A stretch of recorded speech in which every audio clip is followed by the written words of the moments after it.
Hello, everybody, and welcome to the Staff and Community Race number 2, live here from Hungaroring. I'm Jesse Lee, joined by Gareth Ronfa and Mike Jones in the broadcast booth. 14 cars on track, which is just about as many as British GT got at Spa for this community event. 4 hours around the famous Hungaroring today, 3 different classes, and they've already been briefed and primed for what should be a crazy day of racing. Gareth, welcome in to the booth, and thank you for being here. Thank you for having me back. It's always good fun to get to do some more racing stuff, and a little less of a serious event means we can sort of chill out a little bit and have some fun.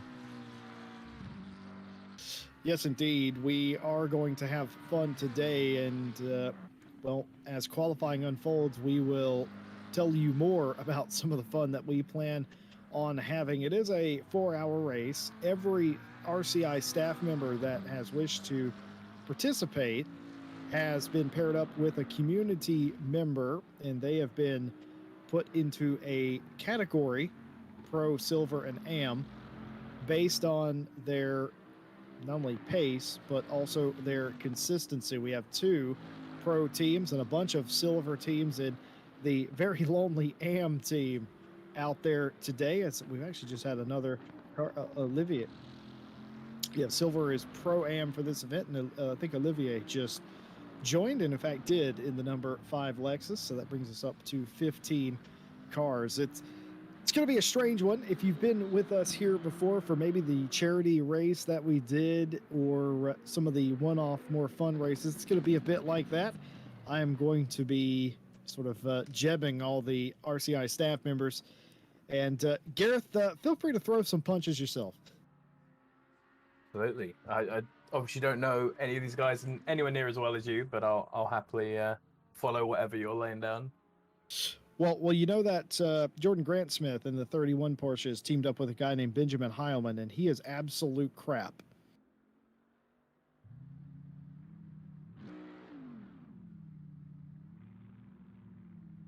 Let's see.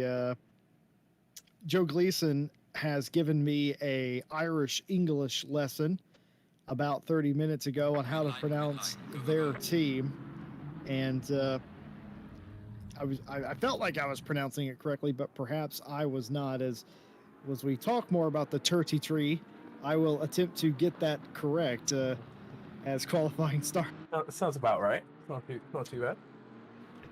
All the teams are out on the track at the same time, and well, with only 15 teams with 2 drivers each, it's not a terrible amount of traffic. Everybody should be able to find their own space. One thing I will say about Hungaroring, and I think the reason Mike Jones picked this particular track, is every time we come here, it's always fantastic. It is one of the better tracks in ACC for racing and competition, and it's sort of unsung in a way. It's the dark horse, if you will. It's a fun place to race around. So I do actually want to point out, Jesse Lee, that I did not pick out this track today. Tom Roberts did, because it is his birthday today. Tom Roberts paired up with Mia Rose in the 808 McLaren for the Mia Laren and the B-Day Boy Brit car team. That's gonna be a mouthful today. Tom Roberts picked the track. He was gonna go with Suzuka. Realized we had 15 teams. Went, a little bit of a smaller track. Let's do some Hungaroring. So that was the choice today. Well, happy birthday to Mr. Tom Roberts, and I'm not going to be able to say the name of that team. The Me Laren and B-Day Boy Brit car. That is an absolute mouthful. They were cautiously optimistic about their car, but there you go. The birthday boy picking the racetrack, and quite frankly, it was a great pick in my opinion. Well done there, Tom.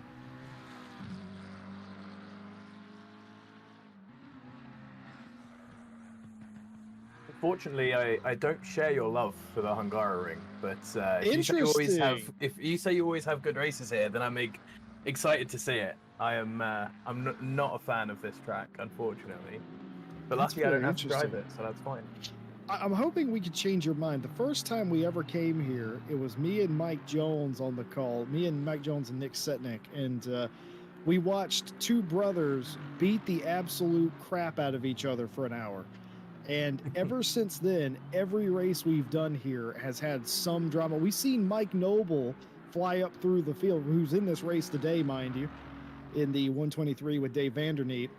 We saw Mike Noble fly up through the field. We've seen George Boothby wreck 3 or 4 cars in a row as he attempted to get past them on his way to the front. It's sometimes carnage, but it's very interesting. Mia Rose very nearly put one of her cars on a podium here and either misjudged the fuel or got into an accident. I don't exactly remember what happened, but it would have been her very first podium in RCI. And coming to get the checkered flag, it all came undone. It's just so many memories and moments here. I bet some of these drivers will make memories today, and I can't wait to get going.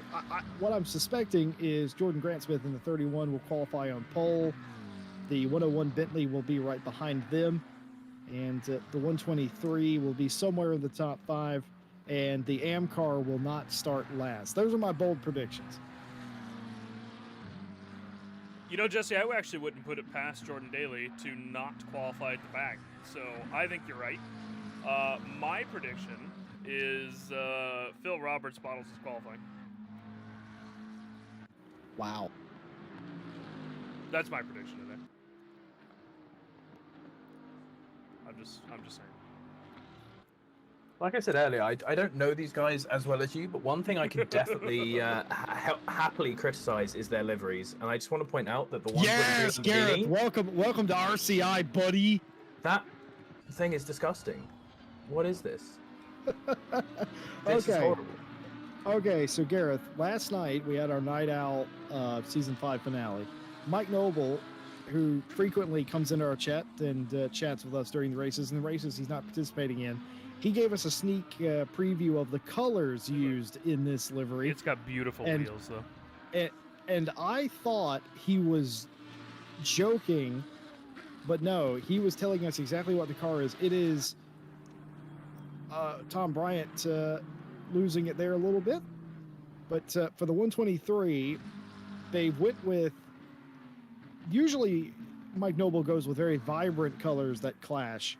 Today, they went for very dull colors that clash, and I don't know which one I hate more, but that's a Mike Noble characteristic, Gareth, Gareth rather, is to not... Look, he's not colorblind, Mike Noble, but you wouldn't know it by looking at his cars. Yeah, for sure. It does look like he picked the colors of his car based on the name of the paint. Just Mike, picked whichever one sounded nicest. Mike also wants you to pronounce that team name, Jesse. That's your challenge for the day. Rui Kanabel Indi Kajabi Awa Kawaru. It's Dutch, so you're obviously wrong. Oh my God, is that actually not gibberish? Let's find out. So Mike, how do you pronounce that? I think I'll let that. Oh wait, I'm in a box. Yeah. You're in the box. No, you're here now. Ladies and gentlemen, Rauwe knabbel in de kabeljauwkouwer. That's what I said, only with an American accent. That's exactly what I said. I'm gonna export Mike Slowbull back to his team box. Hold on. Okay, hang on. Hold on, before you do that, we were just complimenting your taste in colors. You want to talk about it to the folks at home? Well, I do. That's not my livery, actually. Dave made it. Beautiful. Dave's outdone himself. He's outdone himself, yes. I'm proud on him. He's learning. Is it all Dutch people that have this particular sickness, or? I guess. So we went with a bronze, a copper, a mint green, purple and pink rims, and well, I think you've outdone yourselves this time. One more time before you go, Mike. Say your team name for the folks at home. Rauwe knabbelende kabeljauwkouwer. That is exactly what I said. That'll be $5, Mike Jones. Thank you, Mike Noble. We'll check in with you a little bit later. Good luck in the rest of the session. Have fun, guys. Yeah, I'm just gonna keep grabbing people today, just randomly. Just straight out we of their told team you boxes.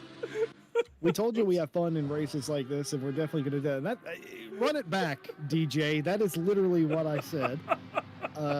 But they are up to 4th place. Daly, as we theorized, in the middle of the pack. And, well, Tom Bryant and Fabian Schmedberger have not ran a lap so far. So they're at the very bottom of the field. And this is a very strange sort of set of circumstances for me. I've never seen Fabian Schmedberger in an Audi in my life. This is Freaky Friday right here.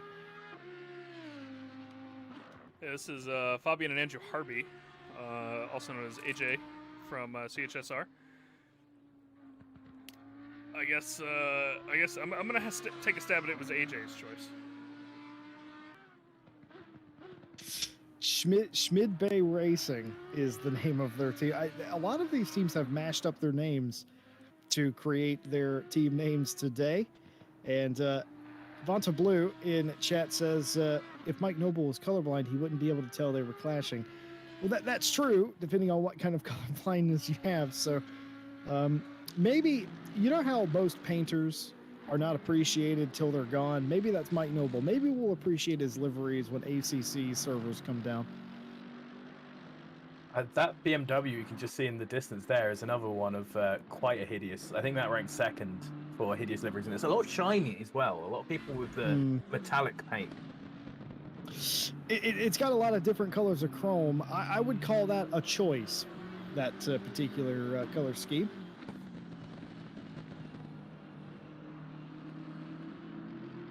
I reckon he chose most of those with dice.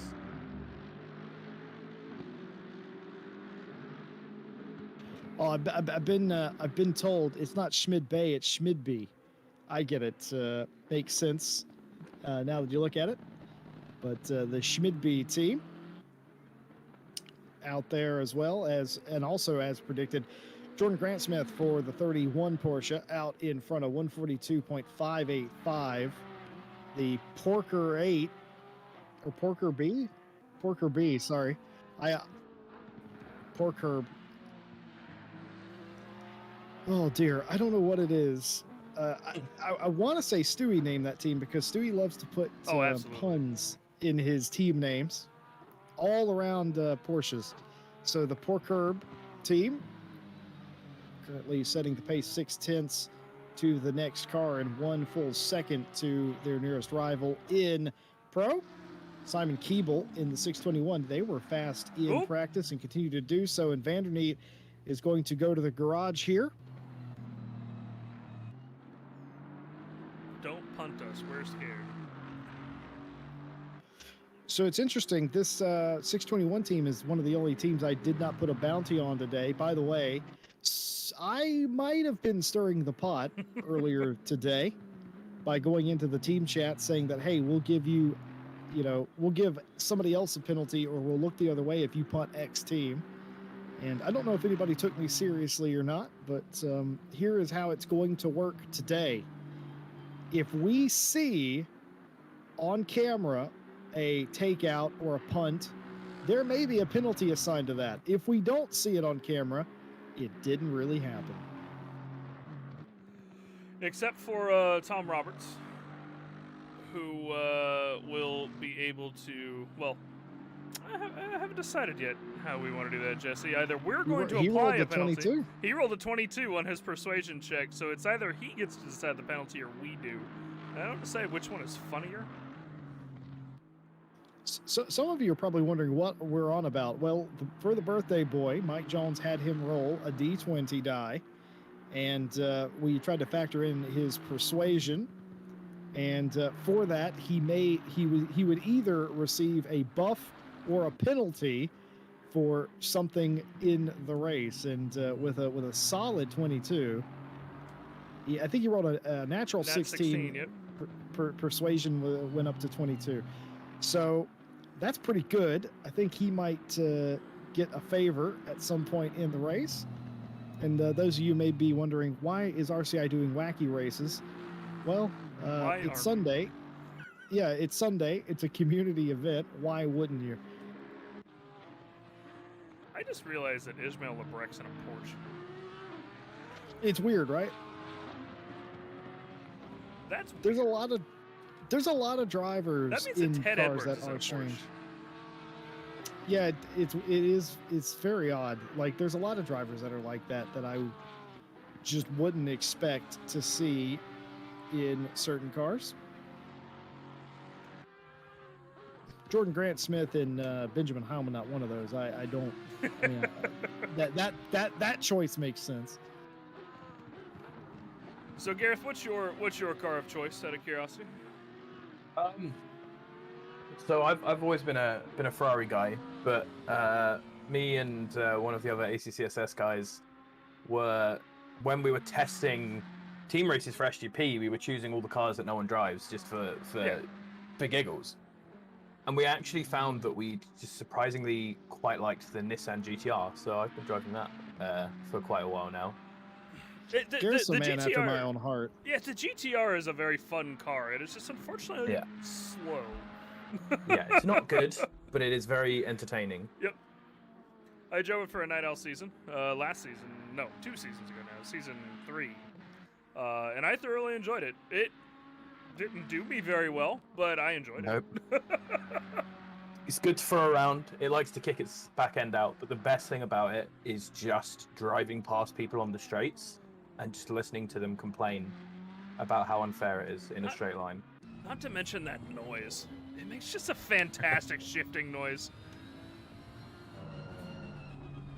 It's clunk. It really goes into gear, you know? So Gareth, my favorite cars are the Ferrari, the GTR, and the Jag. So you're in good company here today. Billy Octane for the It's Rock Hard team, the Triple R 333, and they will stay in 7th place. Their fastest lap of 44.061 in the GTR. I don't know if I'm crazy or not, but I'm pretty sure Octane has driven a GTR at some point before. I just saw Moss's team name and thought you might want to see it.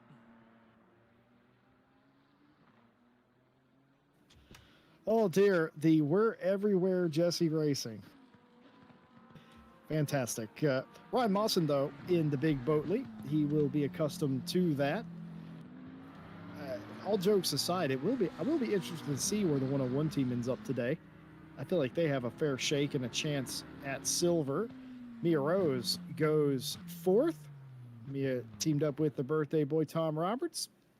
And what a way to end qualifying by jumping up into the 4th spot. That knocks the 101 down to 5th place, who's already in the pit lane. Simon Keeble, the silver leader, has already called it quits. And Jordan Grant Smith just did a 42.483 and ended their qualifying run. Ishmael Lebrec, the only car inside the top 5 still on the track. And of course, beyond them, here is Alex Rogers, the Is Mike Jones meme in RCI. Bryant in the BMW just about to cross the line with a big improvement. Lost a little bit of there in the last corner. He was almost a second up for a while, but he's dropped down a bit. He was looking for 11th or 12th, but didn't quite manage that far. So it wasn't Phil who bottled his qualifying, it was Tom. Close enough. Well, there you have it. They're Tom basically Bryant, the the same Porky Sims are overrated. Shots fired there a little bit. Here is Alex Rogers coming to the line. Looked like this could be an improvement, and is, but doesn't get them any closer to the front of the field. Shots fired there with the Porky Simps line, but looking at where the Porsches are compared to them, I think it might have missed. Yeah, it's all well and good firing a shot, but if your shot is not accurate, then it is a bit of a problem. Well, of course, we are here today for 4 hours of Hungaroring, 15 teams, and every RCI staff member teamed up with a community member. This is a one-off for fun race that we do ever so often. It is going to be a fun day. We've got some special rules in play. It's don't wreck somebody on camera. And if you are going to wreck somebody, make sure that you don't do it where we can see it. There is no live stewarding here today. There is a slight chance of rain. And above all, we have a Tom Roberts, who's celebrating what I assume is his 22nd birthday. Don't tell him otherwise. And he has rolled a dice or a die to gain favor or punishment. It's trending towards a favor. We'll have to see how that shakes out in the race. 3 classes, and it's going to be one of those kind of days. Settle in and enjoy this with us. It's a little less serious than you might usually expect, but it's all in good fun. Thank you for being with us on your Sunday afternoon. Jesse Lee, Gareth, and Mike Jones in the box with you today, bringing you all the action. And a big thank you to all of our partners: Race Department, AK Informatica, Driver 61, Fanatec, and Sim Racing GP. Gareth. Yes. What if I told you you could get free driver coaching and a brand new next level sim racing rig for free? I'm awful. I could do some driver coaching. That'd be absolutely brilliant, wouldn't it? Well, Driver 61 says you can. You can enter their giveaway to win a brand new next level FGT Lite sim rig, as well as a pure pace masterclass driver coaching session. It's worth over $4,000 US, and all you have to do, or $400, not 4,000, 400. I added a zero. That was my mistake.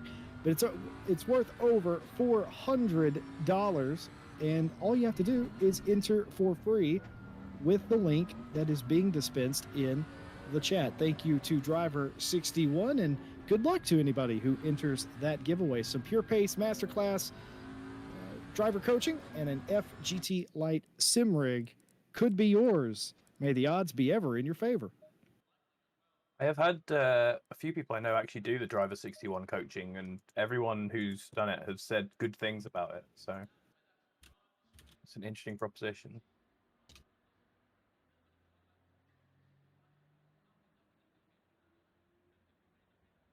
Well, we've got 15 teams. 15 times 2 is 30.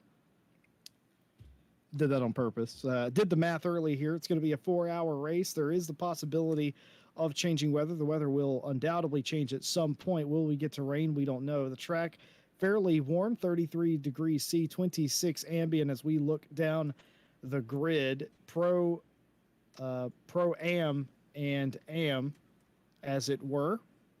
A lot of distinct cars out there. Gareth pointed out earlier that well, perhaps some of these teams should get their eyes checked for cataracts with the way that they've painted up their cars. Also with the car choice, specifically with the 123, I talked to Dave and Mike earlier this morning, and Dave wanted to race the Lamborghini, was very confident in the Lamborghini, and apparently did the paint job as well. Gareth Rontha, what are your predictions for this race based on what you saw at the end of practice and qualifying? Because I'm just going to go with chaos. Chaos sounds fun. I definitely hope for chaos. It's interesting to see the weird classes we have. I could definitely predict that I think the number 33 car will win Am. I think that's a nice, safe prediction. And then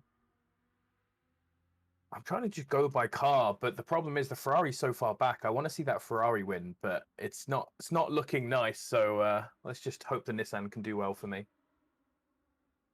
Of course, we will be watching in chat with all of you, interacting with you as well.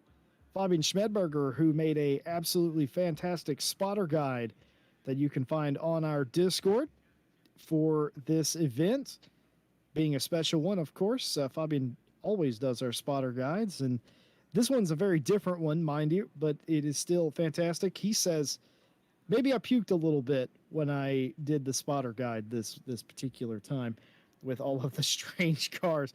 Of course, the way that he does the spotter guide is he gets the liveries from every team sent to him. He then has to go in and manually take photos of the cars. What? Waiter! Oh, sorry. Mike Jones is losing it already. I needed a drink. There's no waiter. Hey, look. Well, It's the comms box. that's not the comms box. You got to stop this. This is a sickness you have. The comms box is in the tower, not in a shed. I mean, I don't know what comms box you're in, but I'm in the one with air conditioning.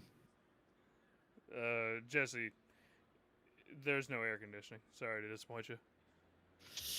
Well, somebody better get me a fan. Well, just a few moments here away from setting off. I think Gareth made some bold predictions saying that the 33 was going to win AM. I don't know where you got that from, Gareth. I believe in those people. You know, the luck of the Irish and all. I think they'll pull it off. I want to shout out as well, in a field of largely hideous cars, the Mercedes team, because I like their livery and their name. Well, there may be a bounty on that pole-sitting Porsche, mind you. Somebody from the staff team may have said, if you take that car out, we will look the other way. So it's going to be fun to see if anybody actually takes that offer up. But that's sad because he has a reasonable livery as well. So I hope they don't damage the paintwork too much. Well, somebody that's skilled at crashes will be able to make it look like an accident. I think Formula One drivers do a good bit of that. Oh, let's not get into that controversy now. Lewis Hamilton couldn't be here today because he's busy crashing other people. I've had enough of that on Driver 61's Instagram account recently. I don't need more. All I'm saying is sometimes in Formula One, a driver will accidentally disperse of the competition. It is shocking, I know.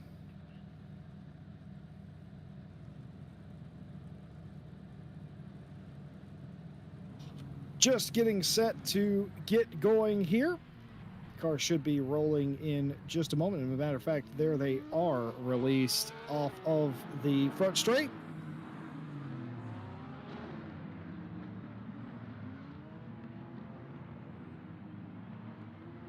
Ted Edwards decided he wants pole position, apparently. It's asserting dominance early in the formation lap. It's a good strategy. But look, here's the thing. It's time to psych each other out. You got a good mix of drivers that are staff and community. And right, the tickers sit at the top for some reason. I'm gonna have to fix that. Now's a good time to get those psychosomatic games in there. Start psyching people out.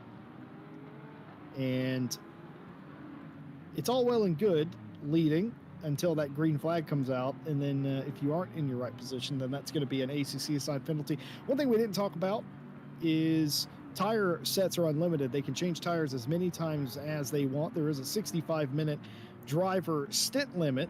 So one driver can only drive for 65 minutes before coming down pit lane. You can change tires whenever you want.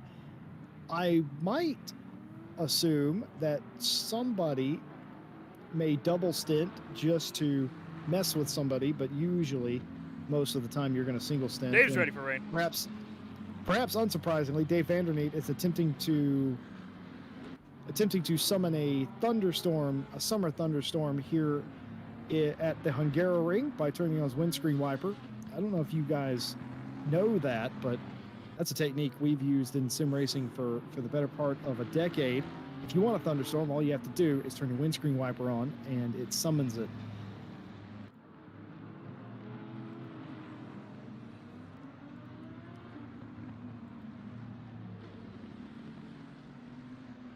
God, that is yellow. I thought I flushed the toilet today, Billy.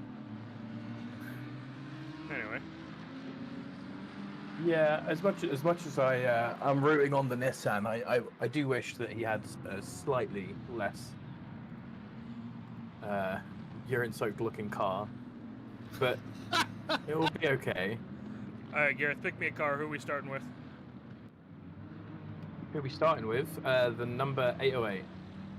Number 808 it is. T. Roberts, I believe. Birthday boy. And Let's the Welshman. go. The Welshman. The Germanic Welshman, sorry. Mia Claren in the B-Day Boy Brit car. That is so hard to say. It is. Well, here we go. Down the front straight, getting ready to go green. 15 teams, all RCI staff teamed up with a community member. It's the second time we've done this. The first time we have streamed it, as far as I know. And it's going to be green as everybody fires off down into turn one. And the games were played on the opening lap, but now it is all business as movement down the front straightaway, 2 and 3 wide, jockeying for position, going completely wide. 4 wide. 4 wide. It's going to be major contact. Everybody going sideways, but they've all held it for the moment. How's that possible? They went 4 wide. That green car was completely sideways. Oh, and a touch, a big touch there. But, oh my goodness, and now the purple car backwards now. That is Gleason in the 33 car. Will be dead last. Oh, and they've gone big style into the barrier, and that's going to be a massive crash. I reckon there should be a safety car. Yeah, I think I think maybe a safety car or a restart, one of the two. I think restart. I think, the drivers have requested no restart. Let me see. We're gonna go with a safety car here. Got a very dead Nissan just for the Nissan can't restart it, Jesse. Let's call it. Do it. I'm not logged in as the thing. I can't do that. I thought you did that. Oh, I'm broadcasting. I'll have to go to track scene. Hang on. All right, so what we're going to do is since that was Calamity, we've decided that that's going to be a restart. Everybody will get to keep their position that they started in, and we're going to try that one more time. That's about as well as I thought that was going to go. So that was interesting. That's what I'd expect out of the staff, basically. So that was okay right up until the point where it wasn't, and the problem the problem started with, I think, the 31 overran the corner, and then Ted Edwards took the lead of the race, and somehow Mawson went from 5th to 1st at one point, very briefly, and Billy Octane got spun into the wall at some point. Absolute chaos there. A lot of cars damaged. Harry Conway says 5 minutes to think about what you've done. Let's just say the penalty for all the drivers is now they have to sit on the naughty step for 5 minutes, and they're going to have to do that again. The question is, I didn't save the replay before I restarted it, so we can't even go back and figure out who actually caused that to give a penalty to. So do we just give one to someone random? No, we don't do that. This is their penalty, sitting on the naughty step, having to reflect upon their actions. This is their penalty. John says he saved the replay, apparently. Joe Gleason says, do penalties from race 1 carry over into 2? No, of course not. Oh, man. Well, in about 5 minutes or so, we'll go green again. Try it one more time. My favorite thing is Alpha calling the drivers doofuses. I haven't heard that insult since 1994. I'll take it. Yeah, you're old enough to know that one, Jesse. Mike, aren't you like my age? I'm like a year younger than you. Yeah. So you're like my age. Actually, 2 years. Weren't you born in 89? I was, yeah. Yeah, so 2 years, but yeah. Oh, dear. I can tell you, growing up in the 90s was weird. We had a lot of economic and domestic problems, and we didn't really fix any of them. We just threw band-aids on them, but hey, it's okay. We got electric cars now. None of which are in this race. That's something I look forward to, by the way, while we're sitting here with 2 minutes till the pace lap continues.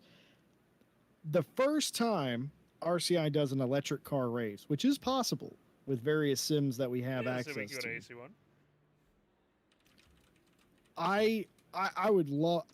That's like a personal goal for me to get to the very first electric race for RCI. I don't know why. Think about it. Electric cars, we can make the engine noises. It'd be great. Sorry, I'm distracted by the driver's chat. Drivers are memeing.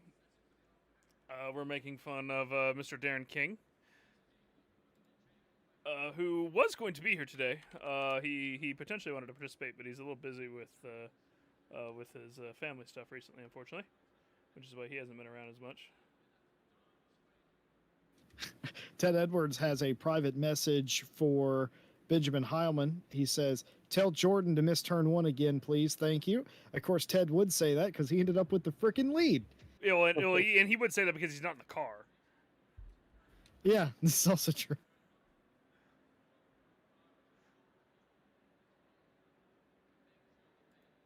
Oh, dear. Well, if you missed the first 25% of the first lap, you're going to have to go back in the replay for the race, I'm afraid. Or not for the race, but for the stream. And look at that. It was something. I don't know how they saved it the first time coming out of 1. They saved it. And then one car got spun in turn 2, which wasn't that terribly bad. I mean, it's unfortunate because I think it was Gleason's McLaren. Yep. But when they came out of, I think it's 4 running up the hill, it sort of all let loose. And when you got a car crashing into the barrier coming back onto the track, you're going to collect more cars. And now they are released again. So what is the odds that this will be a clean start this time? Do you think they've learned their lesson, or do you think it's going to be worse? I mean, you use the word clean. Absolutely not. But cleaner, maybe.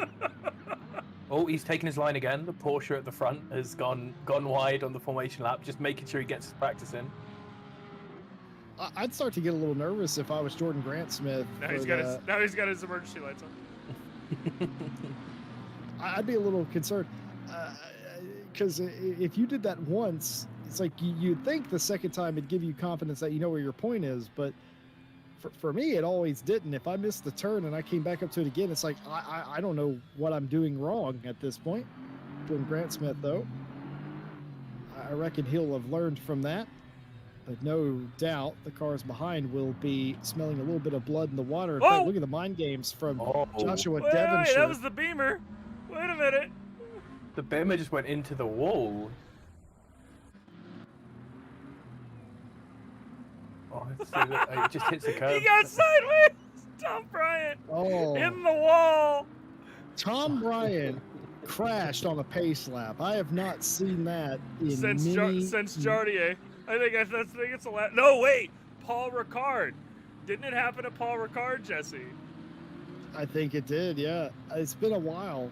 Of course, when Jardier crashed, he didn't actually hit anything. No. Tom Bryant, however, he hit it pretty hard there. In ACCSS, we have a thing called the Fellowship of the Formation Lap Spinners, and I think he can get an honorary membership there because that was a pretty big one. Yeah, I mean that's embarrassing. Luckily for him, it didn't get broadcast live on the internet, right? Yeah, that would have been a nightmare.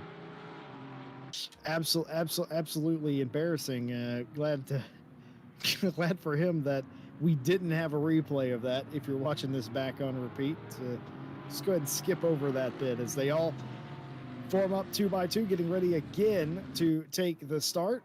I'm going to say it's going to be completely squeaky clean. There's not even going to be any contact at all on the first lap, I think. It's a brave prediction. I'd love it if we could get that, but I doubt.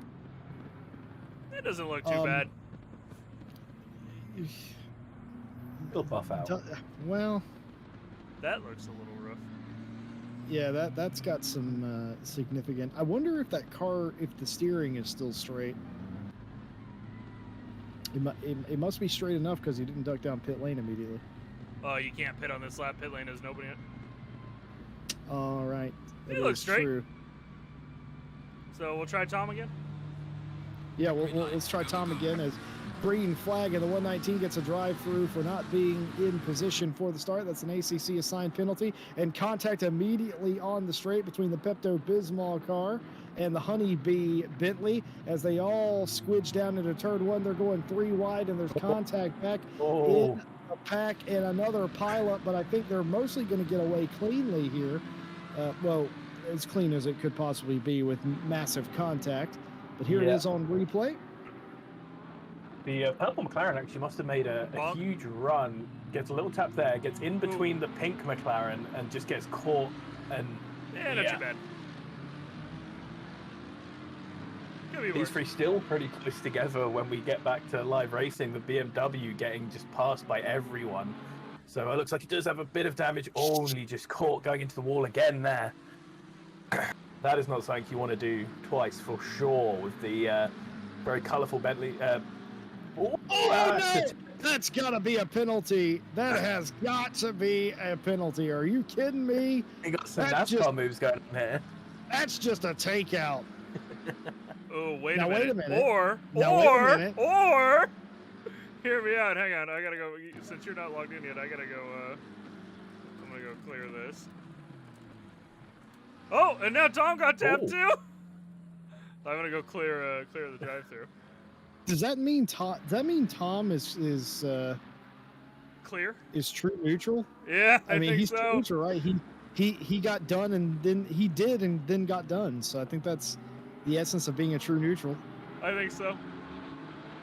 I think in the words of the great Fernando Alonso, that's karma. Indeed. Phil Roberts in the 5th place position. The Jesus Take the Wheel 505 Bentley. Settling in now. Ishmael Lebrec, by the way, leading the race over Jordan Grant Smith. The 69 for first actually right now, and Jordan Grant Smith looks like he's going to come out ahead. Just squeezed past into turn 1. That's not a big surprise, but a big leap into the turn there. Getting them side by side. Could be a little contact. Come on, get your elbows out. Doesn't quite get it done there, and position's going to be with the 31 as that will be. No, he's still there. Look. Ishmael ain't giving up. Hanging in. They're going to have to extend the top. Lawson's just in the background waiting, and Simon Keeble out behind him as well, but Ishmael does get shuffled back there for a quick second. Gets the cut back, though, and he's getting. The problem is now they're going to come through this section, which is not the easiest section to come side by side.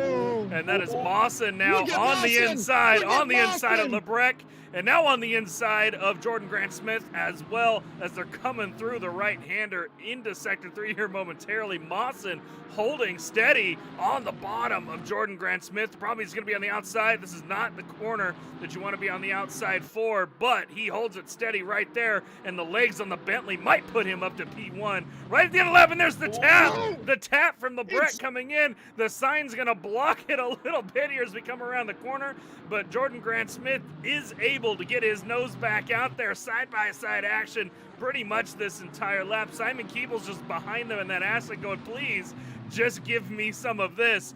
But I think this is where it ends for Mawson right here. It doesn't look like he's going to get as much of a run out of the corner, and now he's going to be shuffled to the back as Jordan Grant Smith immediately dives to the outside. It's a Hungaroring. And then there's the Porsche's top end. Oh, look at that! Lebrec diving to the inside at the last second. In the background, Mawson still on the outside of him.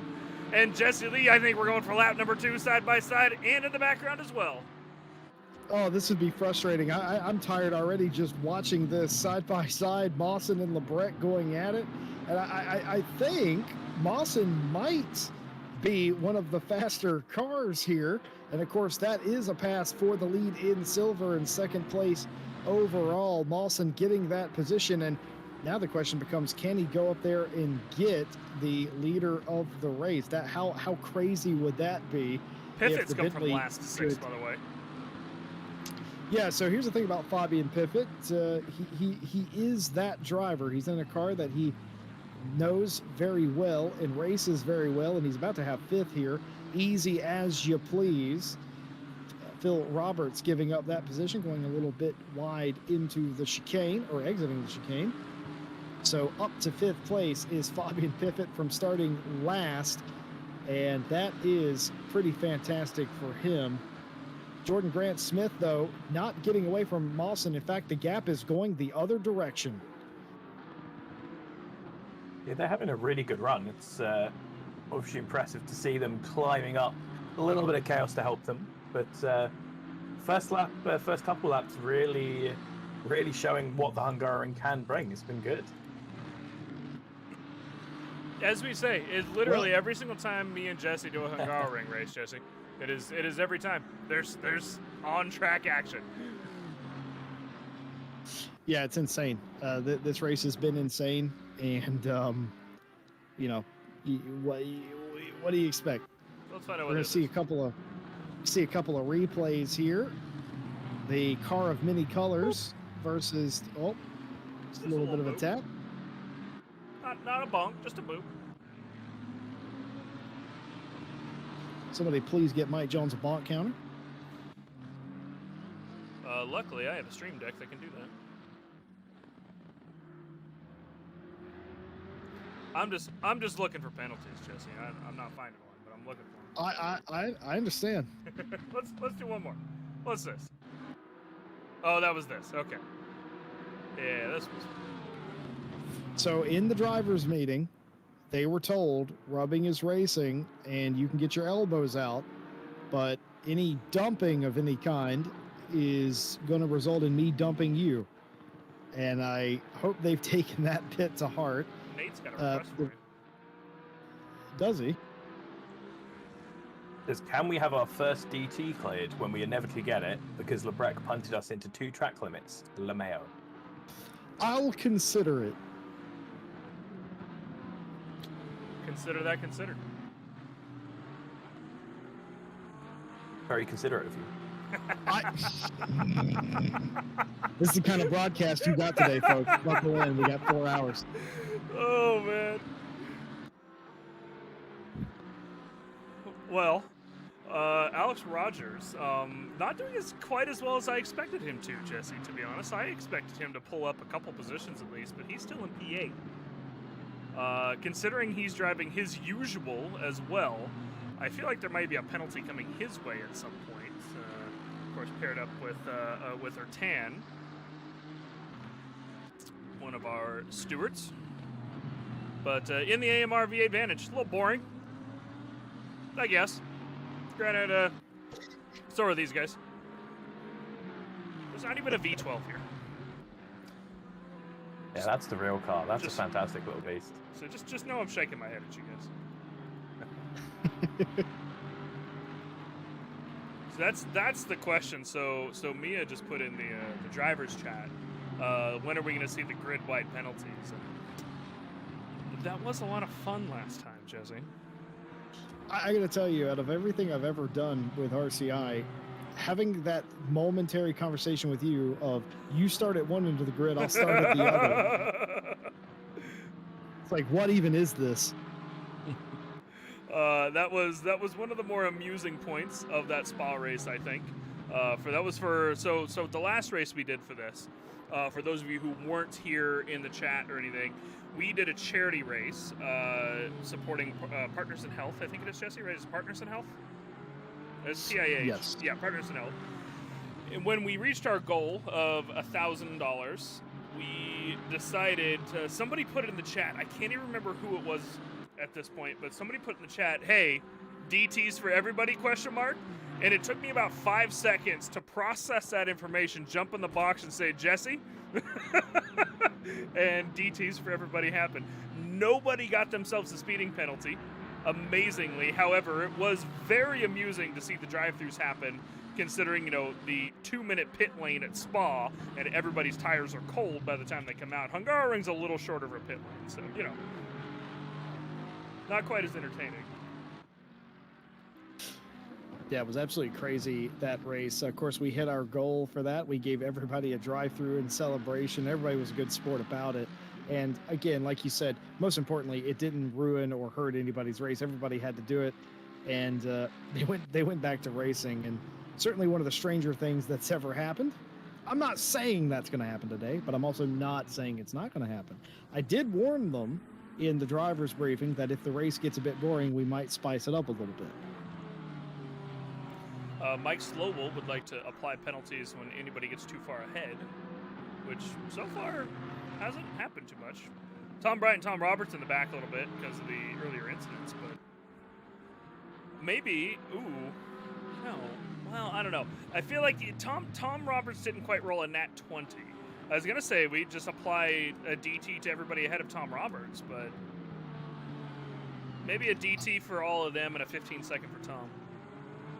I feel like Tom used up some of his persuasion when he dumped that one car and got it back, but maybe not. Maybe we're going to call that even.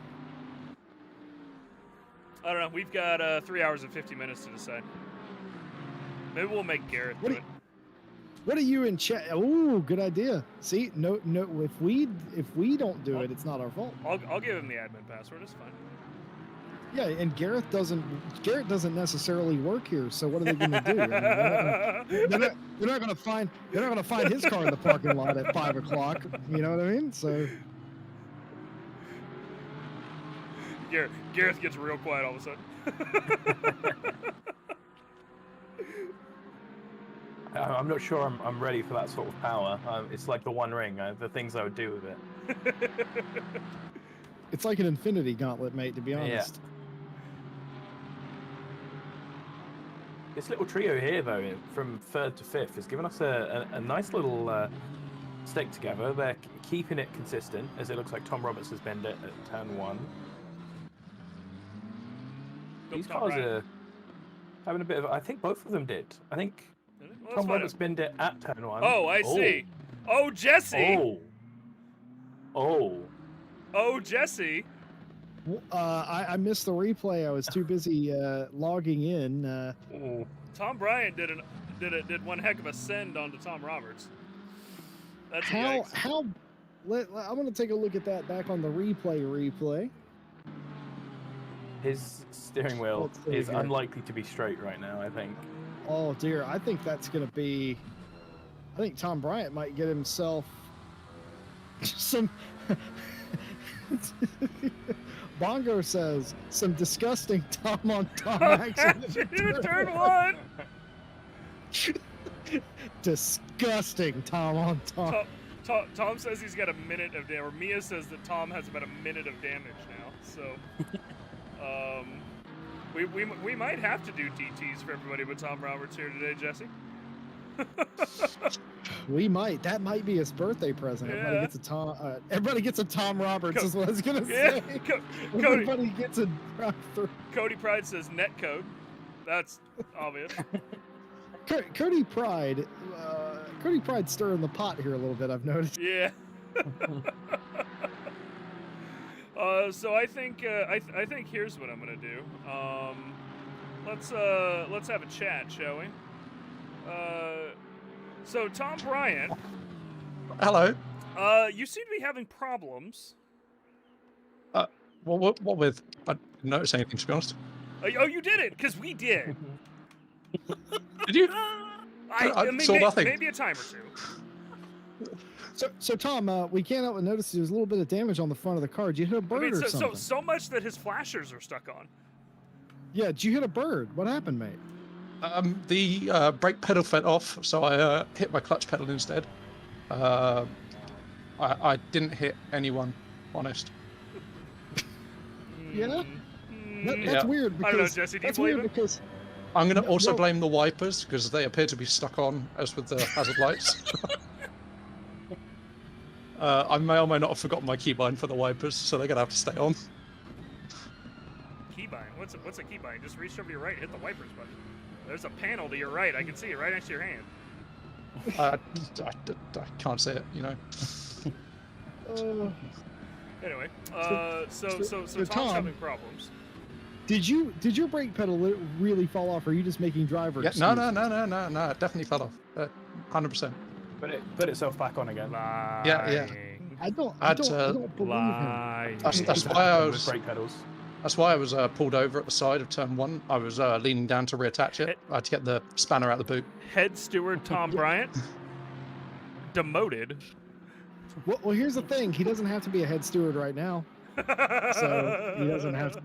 He only has to be impartial when he's in that box. He's in a different box, Right. so it's okay. Well, we'll decide your fate, Tom.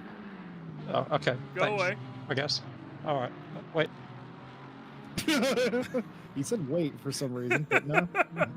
That's not how it works, Tom. So, No. well, I do believe, Jesse, that I think. So Tom Roberts has come in and pit. He's now pretty far behind. I'm thinking DTs for everybody but Tom. Well, let's have a show in chat. Or even probably SG30s for everybody but Tom at this point. Well, let's have a show in chat. Do you want SG30s for everybody but Tom Roberts? 1 in chat if you are in favor of SG30 for everybody, and a 2 for no SG30s for everybody but Tom. Vote now.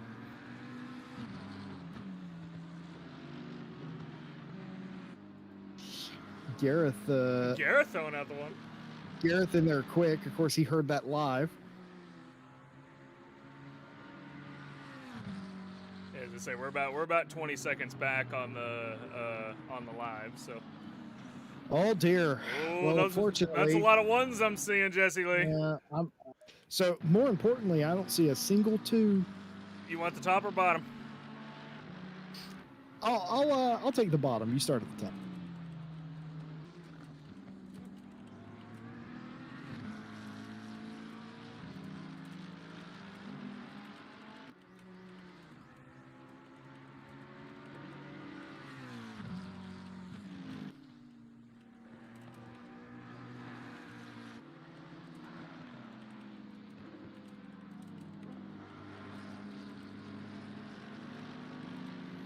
Beautiful. And Andrew Harvey will get the last one from you, Jesse.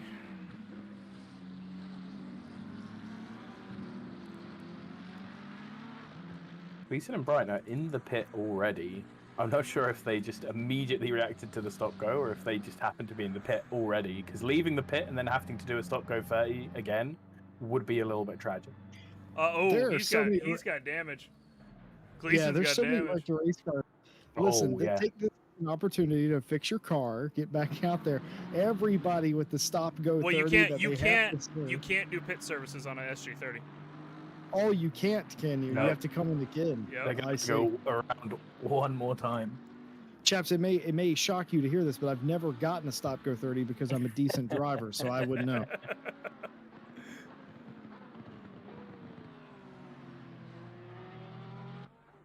I've got caught for speeding in the pits too many times. The question is, and I'm going to go back on the replay and find out because I can do that. Why did Gleason and Jordan have to come into the pit? Oh, no, they lost it themselves. No, you don't get your penalty cleared for that. No. You did that to yourself. Tom did it. Mike Jones has spoken. That is by far and away the most stop go 30s I've ever seen on a race outside of you see Conway in the chat. In the driver's chat, not the YouTube chat. Can the 42 have an extra stop go 30? I mean, what? My client is guilty.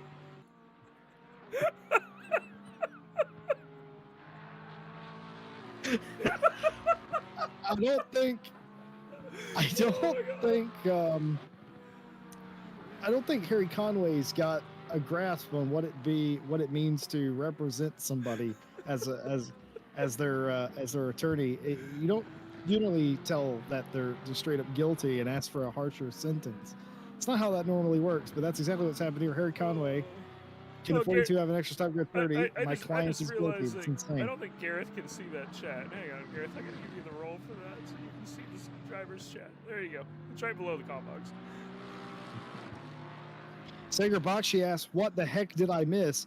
Well, so everybody was ganging up on Tom Roberts, right? And that's not fair because it's his birthday.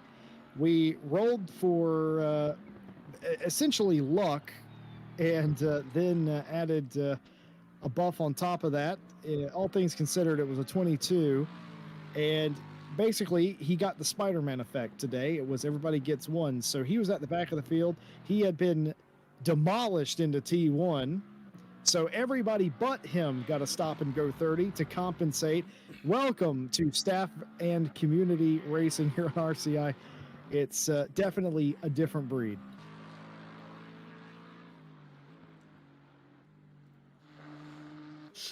Some of the teams have went ahead and cleared that penalty. Others still yet to come in. Certainly strategizing. Not a whole lot to strategize on. Everybody has to serve it. It will not do anything to the greater race itself. It will, however, bring the 808 back into things. So the rules for those of you potentially just joining us are very simple. If we see the accident, you will likely get a penalty for it. If we don't see it, then we're willing to pretend it didn't happen. The unfortunate part is we saw the torpedo into turn 1 and we can't unsee it. So using the birthday luck that the 808 has, everybody else got to stop and go 30, or as we will refer to it from now on, a slap and go 30. That's kind of true. So Billy's the last one, and he's approaching the pit line now, so I'm assuming... Yeah, okay. He's coming in. Oh, dear. Well, it's all kicking off here. Still 3 hours, 38 minutes to go. 1:30 near enough in the afternoon. 35 degrees C track temp. No sign of rain for the next 15 minutes. Just only slightly cloudy. Mostly sunny, I think, is what a weatherman would say about this particular weather. And now everybody into the pit lane.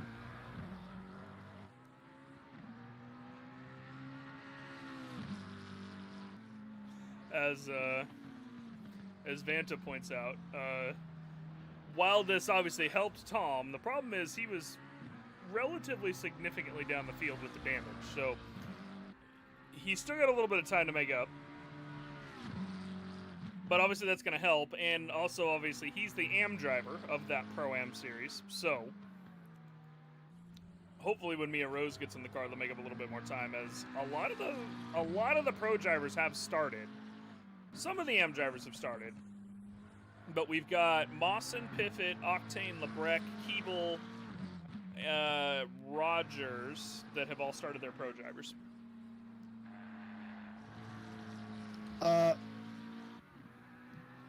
Chat asking penalty for the 333 for crossing the pit line. Well, we didn't see it, so it didn't happen.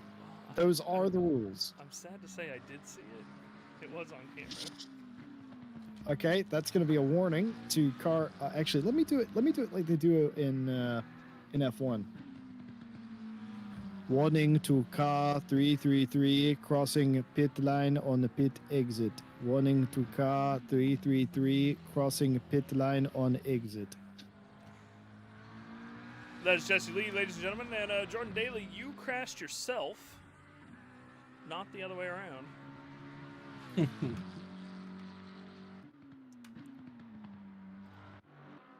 This is still ongoing, apparently. Yeah. Once again, another stop go 30s for everybody. Oh, once again. What happened? Well, no. Stop and go 30. This is from the charity race. So okay. We did it again, and for the second time, nobody was speeding in pit lane. Everybody did exactly what they needed to do. Of course, Jordan Grant Smith was being run down by Ryan Mawson. Was less than half a second at one point. That is ballooned to 4.4 seconds. I've just now understood what that team name means. Go on.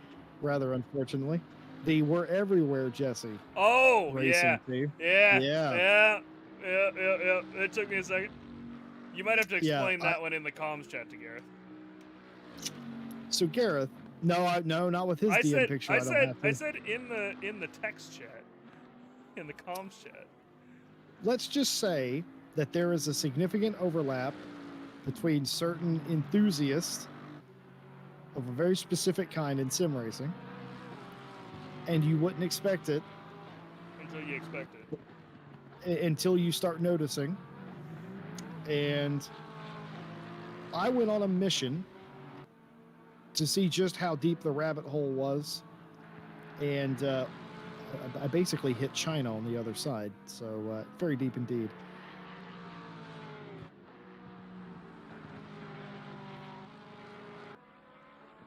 I feel very lost of that explanation, but sure, yes. Yeah, it explained nothing, basically. All I know is that it's something that the Chinese did, so got to be careful about that.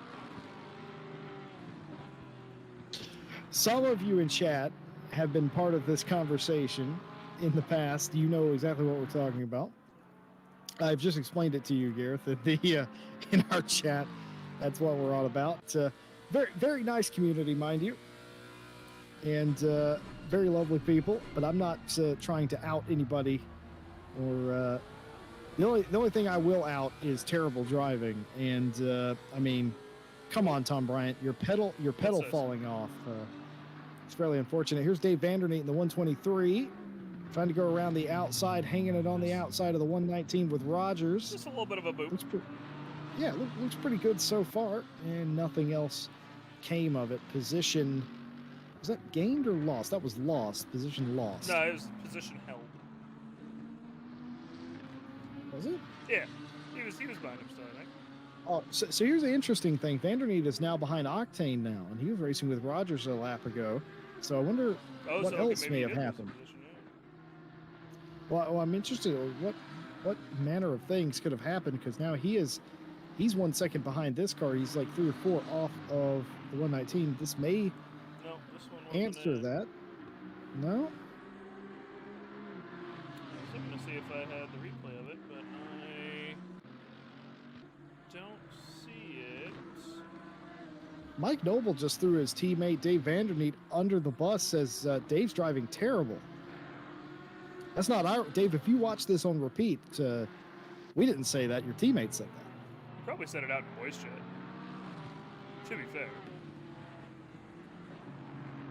Yeah, he was following the Nissan for a little while, but he just he couldn't keep up, unfortunately. So we're left with just this battle that we're watching here, with Lebrec chasing down Piffet for 3rd position. Yeah, Keeble there which too. Is also starting to stretch out.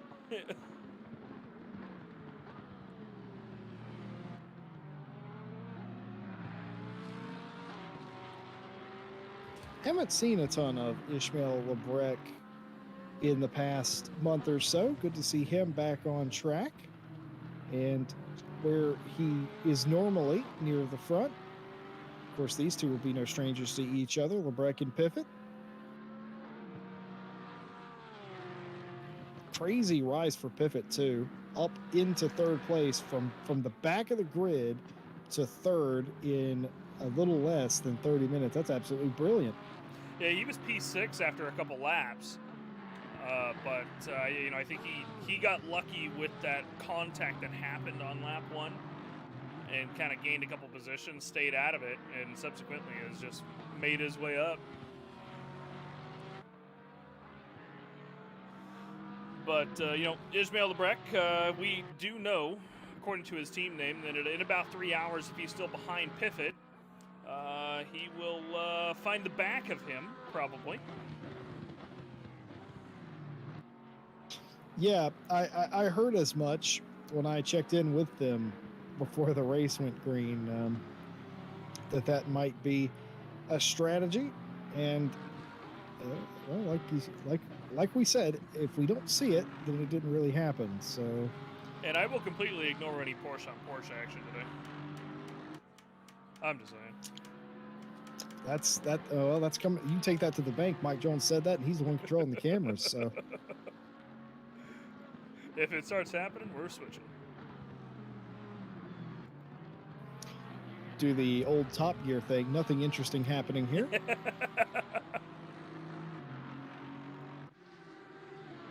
I notice Dave's still losing time on Billy a little bit. But Hacker out behind is staying steady. Jordy's running away, though. He's gained about 8/10 in a couple laps.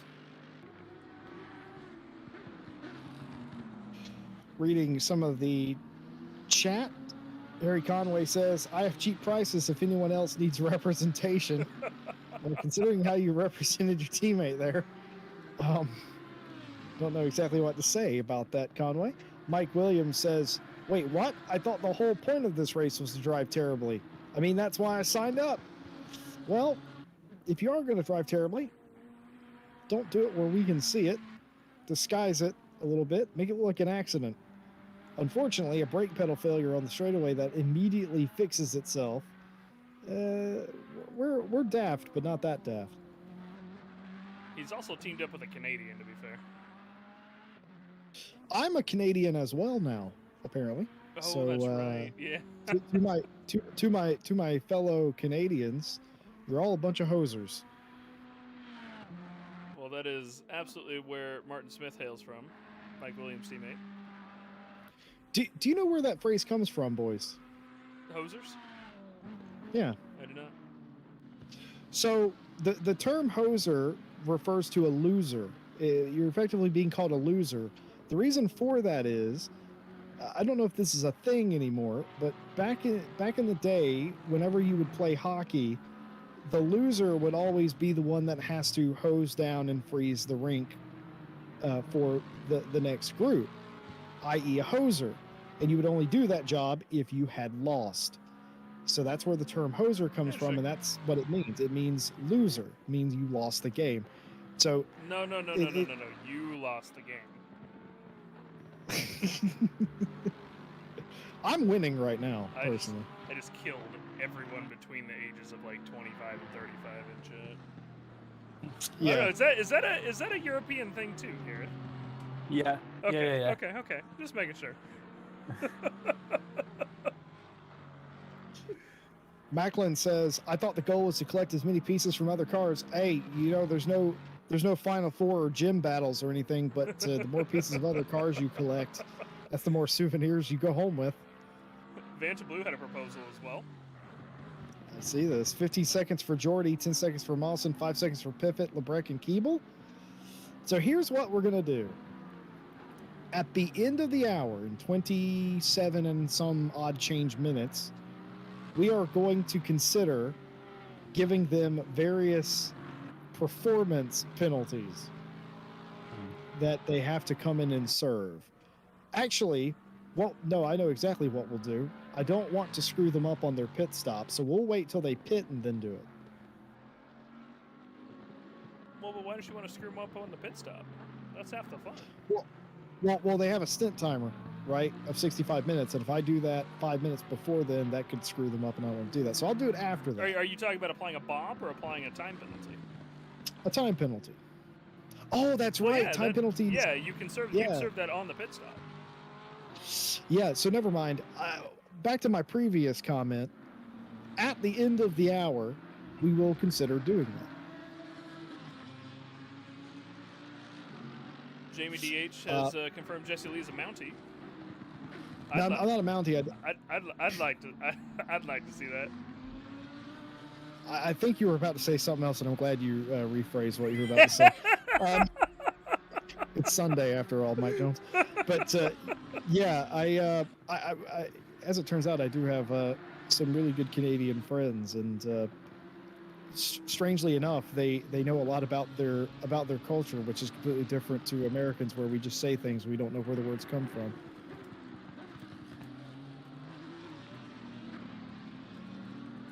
But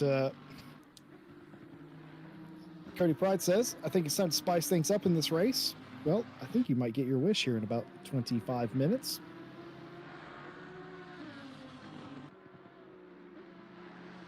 This was covered in the driver's briefing, by the way, for anybody that thinks this is cruel and unusual punishment. Not that any of you do. But if you did, this was brought up in the driver's meeting that if the race got too strung out, I would be applying performance penalties in the form of extra time in the pit lane.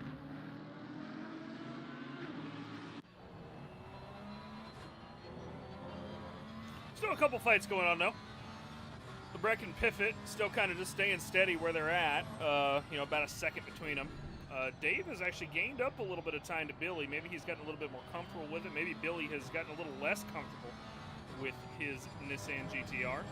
And of course, Stuyven Keeple is still back there in the background from Lebrecht, about a second and a half back, and subsequently, Mr. Hacker and the number 2 Merkeby, about a second and a half behind Dave and Billy. Unfortunately, Gareth, your Ferrari's not doing quite as well, but of course they did start their silver driver rather than their pro driver. So I mean, Mike Williams already said he's going to be driving terribly, granted, but maybe he's got a little bit of time to make up.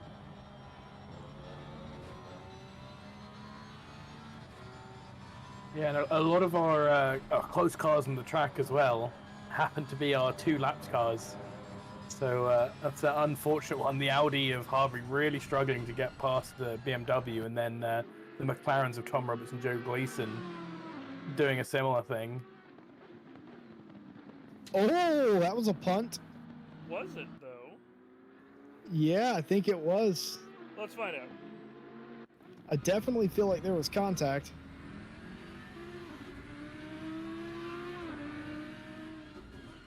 A little bit of a tap. Let's see. Let's find the lap 1 one. There we go. Oh, a little bit of a boop. little bit of a boop. That's not even a bonk. That's a chonk. He's a little damaged. Oh. Oh dear.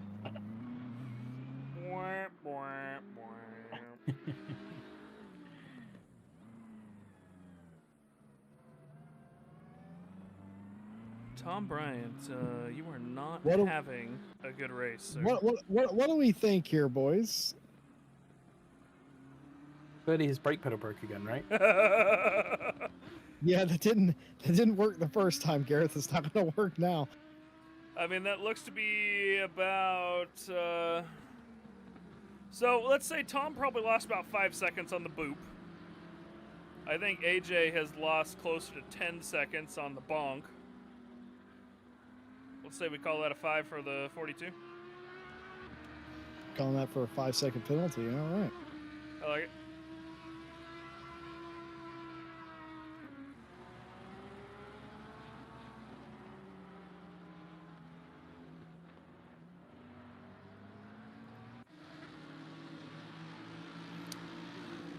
Dave has caught Billy.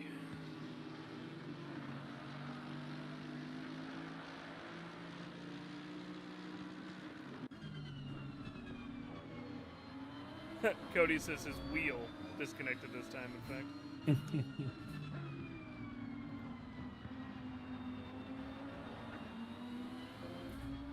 fact. That was the 42, right? Yeah, 4-2. TP542, yeah. So we're actually watching a fight for position now as well, which is good. Yeah. Lamborghini, unfortunately though, as I was talking about earlier, my favourite thing about the Nissan is that it is unreasonably good in a straight line, as you can see by how far back the Lamborghini is. The Lamborghini, not exactly a slow car on the straights. Yeah, Ryan Mawson have a little bit of experience with that at Bathurst. Lexus versus Lamborghini, other way around instead, but I did the same thing to him at Bathurst. Fabian Schmidberger came in the chat, said, so that's how our head steward's driving? I want justice. Well, you got it. 5-second penalty to the head steward, Tom Bryant, for excessive sticking his nose in other people's businesses. There was an error. Blue flags weren't showing. Let the man fed himself in the comms booth for the ridiculous penalty. Mike Williams says Jason Plato would have been proud of that one. I agree. Defend yourself, Cody. His wheel disconnected. Oh, did it? Yes. And we didn't get the blue flags. It was an you error did on it. Oh, you did it. No, we didn't realize he was behind us. So let me ask you a question. Out of curiosity, hang on. I'm gonna switch over to Tom Bryant real quick. So here's his helmet cam. What I happen to see, Jesse, and correct me if I'm wrong, if you look towards the top right of your screen, do you see there's this thing? It's this different piece of glass. You can't look through it. You look behind it. Do you see that, Jesse? Yeah, I think in the colonies here in the western part of the world, we call that a rear view mirror. What do you call that, Gareth? Yeah, rear view mirror. Oh! Amazingly, we do sometimes speak the same language. So, Cody, what do you call it? Nothing. It's a useless reflective device. Question asked and answered, boys. Cody, I occasionally use call that the loser vision. Just so Yes. you're aware. That is what where's the Pride Tribe at today? What are they up to? I don't actually know. I've been in this room all day. I don't really speak to them. I'm an introvert, as they call it. What does that mean? What does that mean? You don't really speak to them? Well, I only speak to them if I need food. Fair. Well, if the Pride Tribe is out there somewhere, hope you all doing well on this Sunday. And your son is a dirty liar, apparently, today. Oh no, not today. Right, not any day. They're behind. I don't think they're behind us. I think they're about 15 seconds behind us now. The 68. So when they catch back up to us, we'll let them through this time. I'm gonna send you down to Car 68's comms and let you tell them that. Oh no. Bye. And I did send him to Car 68, by the way. He did do that. Just to stir up shit. Well, that was Cody Pride, half of the 42 team. Okay, hang on a second. I've got to throw this image up on stream really quick. Bongo Barry made us. He sent us an email. Sent us an email. I'm currently waiting for AJ to punt the beamer out of the way again. So this is the email that Bongo Barry just sent in. Oh God, it's in crayon. let me make this a little bit bigger. Bongo's lawyer, the penalty removal. There we go.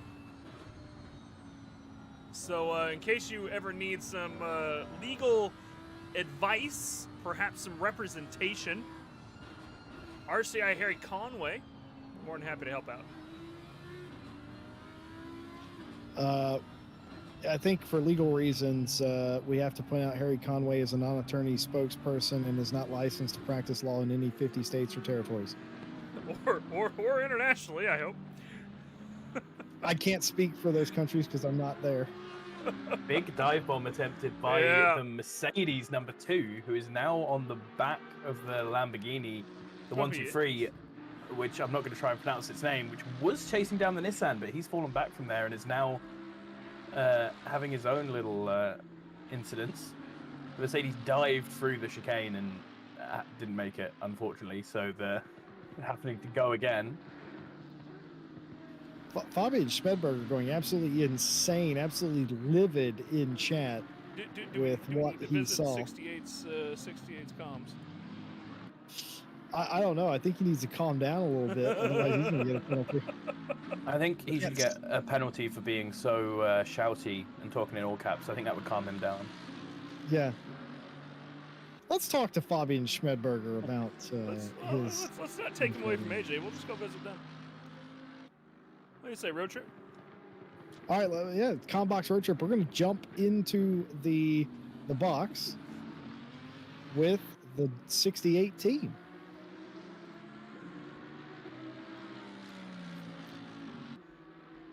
So, Fabian. Yeah? I heard you're having problems. No, we're not having problems. You're upset about something. Huh? I mean, I'm not even driving, but... no, I mean, have you seen anything wrong, officer? I mean, It's all right. It's all good. I'm letting the leader by now. See, I'm not bothered with that. Fabian, you seem to have an issue in chat. There seems to have been in discourse. Car 42 is just a bit. I don't know how they're driving. I don't like how they're driving. Jesse Lee, can you pull up my stream for me again? Now that we've moved boxes.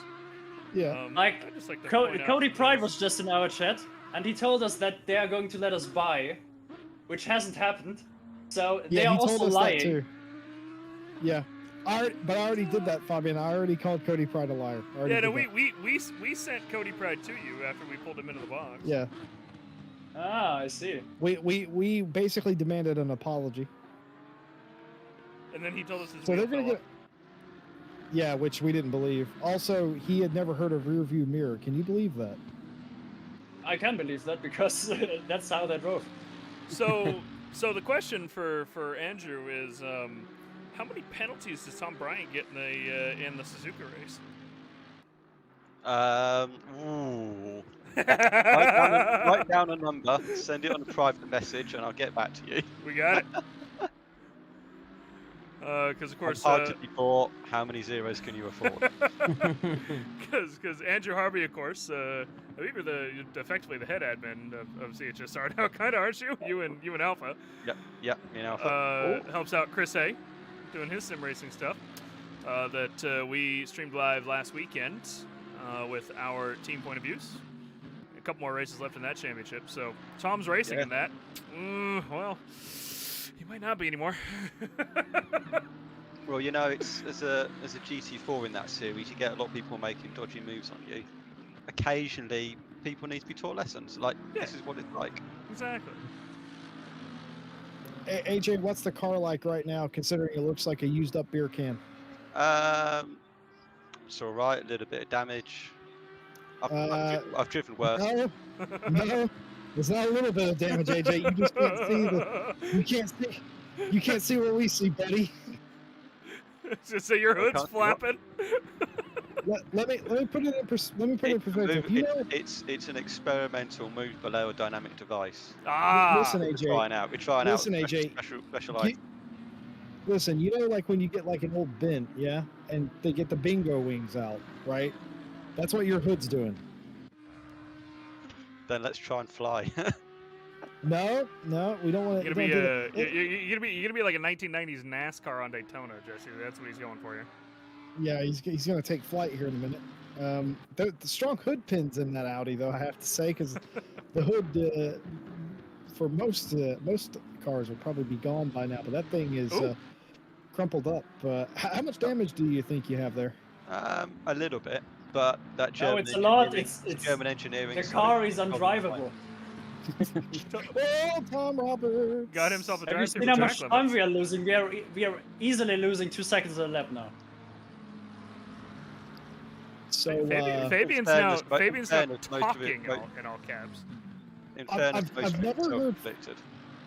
Yeah, I've never heard Fabian so passionate about anything. Yeah. You're furious at the 42. I am, yeah. Mike Williams says it's the new Audi Evo 2. I'm going to shoot a message over to Gergo for you, AJ, and let him know that you've already created the 2021 version of the Audi for Kunos. You got me. Anyway. Well, pit stop's coming up. Jesse, I do believe we might need to go discuss some penalties.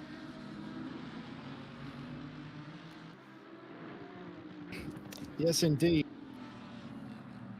Well, guys, here's what I will say. Keep plugging along. Oh, no! I have just witnessed a takeout myself. That looked like a big old one. Let's go back to the comms box and figure out what went on, shall we?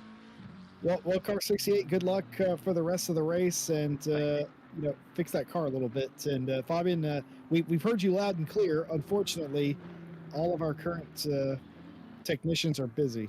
Yeah, that's fine, but just look away at our at any future incidents we're going to have. Then I'm already fine. Okay, got it.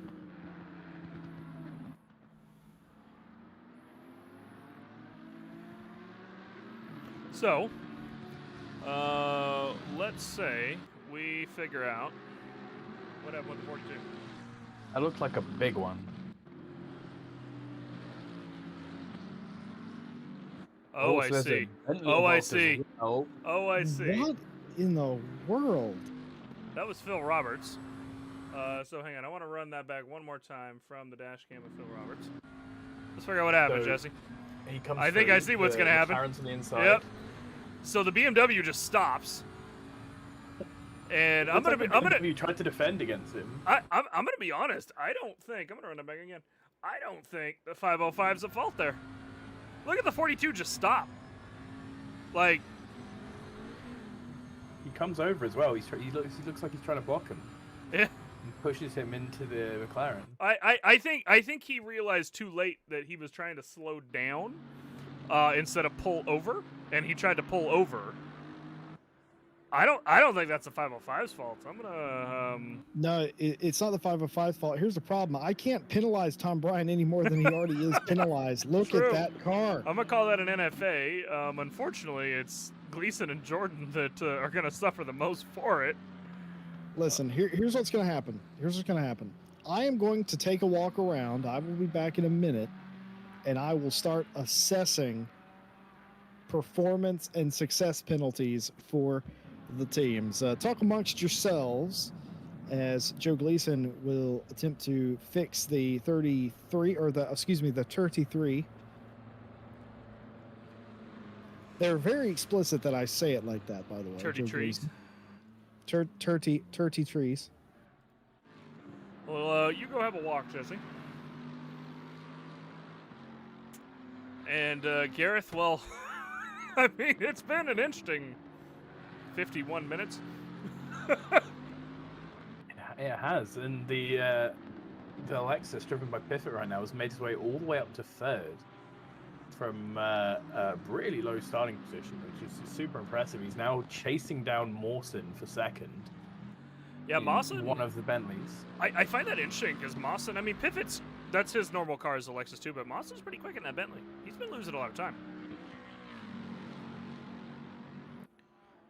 So I'm kind of surprised. I mean, last lap was a 43.7 from Mawson and a 44.1 from Piffet.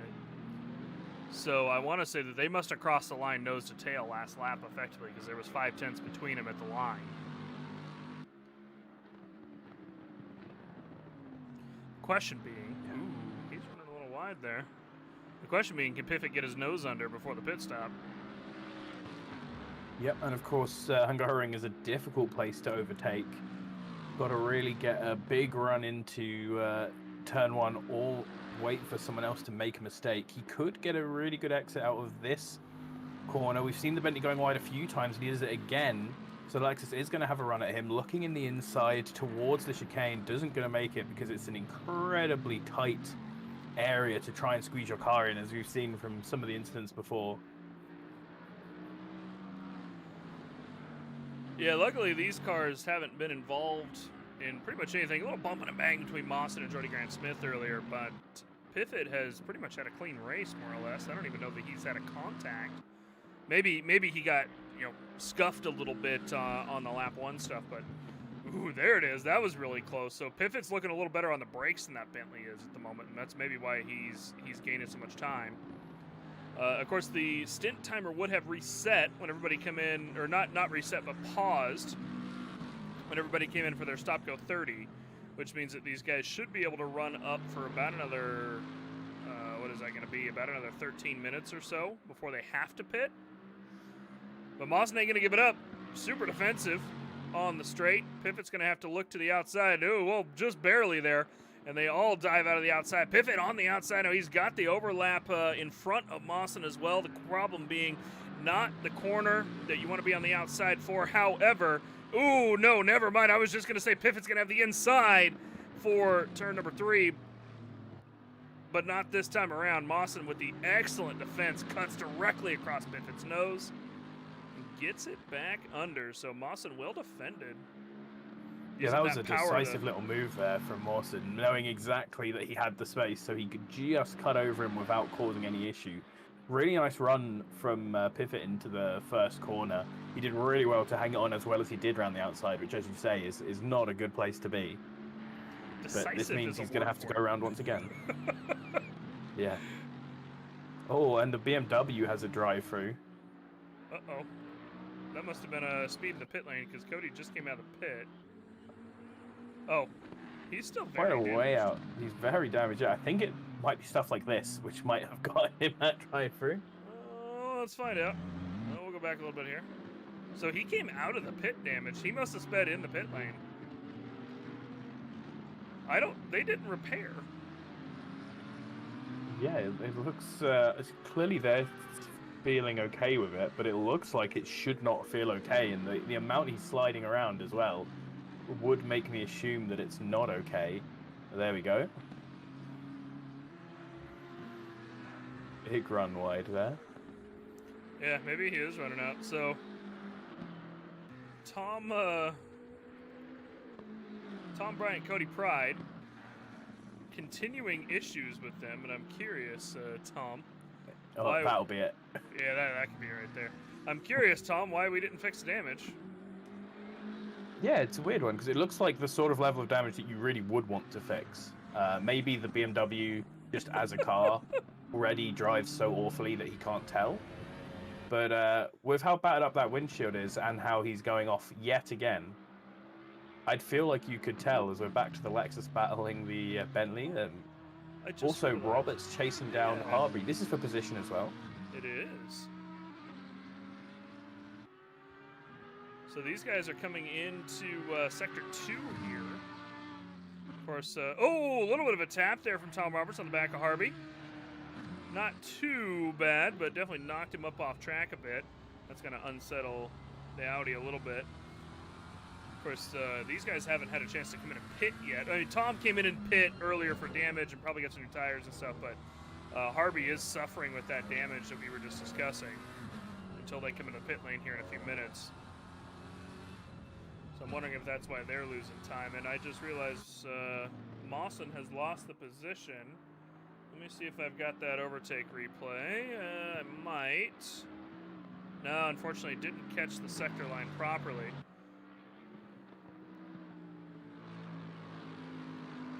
But yeah, Piffett did get past Mawson finally. Worked from him there all the way up to second.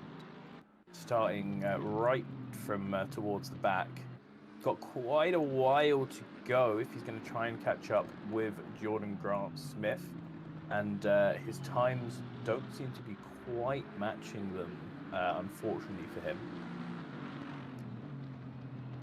And this is another battle for position now that's all of a sudden happening. Phil Roberts, Alex Rogers. Of course, this is the pro driver in the Acid and the silver driver in the Bentley. Number 505 starting their silver driver, and Phil's a reasonably quick driver. Alex is it's a 42 off again. Never mind. That's just gonna become commonplace for the rest of the race, I think. Cody Pride's out drifting. Oh, a little bit wide there from the Bentley, but it's going to be fine. The Aston tucks in real tight, doesn't get a huge amount of speed out of there. Everyone abusing the hell out of these track limits if they can. Harvey's in the pit lane as well, so they're getting their damage fixed. Apparently we had a crash as well. Simon Keeble and Joshua Devonshire just had to disconnect from the server. Unfortunately, Simon Keeble had a computer error, a technical issue for them. So the 621 has been ejected from the server for the moment. Not sure if they'll be able to come back in or not. Oh, and speaking of which, there they are. So the 47 has rejoined. Hopefully they'll be able to get back out on the track. Couple laps down, granted, but I mean, hey, it's just for fun anyway.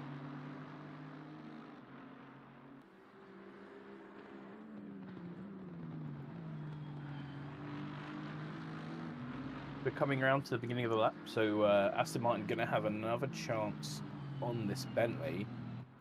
Need to get a good exit out of the last corner because the Aston obviously isn't the greatest on that early acceleration, so stick yourself in behind that big old Bentley, get as much luck as possible, pull himself down the straight, and he doesn't look like he's had a great exit. He's actually far enough away that the Bentley still is pulling away from him, so he's going to have to go around again. Yeah, that turbo lag on the Aston that's just such a bad corner for the Aston to come out of. And the Bentley isn't quick down the straight, as quick as some other cars, granted, but the Aston's probably one of the slowest ones, definitely. All that turbo lag. Dave in the pit. Joshua Devonshire still sitting in the pit lane. Hopefully they're getting themselves started. This should be Mike Noble jumping into this 1, 2, 3 Lamborghini. So what's happened here is they've all come in a bit earlier than I expected. So what we're now going to do is at the halfway point in the race, we are going to try to Thanos snap this into balance as best we possibly can. Only a couple people have pitted. Yeah, but what I don't want to do is go too hard on it. I could effectively give the 31 a 15-second penalty, and that would catch Fabian Piffet right up to him as they're just over 15 seconds behind. And then Mawson is a couple of seconds behind them. I might actually do that to the 31, just so. Give him a 15. Just because I can, just to slow them down and let everybody else sort of get on with it. They're really far out, so they deserve it, I think. We were just saying how it's going to take a while for Piffet to catch up. If you're going to do it, you better do it, because they should be coming to the pit lane here in a lap or two. I'm in support. The poor curb. And it is done. 15-second penalty for the leader for being too good at the game. That's what they get for driving the Porsche. And Jordan, I do have to say I do agree with you that I do wish I could give pretty much everybody in the race an SG30 on your behalf, but unfortunately, I don't think we'll be doing that one again. I mean, to be fair, Daly, we already done that. Well, yeah, but we also gave one to him, and then he got smashed by by the 42 car.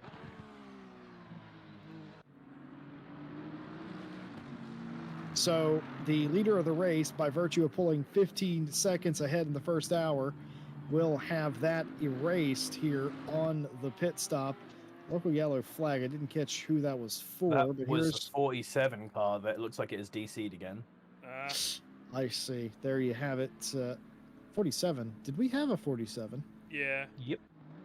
It was originally the 621, and when they reconnected, they came in as a 47. I do believe. I see. So they're Keeble and them are having issues. Yeah. Keeble and got you. That's unfortunate for them. There's nothing that we can really do for that. Billy Octane in the 333 in 6th place, and just in front of him, Rogers and Roberts for the 4th place position. This is what I'm curious of. How is Ted going to handle this Porsche? Not the normal car Ted Edwards would drive. Curious to check on him in a few laps. There it is once again, by the way, Gareth. You can't get enough speed down the straight with that Aston to even begin to make a move. Yeah, the Bentley's really going to have a bad exit from that corner, and the Aston's going to have to absolutely hook it up to have any chance. Because if he gets into his stride with the turbo on and the higher gears, then he will have a big slipstream from that Bentley, and he could make a move. But he needs some help just getting him there to the point where it's possible. Now, not that this will last long, because they just stuck Olivier in the car, and he's the AM version of this Pro-Am. But that is a Porsche behind him. Yeah, so Olivier comes out of pit lane in front of the 31. Jordan Grant Smith stayed in that car. I don't know if I expected that or not. Yeah, they're doubling it. Staying in the car, double stinting. And of course, they served an additional 15-second penalty for just being too good. And that put them behind the one. It shouldn't have put them behind Olivier, however, but it did, because I assume Olivier had a really quick pit stop. Well, let's take a look. In the 5. So 113.6 for Olivier and company, and a 130.4 for Jordy. So yeah, definitely a little worse.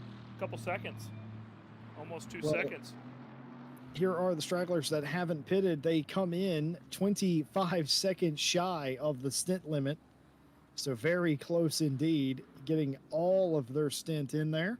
Mawson leading the field in, Robertson, Rogers all in as well. And I think that will, I mean, it doesn't have a choice. That has to complete the pit cycle under the third, well, actually the 333 of Billy Octane as well. So that completes the pit cycle. And here is Jordan Grant Smith, who is double stinting. I'm curious to see how many other people will double stint. Not the 808, Mia Rose in that McLaren. So Bentley's going to come out just behind. About 5 seconds. Bentley also had a little bit of a slower pit stop, a couple seconds.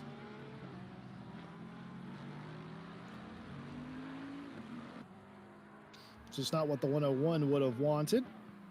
Where is Tom Roberts?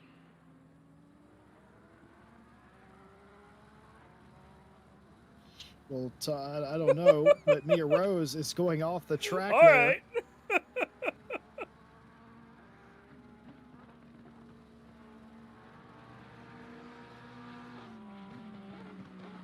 That was a heck of a move there. This is the battle to stay on the lead lap, I'm pretty sure. No, they're a lap down still, I think. I see. So this is hit the curb. Can't hit the curb, and that's your game. So this is going 2 laps down then. Yep.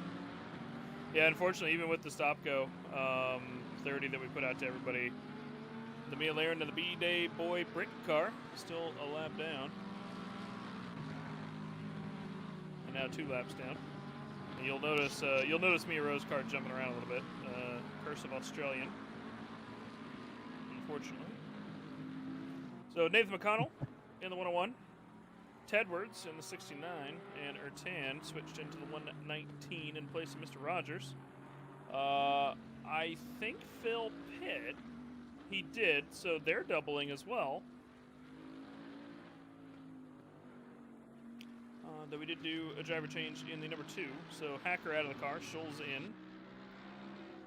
And they've got a little bit of damage on that front end still. Decided not to fix that, I guess. Reading some of the chat here. Ishmael Lebrecht says, I heard that the number 5 Lexus Piffet say he didn't like Jesse, just saying. I'm not going to fall for that one. An argument ensues between Nate McConnell and Katrina Scott. It's nice to see all of you in chat. Snooty says, let's be honest, the 15-second penalty ain't enough. You got to hashtag ban Jordy. We're not going to do that. Well, we're not going to do that. We're not saying ACC won't do that, but we're not going to do that. No, replay didn't catch that. Ivan asking, did they render the inside of the helicopter? That's a good question, actually. Unfortunately, the helicopter doesn't exist on the free cam, so I can't go and check. Now we've got to sit here for 30 seconds because I was trying to see what happened with Mia. She's in the pit lane again. Well, this is Mia Rose. This was the pit stop. The car was driving a bit weird, like it was skidding around. Maybe they forgot to do a tire change or something. I don't really know. And we'll have to see what happens when, I'm sure Tom Roberts will stop with the comments box at some point, as he tends to do. Nathan McConnell's in a battle, though. He's caught up to Olivier, which perhaps isn't surprising. I do know Olivier. Olivier's a little slower than... he's definitely a proper AM driver, whereas Nate's, as we know, a silver driver. But the difference is you know, they've got probably a Piffet in that Lexus, who is just a monster in that thing. Mawson's saying that the SG30 is what killed their chances. Apparently, the tire grip just completely disappeared after the SG30s, which is exactly what we planned, right? I'm gonna have to do the patented hashtag blame Mike Jones. That's a solid blame Tom, actually, for pretty much everything in this race. Also, apparently, did you see what Dave just said? Mike Noble messed everything up. Kellaway, before Jesse answers that question, the Keeble and Joshua Devonshire unfortunately disconnected from the server twice. So they are trying. They got back on track anyway. They're trying to finish the race, but yeah, they've had some technical issues, unfortunately. But yeah, Jesse, Mike Noble screwed up. Did he? Yeah, apparently Dave says he loaded the wrong setup. That's unfortunate. That's not exactly what you want to. Let me ask you something. When we reset the race, does that put you back into the garage? No. Well, it puts you back in the garage because you have to wait till 30 seconds to hit drive. But it keeps your setup, right? Like nothing changes about the car. All it does is reset your position on the grid. So it's not like he unless he purposely loaded or accidentally loaded the wrong setup, or purposely, I guess. It's Mike Noble. Who knows?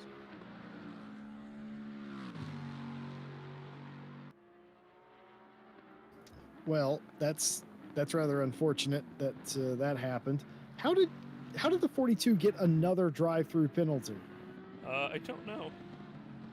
I think they've just been really abusing the track limits. Their car has, especially when they had damage, they did not look stable at all, and they were going wide in a lot of corners. Well, this will give Joshua someone to fight with, maybe, once they take their drive-through. No, so I am clearing drive-throughs for track limits. Ones that I can verify are obviously all of them are for track limits. I'm clearing them simply because that is not entirely true. You can get a DT for speeding in the pit lane. Yeah, if you speed in pit lane, I am checking. You can get a drive-through for it. So if you speed in pit lane, that's your own fault. But track limits, I'm kind of letting that go for the most part, considering some of the racing we've seen. Look at this big defensive move by Billy Octane. That GTR is already wide and giving the big old block to Fabian Schmedberger, who was talking in all caps earlier. Excuse me, that is Mike Williams, not Fabian Schmedberger. Schmedberger would never drive a Ferrari. I don't know what I was thinking.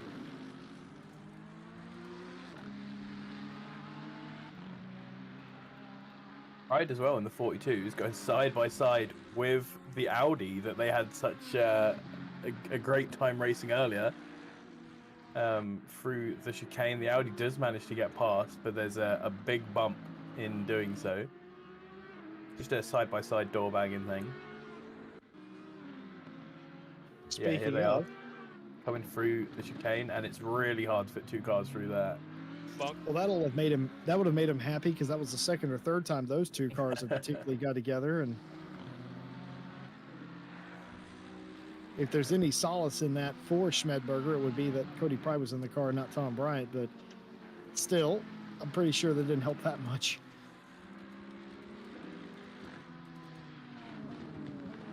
I just had a message. What would have been my teammate, Michael Kanachaglu, and let him know what we're missing out on, unfortunately, as this is quite possibly the biggest meme of a race I've ever seen in my life. Where do you think you would have been at this point in the race if you had to guess, Mike? Oh, God. So I was going to get up this morning and do my first laps ever on Hungaroring. So does that answer your question? That's pretty insane. Not ever, to be fair, I guess. I did do a few, like a bunch of laps last year. Like right after I started in ACC. However, we were going to have the most beautiful car on the livery. Or on the track. Well, that it's very purple. And we were looking at the cars pre-race, and there are some that there's one that McLaren that looks very similar to the Leeson car. Jordan took my paint scheme from the Night Owl series that we did in the 720. Also, in case y'all didn't notice, this has turned into a three-way battle. That is for position up there with John. John definitely the am of the three here, to be fair, but his 4th position. And he's defending well, too. Yeah, but this is not going to be the same sort of problem we saw at the Aston, because if that Nissan gets the side, that Ferrari is giddy as well. Whoa. Ooh. This is the 2nd time we've been watching this, and I've seen him doing some drifting. The Nissan's in front of him. To be fair, the Merc isn't a slouch off the corner either, but... Ooh. The Mike Williams brought to you by the letter F45 Ferrari team. Finding themselves in a 3-way battle. Bad exit there by the Nissan, unfortunately. It was indeed. Caught up on the inside, didn't have anywhere to go. I see what the 333 has done. They painted their car the same color as the numbers, so if you get mad at them, you can't see their number very clearly from the back of the car. But unfortunately, there's only one GTR in the race, so that's not going to help you very much. And there's only one team in the world that would drive a chrome green, I think it is, GTR. And that is, of course, the Triple R 333 team. But nonetheless, 3-way battle here for this position. Getting very dicey indeed. Everybody weaving and wiggling. No one wanting to give up a straight slipstream. But the Nissan seems to be struggling in all these sort of long corners. It just can't quite hold grip as well as the Mercedes. Yeah, and it doesn't have enough of the low-speed aero, which is a big problem with the Nissan. It's got all that straight line speed, and it's got a pretty decent amount of grunt coming out of the corner, but it just, you start losing aero in the low-speed corners. I remember driving it at Imola and just struggling the entire time, because a lot of those chicanes, are medium speed, medium slow speed corners, and it's so difficult to keep that thing in a straight line. Ishmael Lebrecq asking if we can pop the tires on the 31. We can't. You can, but we can't. That's sort of up to you. Appears like Conway asking, could we get a penalty for the 68 for the move into the chicane? No, because no car was particularly impacted. And what did we say in the driver's meeting? Rubbin's Racing fenders are meant to be used. That was a big dive there from the Nissan. Diving to the outside after he couldn't make it through the inside. Really nice in the braking, but he didn't quite get it past there. He went too deep into the corner, trying to go around the outside again into the next corner as the BMW is about to get in the way of all of this. Tom would like everybody to get an SG30 again. Oh! 4 wide, that's not good. The Ferrari doesn't manage to sneak past the Nissan as it's getting slowed down by the Bimmer, but the Mercedes gets slowed down going around the other side, cuts a big heap of that curb to try and stay ahead, and now it's just the Ferrari behind the back marker. Going completely off track there, trying to make the pass. Look at this weaving. You do a race like this where some of the rules are not quite as enforced. Again, track limits again for the 42. I don't think you can clear that one. It's on purpose at this point. Look, I'm going to clear the 42's track limits and the 621s. But for the 42, this is the last one that you get. Car 42, this is the last DT clear that you get. Stop abusing track limits. There you go. That was the Nissan getting past as well. Yeah. So he has managed to sneak past the Mercedes. And now the Ferrari's in the back of him as well. Yeah, good defense by John there for a few laps. Tom Roberts suggested everybody should get an SG30 once again because they had a problem with the driver swaps.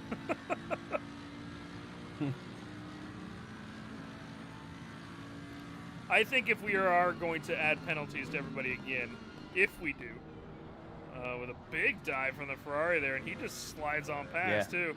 Nice and simple. Yeah, really well done. That was a good one. Good on the brakes. If we do that again, Jesse, I think instead of doing an SG30, we just add time to everybody's pit stop. We'll just take a break. That's right. We will do that. we'll add some time to the pit stop, just like we did Jordan Grant Smith, who never really lost the lead, back out in front. I actually don't know how far out in front he was. It effectively reset all of his progress, but will not reset his pace. As, yeah, it's already up to 20 seconds again on McConnell.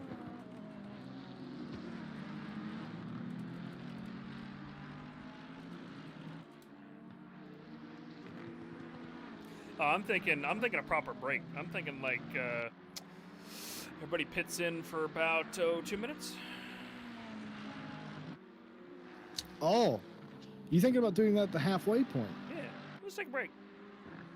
Besides for I think Gleason and so I think the 68 should get a minute because they got themselves punted off by Tom Bryant. Gleason shouldn't get anything, and I don't think the 808 shouldn't get anything. So basically, the 68 gets a minute penalty. Gleason, the 33 and 808 don't get a penalty at all, and everybody else gets 2 minutes. So how do we do that? And subsequently, I think we can just add that up. I think. Do you think we? I don't know. Let's try it. If we can stack stop and goes and turn it into a ridiculous stop and go, let's see. I'm gonna try it on the 1, 2, 3 real quick. Let's see. TP30, TP30. Oh, you can't do a TP30, really. There we go. Yeah. So we're gonna do TP15s. TP. Let's see what it'll go up to, shall we? Because that's 45. That's a minute. TP15, 1, 2, 3. TP15, 1, 2, 3. TP15, 1, 2, 3. We're playing a game here. TP15, 1, 2, 3. Yeah, there we go. That'll keep working. That's incredible. All right. That's gonna take a minute. Oh, you can't clear that. Well, that isn't clear, Jesse. So I think we're doing that now. Oh dear. All right. Well, it's gonna take a minute to get there. So Mike Jones, no, Mike Jones, no, Mike, try what? Clear all. Oh, it is clear all. Maybe. Let's see if clear all does it. Nope. No, one word. Oh, is it all one word? Nope. Oh, you've doomed everybody. I have. All right. Well. Oh, it's clear underscore all, by the way. Clear I just looked it up. Nope. All it does is clear the drive-thrus. You can't clear the time penalties. Ooh, it's doomed. All right. Well, this is gonna take a minute. Oh, clear TP. Oh, can you clear TP? And then the number. Well, hang on. Are we gonna clear him because that's a lot of work for nothing? I mean, that's up to you. Nah, fuck it. I feel it's kind of unfortunate that you're giving Mike Noble a bigger penalty than Jordan Grant. Oh, you're not. Okay. No. Everybody's getting the penalties. Okay. You got this. I am now being pinged. In.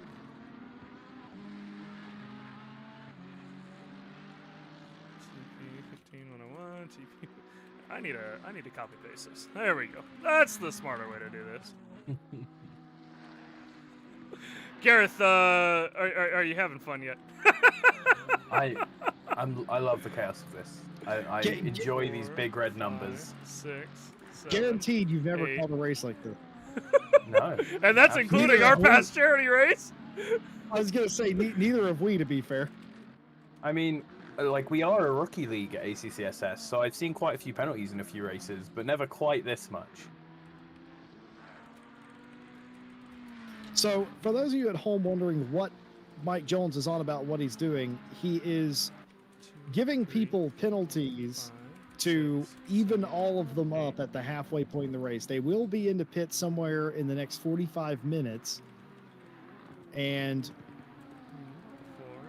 Mike Jones is letting them know that we're taking breaks on the pit stop, meaning that all the cars are going to be sat in the pit road when they come in next for service. This doesn't impact their service, and everybody is going to be sat there in the pit lane for effectively the same amount of time. And the effort is to unlap some of the other cars, bring them back onto the lead lap, and not impede anybody else's race, is what Mike is doing here. And I want it to be very clear, I am not doing this. This is all Mike Jones. I am proud of you for the fact that you've now learned how to Control Alt C and V. Yeah. Would it? Oh my God! What is? Can you guys like stop? What? Another Just drive-through keep came in. cutting tracks. 4, 5, 6, 7, 8. Oh, hang on. We weren't gonna do the 68. They're just gonna get a minute. 1, 2, 3, 4. TP. Folks, have you ever played custom Halo games or like custom Battlefield servers where the server owner gives themselves buffs and makes it really difficult for you to beat them? That's effectively what this has turned into. I'm gonna balance these out a little bit more. I'm gonna give everybody up to Billy Octane an extra 15. I have a question, by the way. What happens if you give one of these guys 120 seconds of penalties, and then they get a drive-through? How would the game display that? I don't know, actually. We're gonna find out. I mean, because the time penalties are a thing, right? So I'm sure somebody's gotten a drive-through before with the time penalty. So yeah, I don't know, actually. We're gonna find out as these guys are constantly getting drive-throughs. So I want to say it would display the drive-through probably for us. I think. Yeah, probably. So I slapped an extra 15 on everybody up through Phil Roberts, because Mike Noble's behind him by about 12 seconds, and Octane's 15 seconds behind him. So that should give them a little bit more catch up. For those of you that may be just joining us, this is the RCI staff and community event. 15 teams, 30 drivers, a community member paired with a staff member, pro with the white number placard, I've pro already am with silver, cleared and the true 621 am with once. silver. They get cleared Are one they more time. That's are their they second. circulating? Yeah, that's the second time they gotten cleared their DTs, so that's all they get from me. So let them know that. I typed that to him. The 119. I'm already back in the drive mode. Excuse me. Oh, that's fine. I'll do that. The 621 has had theirs cleared for the last time. I'll make sure they know that. This What non-track we're battle, by the way. hoping here. Yes, what we're hoping here is in 30 minutes, this tightens it up at the halfway point. A little bump there, a little boop and a bop, and that, as stated in the driver's meeting, will not require any sort of additional penalization because fender-to-fender contact is allowed in this particular race. If you are joining us and this is your first ever RCI race, boy, howdy, did you pick the wrong one to start with. This is not normally how it is here. We're usually a very tightly run sort of operation. This, of course, is a Sunday fun day race where it's a bit like whose line is it anyway? The points are made up and they don't matter. I mean, it's either that or pull out a safety car, which is technically possible. We could do that as well.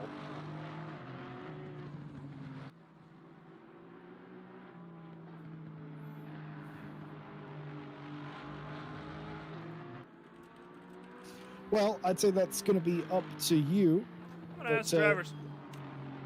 Yeah, why not? Ask the drivers, see what they think. Would they prefer to do these time penalties in pit lane and sit there, or would they prefer it to be a safety car to regroup everybody, basically catch everybody else up at the halfway point and get some of the cars unlapped as well?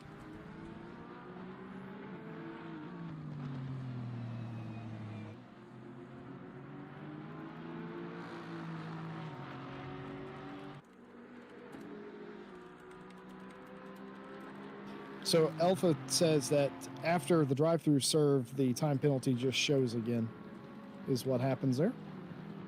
That makes sense. I was hoping it would be a bit more goofy than that, but that seems like the sensible option. 30 seconds of time penalty plus a drive-through equals a stop go 60. That would be wacky.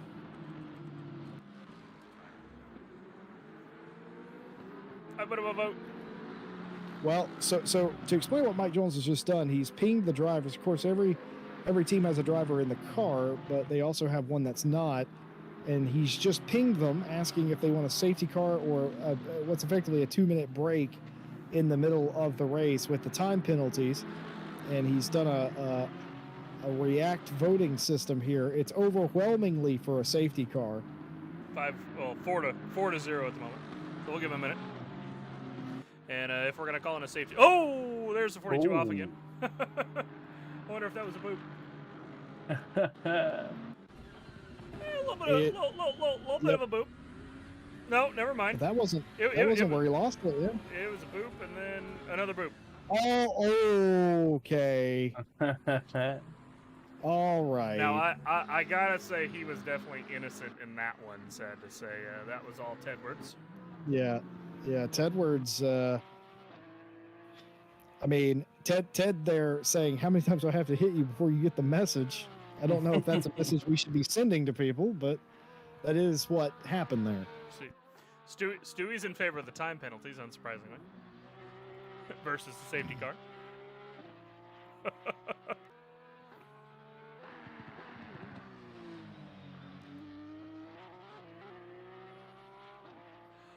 To answer Glim in chat, the problem with the ballast is you can only add 30 kilograms, which just isn't much, to be honest. It would unsettle a couple of the cars a little bit, too, especially the Porsche.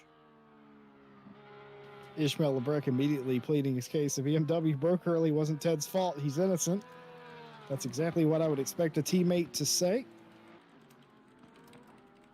Mark Woodford's joined us with a hashtag #BanJordy. Everybody on the #BanJordy train.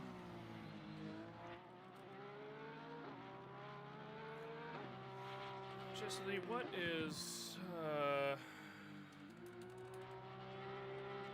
31 miles an hour at kph? Well, yeah. Oh, wait, hang on. It's 50 kph. Yeah, 31 miles an hour is 50 kph. 31 kph, 50 kph. So we're gonna do a safety car. Oh, we've got more votes coming in for time penalties though. Yeah, so it's very close. Awesome. It's 6-3 in favor of safety car. Now it's P1 and P2 in favor of that. So, and Gareth is the other one. Yeah, so now it is 7-3 in favor of safety car.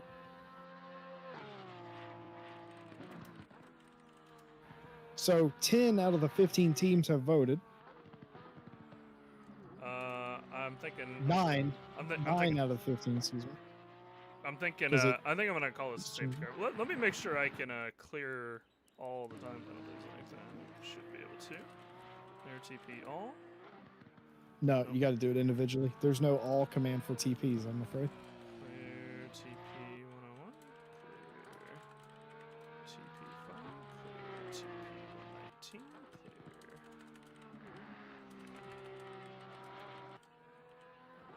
61. 5. 2, 3. 45. 2.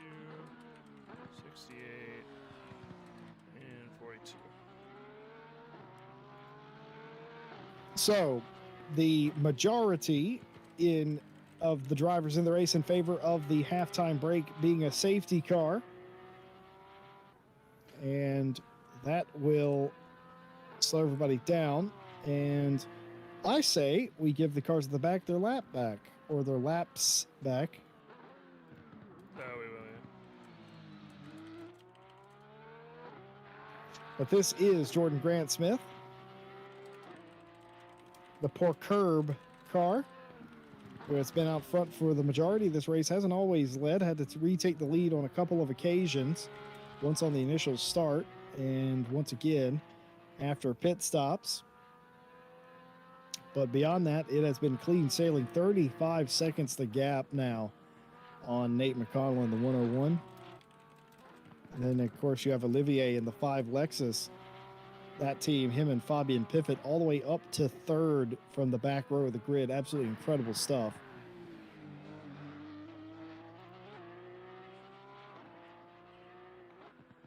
Okay, so here's the rules. We're going to have safety car in 10 minutes and 50 seconds. Leader will be the safety car, basically. They'll all go to pit limiter. Anyone that is unlapped can go ahead or anyone who is lapped can go ahead and unlap themselves. Everybody is allowed to pit, and then we're going to go green after the people who are lapped down have caught up, as well as everybody has made their pit stops, because that will be able to make their pit stops right at the end of the safety car period, basically, to reset their sim timers.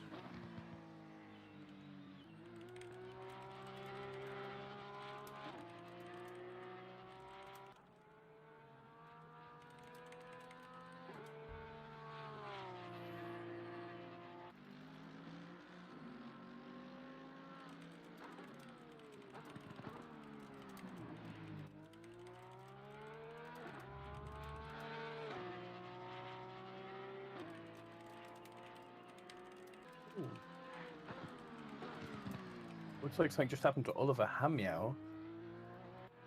He's absolutely rapidly falling down the order. I saw a yellow flag there for a little bit.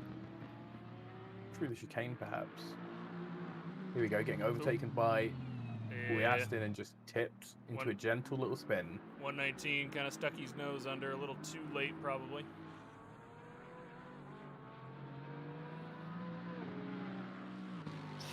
Well, I feel like that's a penalty. Well, if that's a penalty, then that's a penalty for Tedwards as well. For that incident we caught earlier with him.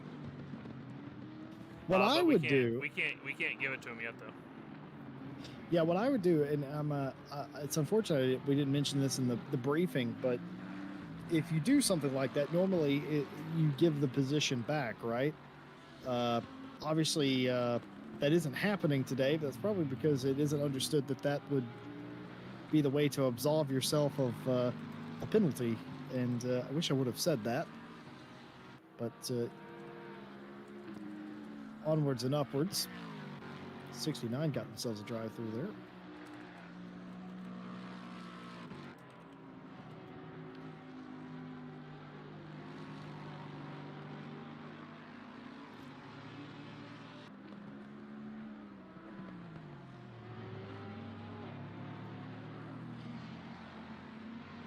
So, have you worked out the safety car procedure you are going to go with?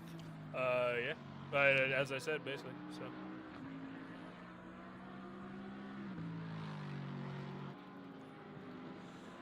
So yeah, we'll let the teams figure out what they need to do, and we'll call it out at 2:15.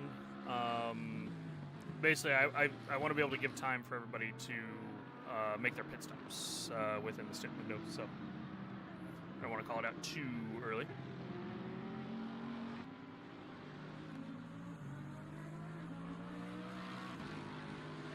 Yes. So, are you thinking after stops or before them?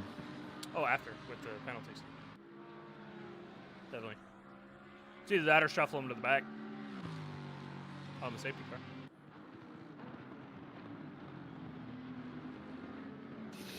Makes sense to me. You got a preference? The first one, yeah. Cycle them out through the pit stops. So that was the 69 that hit the 123, correct? It was the 69 that hit the 123, yep. And then... Ooh. And then obviously the 119 that hit the 5. That's an awkward corner to go side by side. They're definitely not going to be able to both stay on the track, and the Lamborghini does go off.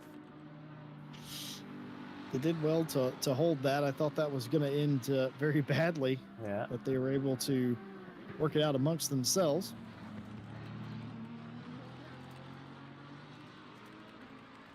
Going for it again, the Lamborghini on the inside.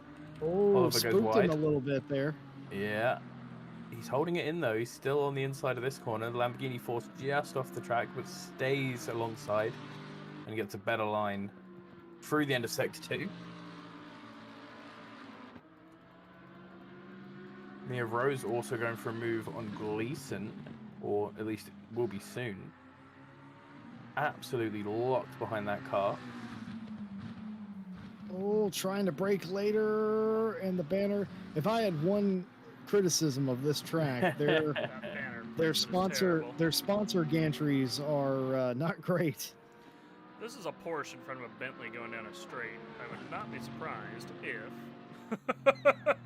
this happens.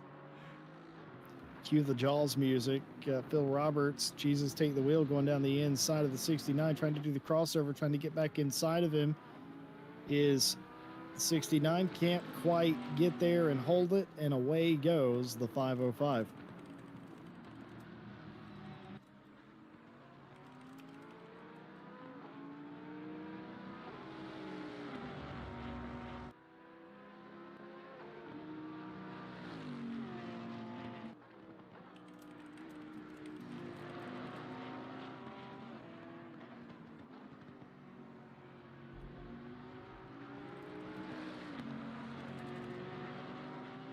Sorry, I'm still chatting with the drivers on the safety car procedure.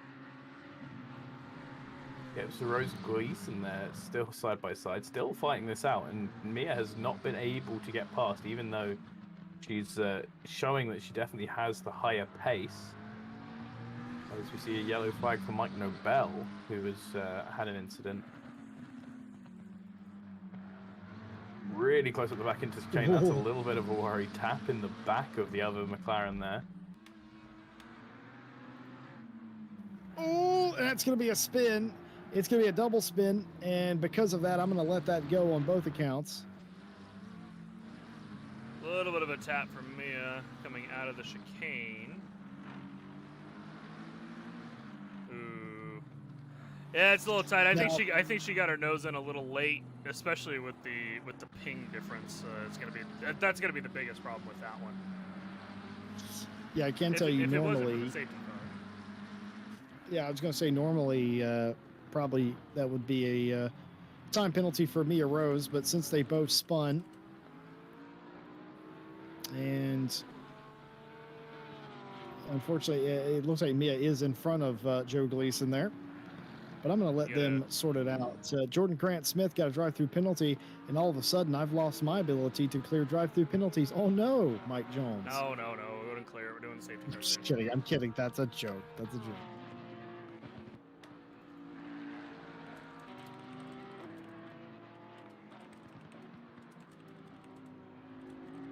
Oh, he already pitted. He was already coming in. I cleared the penalty before he got on pit lane, but the way that pit lane is here is that you have to commit. I don't know why he would have thought he would have had to have served this, but he is doing it. It's not going to matter either way, but he is still serving it. Oh, no, never mind. Nate's not going to come past him. He's too far ahead. Yeah, it's not even close. Yeah, he has a massive lead. It was 40 seconds. So, yeah, he is... Actually, stop. No, 31's down and gone. He's in out of turn 1 there, heading to turn 2. So yeah, that didn't bother them either way. Well, Jesse, I almost feel like he did that on purpose. Yes, Mike Johnson. We need to jump down into the chat. I fear. I'm gonna mute the stream briefly while I jump in and make sure everybody quiets down. And then I'll unmute the stream for the safety car procedure and we can talk again. All right. Well, folks, we are going to go all engine sounds for the next few minutes as we approach the halfway point in the race. It's going to be a safety car procedure. We're going to talk to the drivers and get it all sorted out. For now, though, full sounds. Crank it up, listen to the engines of the cars as we get ready for halftime.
I'm quickly going to grab a DT to clear my track limit warnings here, Mike. You want to clear that? I swear to God.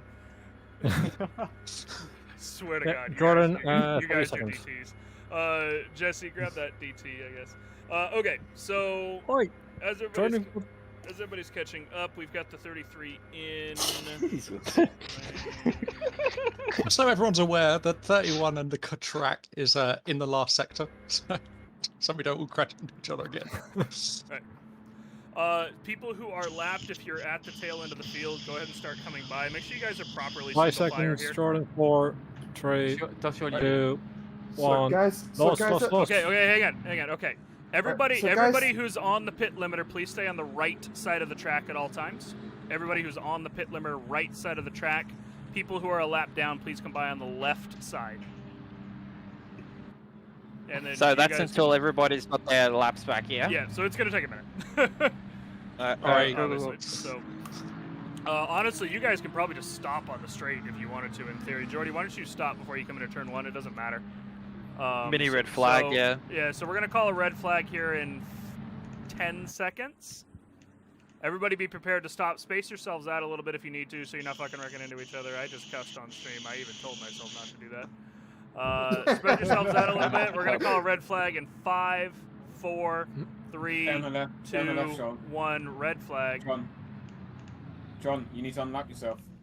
Yeah, anybody who's a lap down, anybody from P10 on needs to unlap. Nice, Tom. Right. Can I go for a pit stop? Oh shit! If you have to pit, sure? If you have to pit because of fuel or stint timers, do so now. Otherwise, do not pit yet. We'll pit in a couple minutes, basically. What if you just got another 4 seconds as someone rammed you? Then everybody's going to sort out in the same position. You're going to be able to fix your damn. I am not a lap down. You lied to me. You're not now, John. Oh my god. I don't think. Are you? I thought we were. Number 2's John. Yeah, I'm not. I we said I'm were. not. Okay, then just stop, John. Yeah. And you'll slot back in your spot. I remember us getting that by. Yeah, but he pitted, I think. Yeah, if somebody pits now, they get a lot ahead. This is the order, and no, because everybody's gonna have to pit again regardless. So this is the order. You're all gonna cycle back out where you are. We're not gonna allow anybody to jump. This is emergency refueling and driver change only. Emergency refueling and driver change only.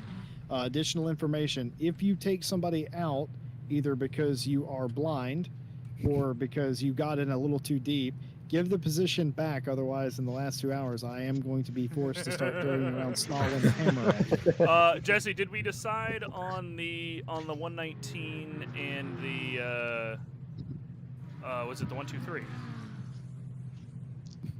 I went based on safety car protocol. I went no further action. I'm going to let Noble wreck him. Got it. And then there was the car who punted the 42. Who punted you, Tom? 69. 69. That's right. 30, please. I also let that go because the 42 got what it deserved after what it did. Wow. We are innocent. I would like to proclaim our innocence. I am hands down the best steward. Can I have You say that. How did you get a drive-through? You're clearing out. How much money they send? How much money they send? Tell us. We're just so desperate to get back on the lead lap. Thank you very much. Anyway, because I got given the car and I already had 3. All right, go ahead. Yeah, further information here.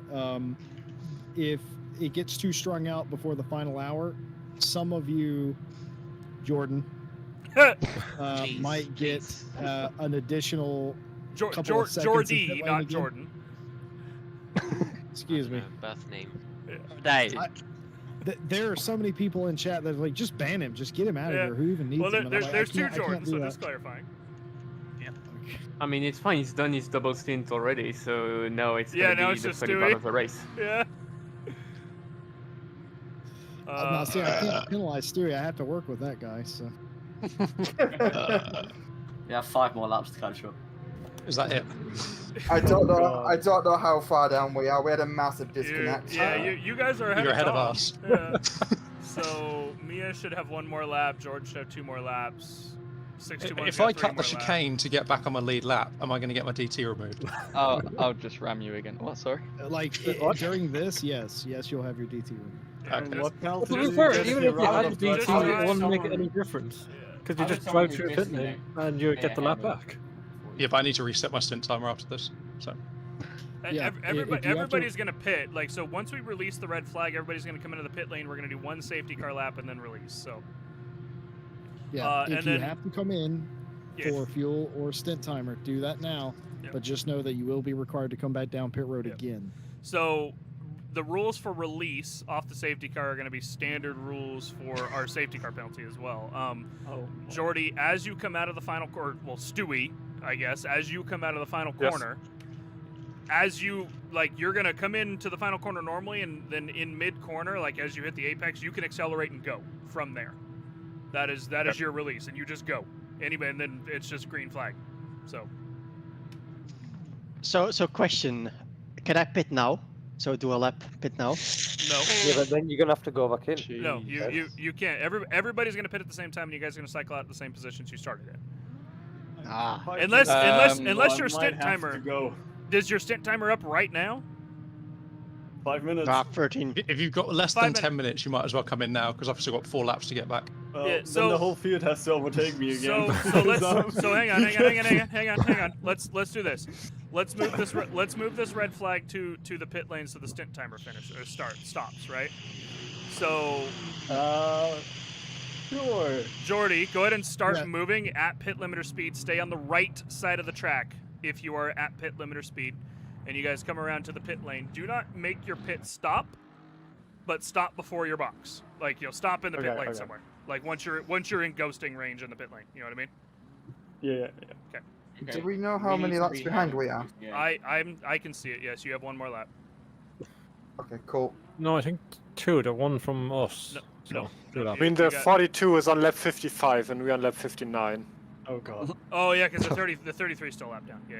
So. Yeah. We'll be checking it. Just keep in mind as you guys approach. Speed. Yeah. Keep in mind. We need to be ahead of the Audi. That's the only thing Merc, you'll come out in P10, obviously. Yeah. Just a question for the commentators. Have you been pronouncing our team name correctly of 33 and 2 times? Yes, Jesse has. Yes. Audi. I have been. That's the If you're best there, I'm name. back, by the way, if you need to switch back into me. All right. Damn you, Mike Jones. Just a reminder, everyone, come down pit lane. As soon as you enter pit lane, your tint. Blimey, your stint timer is frozen. It ends, right? Yep. Do not go into your pit box and commence your stop. Don't do that. But park near it and stop. This is safety car procedure. Everyone on the pit perimeter, please. That's very good. Is Mike gonna move us back into our own channels? No, during the pit stops we will. So before I release people into their pit stops, you guys can cycle back out, make your pit stops, and then I'll just make sure everybody's in the right position, and we'll release that lap. So if we've got damage, and we come out behind where we should be, we're just gonna cycle back into. Yeah. Yep. That's fine. Yeah. So hang on. 33. You're approaching the pack. Cars on a hot lap. Make sure you're staying on the left. Cars on a hot lap on the left. What is going on? Wait. I can't remember our tire pressures now. Why are we stopping? Because someone know. spun something. How do you spin on? Yeah, Someone burn, yes. I need to come behind I you. was there, P8, yeah. so. We'll cycle it out later. Whoa, Calm down. Come on. Cars on pit limiter on the left side. Come on. Wait, I know. the right. Sorry, cars on pit limiter on the right. I know what position people are. We have a screenshot of it. So if you guys shuffle up a little Led bit. by Nobel. My ignition turned off, so that was my fault. That is your fault. That's my. I was P8. Sure. I don't understand why we don't do every race like this. Have everybody in here to Call of Duty lobby. This would be brilliant. Go find BD. I was P8, so. Next year's World Tour brought to you in one voice chat. It's a simple process, this, isn't it? You know, it really works. Wait, I think Olivia is trying to say he was P8. Yeah, and that's fine. Well, he'll sort it out after the pit stop. It doesn't matter at this point. No, we were P7. We were P7. It's fine. There's a screenshot. It does not matter at the moment. I only have a minute You're left of P1. sim Nicholas time. P1.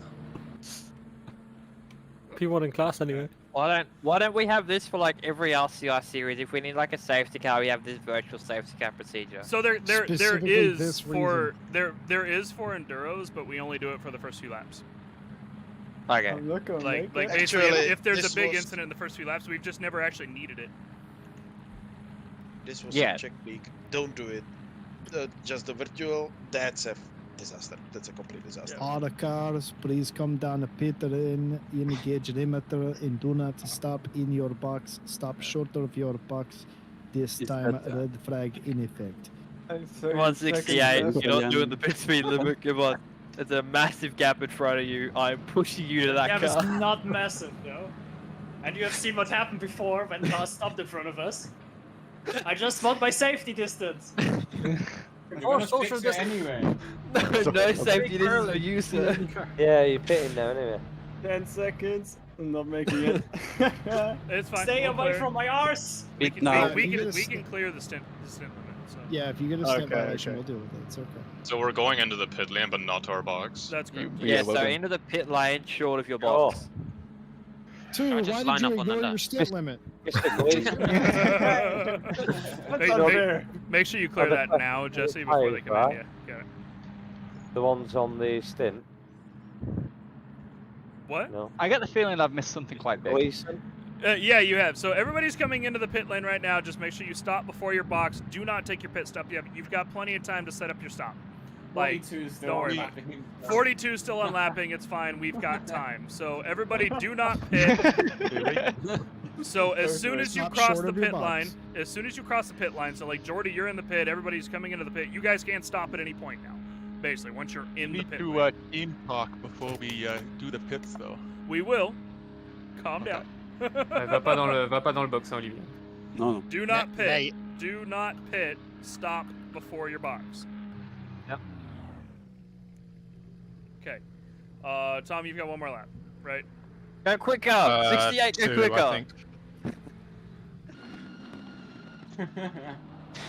You're Watch bullying him. the 60. Who organised this? What's Watch going him, on? Watch him wreck himself on this. By the way, I've cleared 5 drive-throughs for corner cutting under the safety car. Points. Uh, How Are we good. surprised? I don't think so.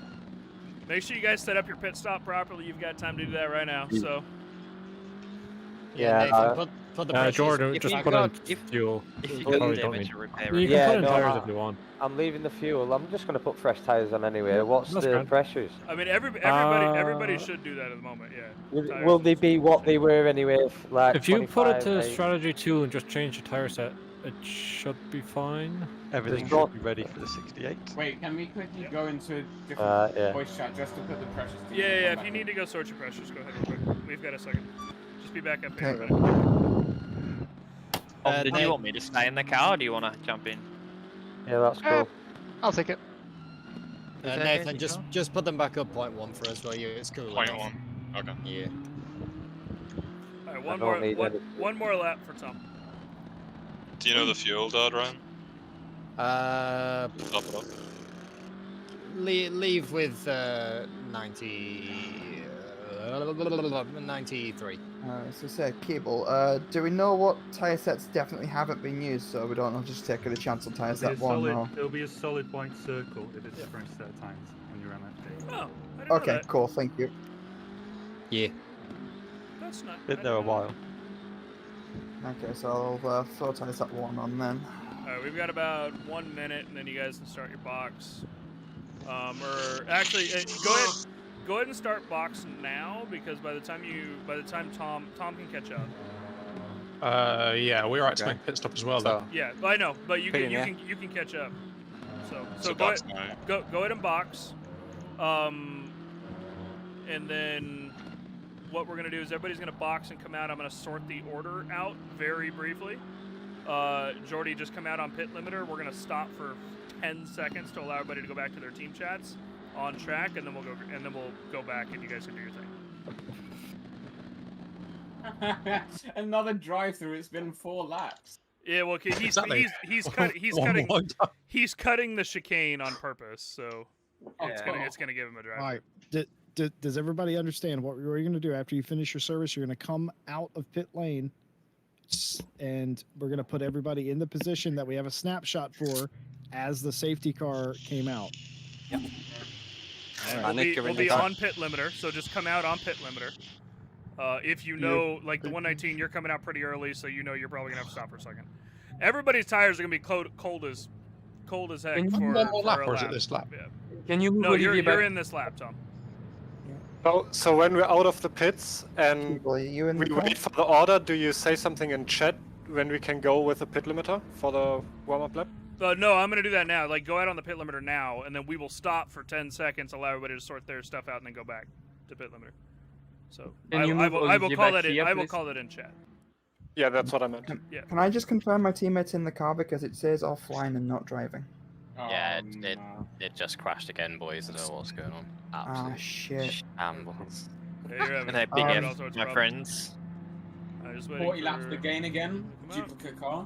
Are we okay to try and fix this, or is this us out? I mean, you can try, but we're not gonna stop the racing, basically. So sorry. If you get back in time, you'll still be on the same lap. Okay. Yeah. So if All right, so if we both everybody- quit and then I rejoin. I'm just waiting for. I'm gonna just. Can you two go down to another channel because you're not gonna be part of this, please? Wait, can we pit now? Yeah, Or- yeah. You should have already pit. Oh, we missed it. Yeah, do it now. Do it now, quickly. Vas-y Olivier, vas-y, go faire l'arrêt, go faire l'arrêt. All right. We completely missed it. Daydreaming, yeah. Where's the Porsche? Yeah, he's coming. I'm watching him. So stay on the right side Yeah, of the he's in the track, middle of please. Everybody on the right side of the track. Come on. All right, Jordy, and then the Everybody 101, suddenly moves over. and then the 119, and then the 505, and then the 69, then the 123, then the 5, then the 333, then the 45, then 2, then 68, then 808, 33. Yeah, you guys are actually in the right positions. Besides with the 5. It is I no, think. you're in So- 5th. There you go. So we're just waiting for the 5 to come out of the pit, and then we're good. And the 42. Where did you say the 119? Sorry, third, yeah? 119 should be in P3. The 68 needs to come back a bit. So 1, 2, 3. Number two needs to go ahead of 68. 1, 2, 3 needs to move ahead. Hang on, I'm gonna do it as soon as they We're come ahead of across. 808. As soon as they come across the sector, and we're just waiting on car 5 to come out. Yeah, that's it too. That's it. Okay, they're coming out of right now. Jordy, let's. Are we good to catch back up? Oh yeah, no, you guys need to go. Yeah, you need to go catch back up. So we're gonna stop very briefly here in just a minute. I cut the track so I have my DT and you remove it. There's no need. You guys are just catching up right here. Just remember your tires are gonna be cold. So. Yeah. But everybody's tires are gonna be cold, so be careful and don't be dumb. So, car 5, I think we were behind Noble, behind the Lamborghini, right? Yes, I was Car behind. 5 is Yeah. P7. Car 42, Yeah, okay. you're in last. Wait. What a surprise! All right, Jordy, Good try. we're gonna go ahead and stop here at the right-hander. I'll count that in, so be prepared to stop very briefly, just to sort the order and have everybody go back to their turn. So stopping in 5, 4, 3, 2, 1. Okay. So we're going green on this lap, right? You're gonna go green on this lap. As you come out of the final corner, you can accelerate. Okay. All right, car 5 slide into P7. Assuming I'm leaving a gap for the 621 to rejoin in front. Sure. No, So we- they're not gonna make it. So, all right, everybody go back to your, everybody go back to your chats. As you come out of the final corner, it will go green. I will say in chat when you guys can release back. Yeah, like watch the in-game chat. I'll tell everybody in a second when you can keep going on the pit limiter again. Until then. All right. So everybody go Discord. Okay. Back to box. GTFO. Can Well, that was interesting. Let me get your stream back up.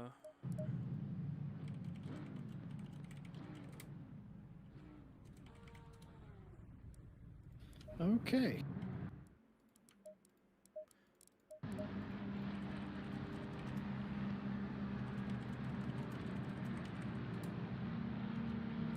Okay. I should have stream maker ready. Okay. We didn't give them. I learned. I remembered some. We didn't give them any instructions. Keep about watching what chat, Jesse, for me in game. Yeah, except single file. Yeah, they're single file and they release coming out of the final corner. So, unfortunately, I don't think the 621 is going to be able. What does pivot mean that we got for all? Did they? Yeah, I think maybe the Lexus and the slightly. It's fine. Whatever. It's just 4 seconds of damage. All right, everything looks good. They're grouping up. And so they'll go green out the final corner. Yep, everybody single file here for the restart at the halfway point. Everybody has done their driver changes, and they are ready to go green once again for the second half of the race. As you heard in the meeting, I said that I may once again, just like I did after the first hour, give a performance balance to perhaps the leader if they're too far out, to bring them back.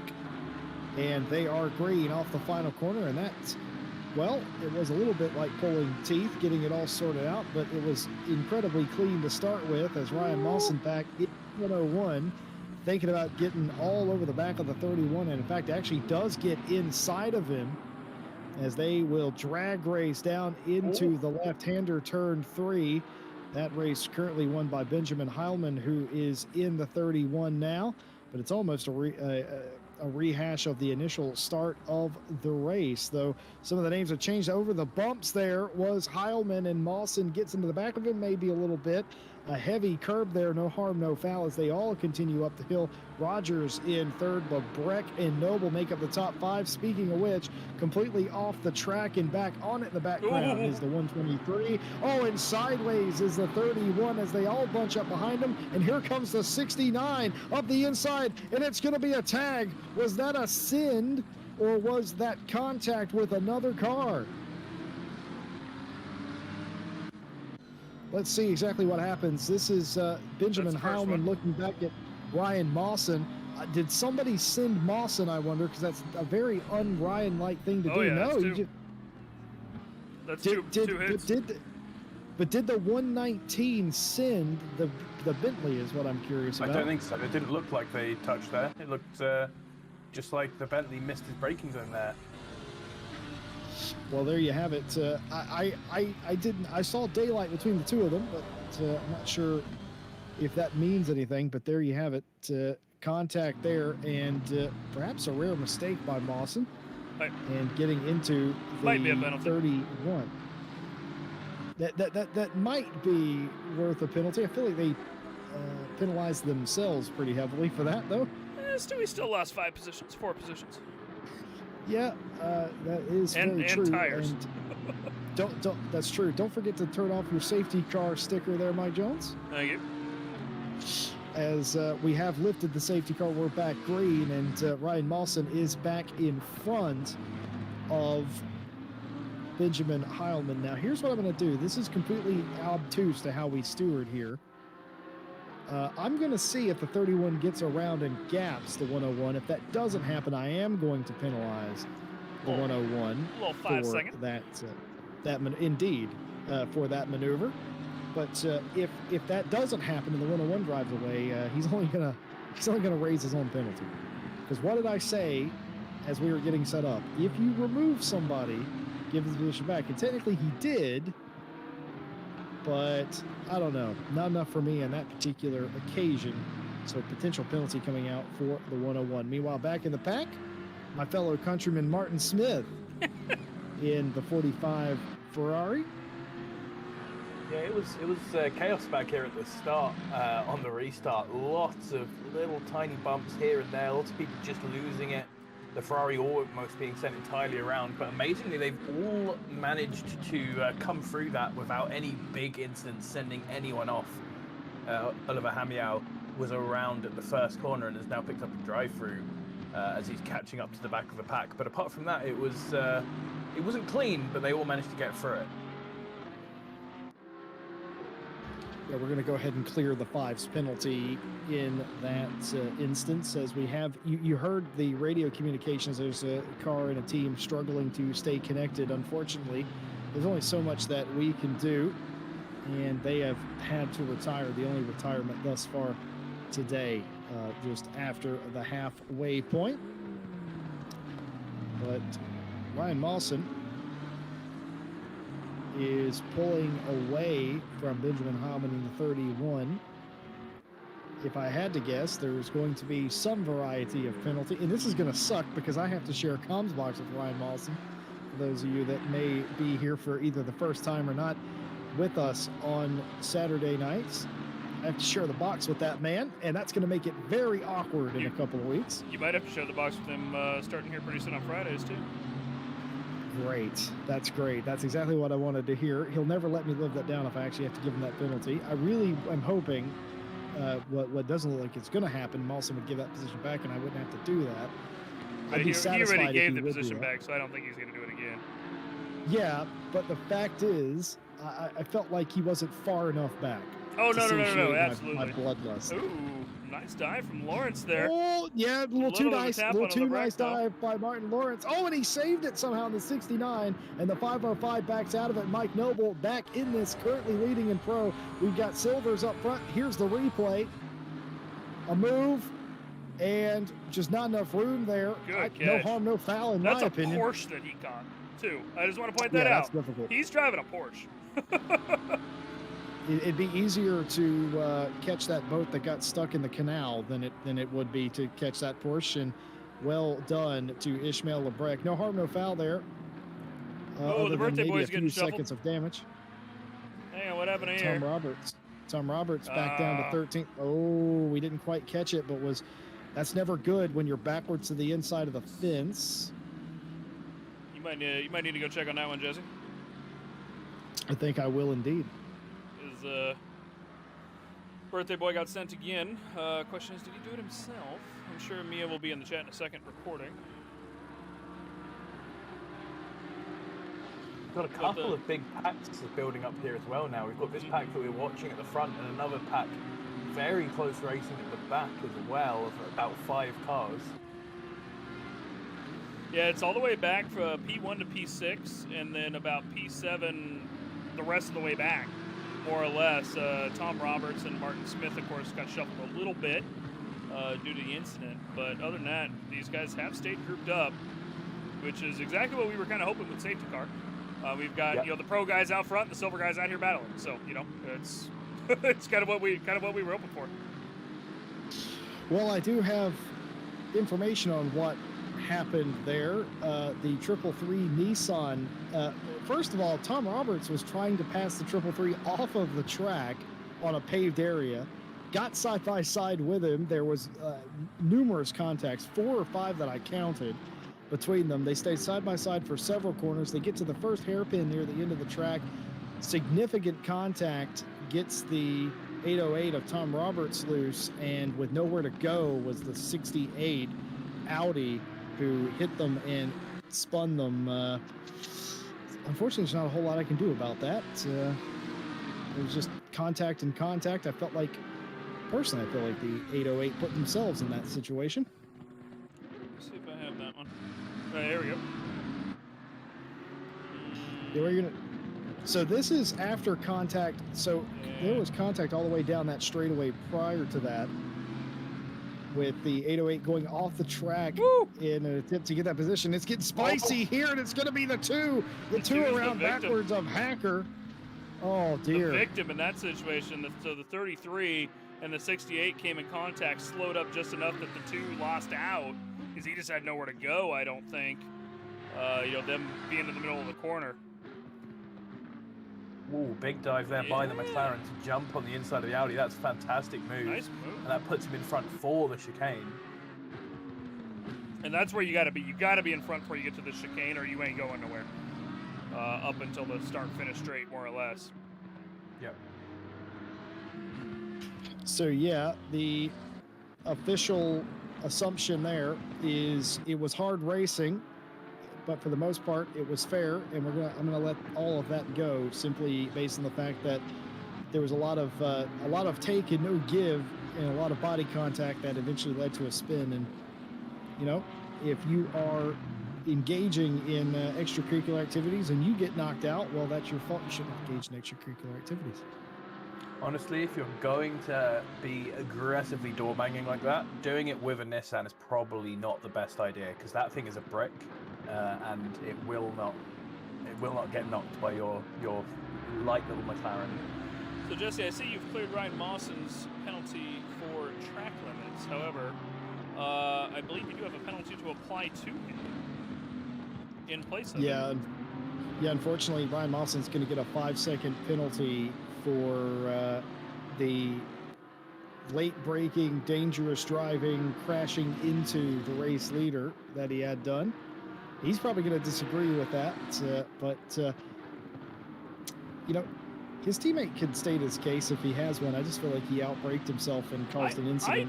I don't think that Martin. I'm looking at Martin now. I don't think that Mawson would disagree.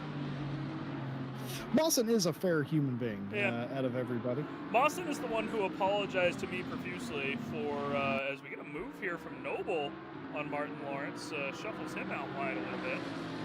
Yeah, it looks like Lawrence trying to put himself on the outside to try and take that Porsche, and that just was not the right line to be on. But he's managed to get ahead of the Lamborghini now. The Lamborghini's now getting a bit of the same treatment from the the other Bentley behind him.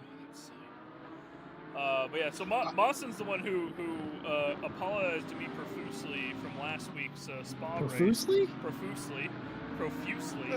for last week's Spa race for something I didn't even think was his fault. So, doesn't surprise me. So, Chatter says, I love how the 69's keeping the train from running away. I love that too. By the way, if Heilman gets around Mawson, I am going to clear Mawson's penalty. Because if he's able to race back up there through him, I don't feel a need to impede them any further, considering that if the 31 were to get out in front, and I would give them a penalty for being too far out in front. So I'm willing to. I don't think Stewie's going to be that much faster than these guys. Yes, but if that happens, I'm willing to live and let live. But until that happens, I'm out for blood. Fair enough. My client is innocent. Says Nate. I am once again asking for your support. But yeah, the Ishmael Lebrec being the cork in the bottle. Porsche's not a very big car, but you wouldn't know it by how he's driving it. He's got two big Bentleys behind him, and they can't quite get by him. Martin Lawrence and Ryan Mawson, and now Mike Noble in tow. And don't look now, Benjamin Heilman in the 31, who's led, well, basically the first half of this race, is now all in this pack together. Somebody's going to get turned. Somebody's going to get a penalty. That's just how it works. Oh, down to the inside is Mawson. Yeah, one of the Bentleys got wide there, so Mawson could just dive in on the inside and takes the nice line for this corner. Other Bentley going to take a little bit of the curb, but not enough to stay there as the Lamborghini looking around. Mawson gets it.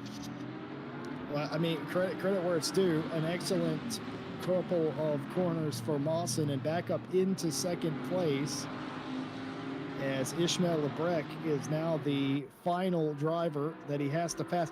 If you're Mike Noble, who is now leading here in pro, and you have the 31 who's been so dominant today behind you, I don't know what you do, and I don't know what you do if you're Noble or Heilman now, considering you have 3 silvers in front of you. What can you do? I mean, I guess you just got to try to politely pick your way through the field. Ooh, Mawson running wide there a little bit. Going to let the 505 get on his inside, coming out of the corner. A little bit of a bump there. Just enough to kind of cycle the 505 back. Lawrence does fall back behind Mawson again, but Mawson with that slight mistake coming in through, what is that, turn 2? I do believe it is. I don't know if they consider that turn 2 or turn 3 at Hungaroring, if that little kink's turn 2 or not. Okay, so the kink is a turn. Yeah, we've had that debate about a million times. Well, it's not even a debate. It's just it's a conversation we've had about, like, certain places in the world, they consider a kink a turn, others don't. And a lot of times it's down to whoever designed the track if they want to count a kink as a turn. Traditionally in America, we don't count kinks as turns, but that that's essentially changed. All the modern circuits that we have had built here in the States do consider kinks. The majority of Europe will do that as well. I find Japan and Australasia to be a mixed bag of the two, though. Fight going on for the lead here, boys. We've got Mawson looking around the Porsche that was in the lead. He was just there for a couple of corners, giving it one. If he messes up big here, he could be in trouble with Bentley behind him, but he hasn't done so. Neutralized that, but he really was going for it there, side by side for about 3 corners of that Porsche. Yeah, a little flash of the lights coming out of the final corner as well from him.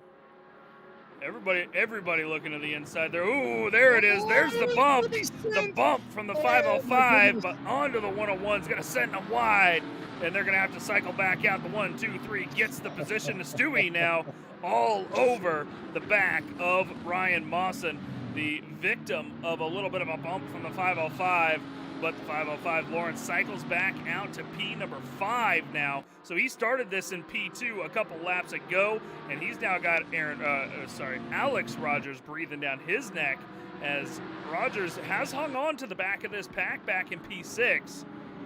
Just hasn't really been up in the fight, but if they keep fighting like this, Rogers is going to be able to make a move. We know that at Night Owl, Jesse. He's very capable of being patient and making those moves when he needs to. And at this point, he's waiting. Well, official judgment on that, no penalty for the 505 racing incident, as basically the 505 shot himself in the foot with that one.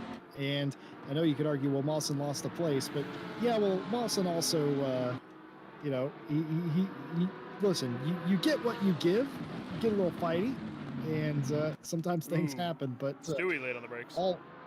Stewie late on the brakes, no harm there as they continue on. And now Mawson has to recalculate himself into 3rd place. What does Benjamin Heilman do now?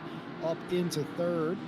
Heilman only knows one sort of tactic, and that is smooth and steady. And that is what you're seeing here today. I'm assuming, based on the fact that Grant Smith took the first 2 stints, that Benjamin Heilman's going to be in for the second 2. I think that's fine. That would make sense.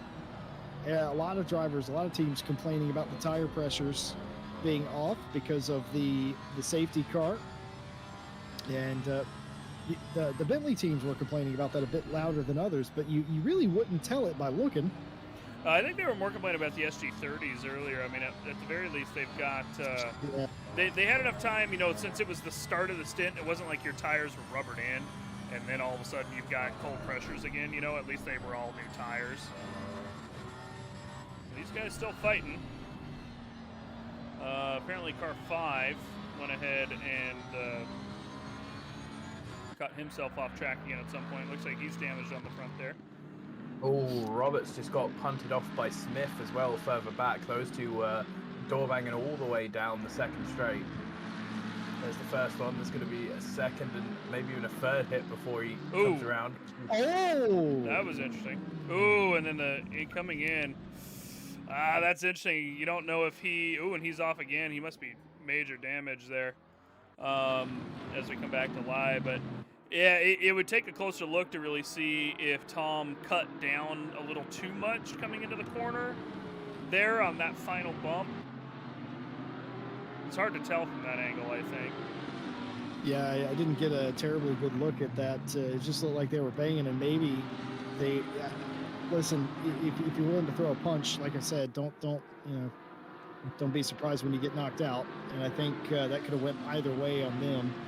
And based on the rowdiness of that, I'm gonna be forced to kind of let that go. Oh no, Ryan Mawson.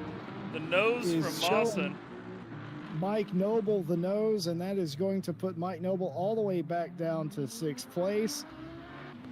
And that's a spin. And look at this, the fight for the 4th place. Yes, indeed. Fight for 4th place. Martin Lawrence going back through. I don't know why. Is it? Yeah, it is second now because Mawson slowed down. No, Mawson slowed down. Did he? Yep. Oh, okay. So I was confused what timing and scoring was broken. It was clear one of them was, and I didn't know which one it was. So yes, you are correct. Ryan Mawson slowing down. And that has promoted Martin Lawrence up into second. Benjamin Heilman into third still. Looking now to... Same song, different verse. Now he just has a different Bentley to try and get around. And it's literally the same color Bentley too, which is the thing. Like, same paint scheme. You wouldn't even tell the difference. So, I don't know if Mawson's trying to get behind the 123. I think he is, yeah. He is now, yeah. He was waiting up for him. Yeah. So, I think he saved himself there. I think we're going to stay with 5 seconds. Yeah, I think he just keeps the 5 at that point. Like, that solidifies in the 5 second, even though Stewie's come back past him.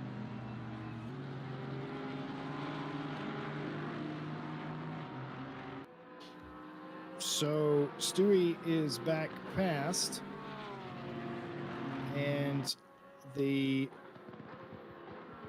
battle will continue. 1 hour, 33 minutes left to go. Ishmael Lebrecht out in front of Martin Lawrence, with this man, Benjamin Heilman, in the 31, up into third place.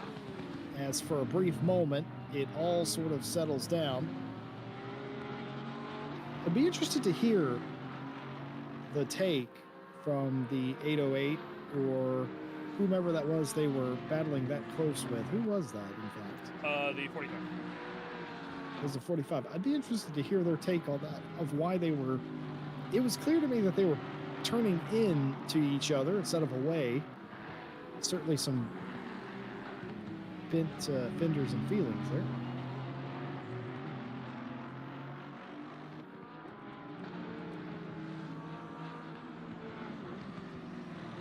For those of you that may be joining us just now and wondering what in the world is going on, well, this is the staff and community race number 2.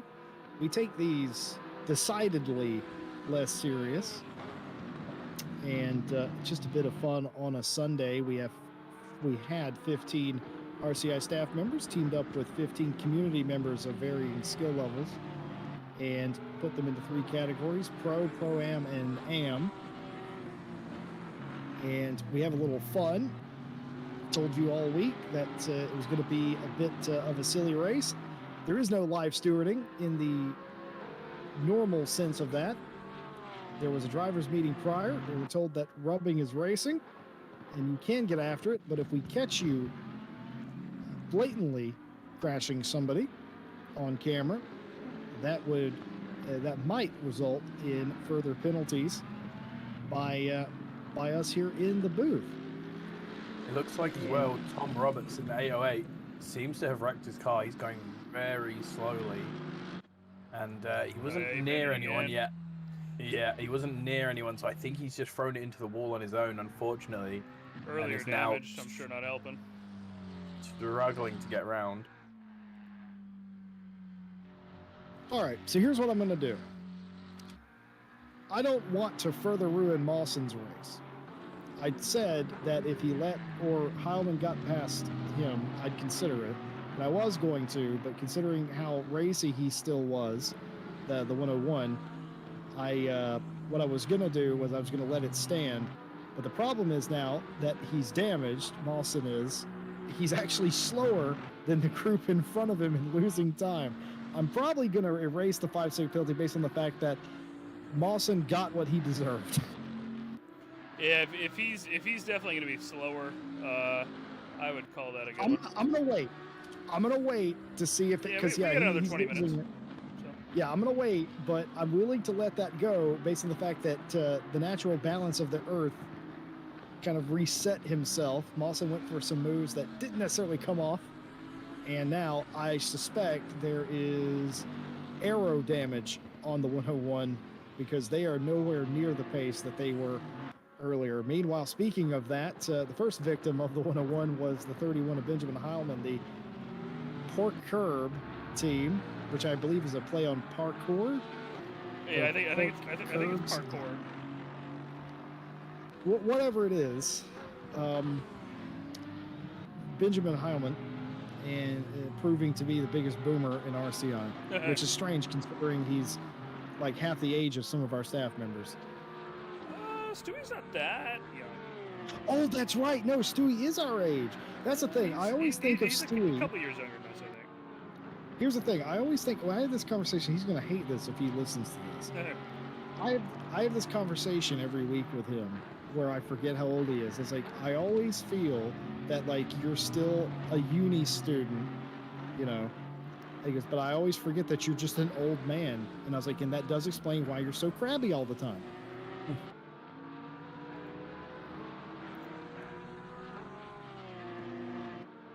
But Benjamin Heilman, closer to Mike Jones and my age than you know, than you might expect. Lovely human being, Stewie. He's taught me a lot of.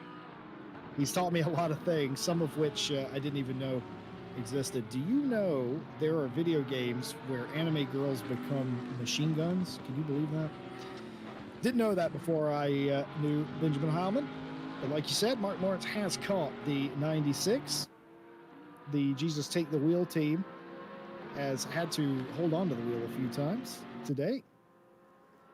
But they have re-caught the 69. Remember when it was a bottleneck here? We had 5 or 6 cars all behind the 69. Meanwhile, Ishmael Lebrecht doing Ishmael Lebrecht things and staying out in front.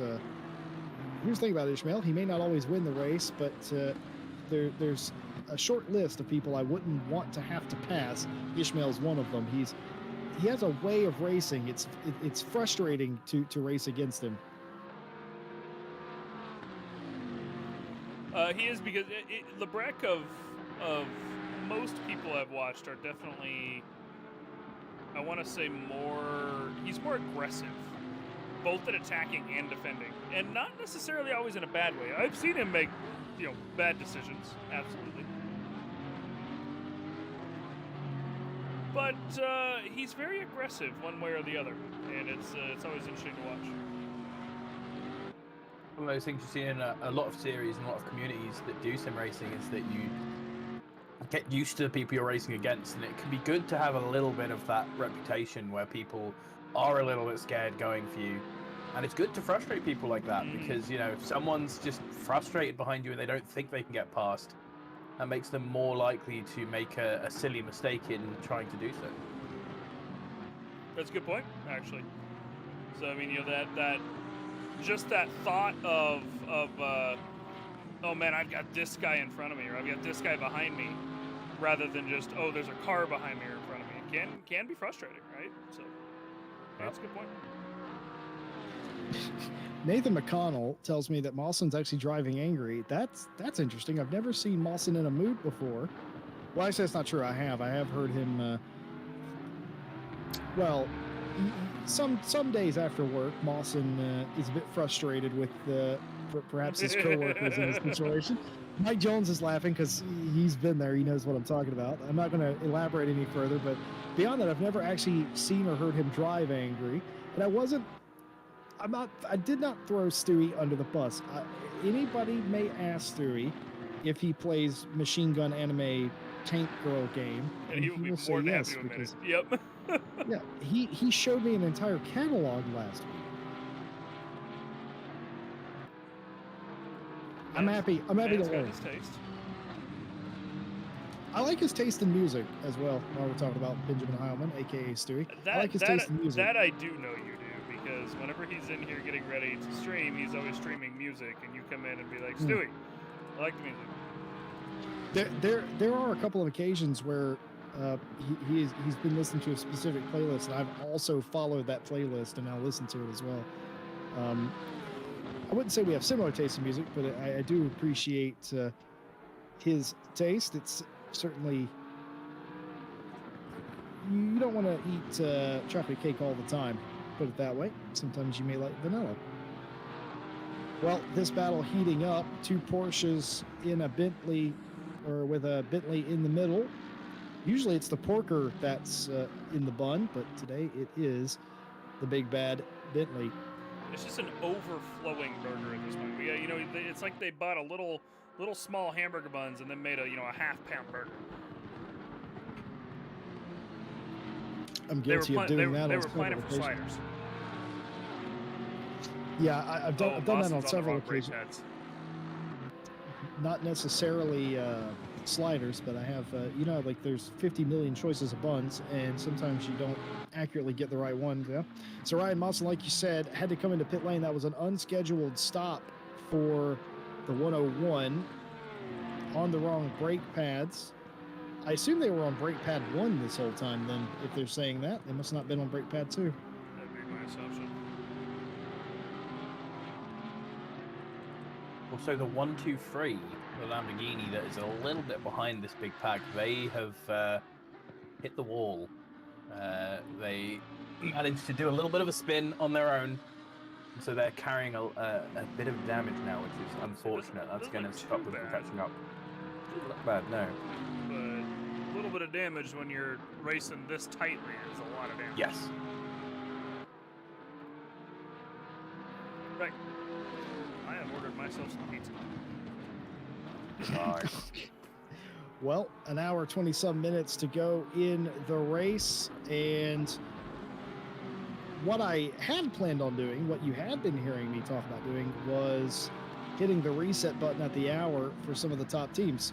Fortunately, I'm not going to have to do that. It's going to be organic to the finish here, with all the teams filtering out where they are. There's no need to shuffle anyone, because if I were to shuffle someone, I'd have to start at the top, and there's no real reason for that. We've got the top 3 all under a blanket and only 3 seconds behind a Rogers, and then everybody else has had issues or cycled out where they may, as Martin Lawrence continues to pressure Ismail Lebrec. Now, these two a year ago would have been racing each other nearly every week, and I know that's not the case anymore, but they will have had a notebook on one another, as it's going to be very close. Getting the run out of the corner is Martin Lawrence, but the road will be going against him. But can he get the job done before then? No, he can't. Contact there, has to save the cars, the 505. He does it. Benjamin Heilman gets through. Ishmael Lebrec leads over Benjamin Heilman. 2 Porsches up at the front of the track. And that was not how the 505 wanted that to come off. There's a lot of space that he can go across the line there, and he just tries to get back onto the road too early, and there's still a Porsche there.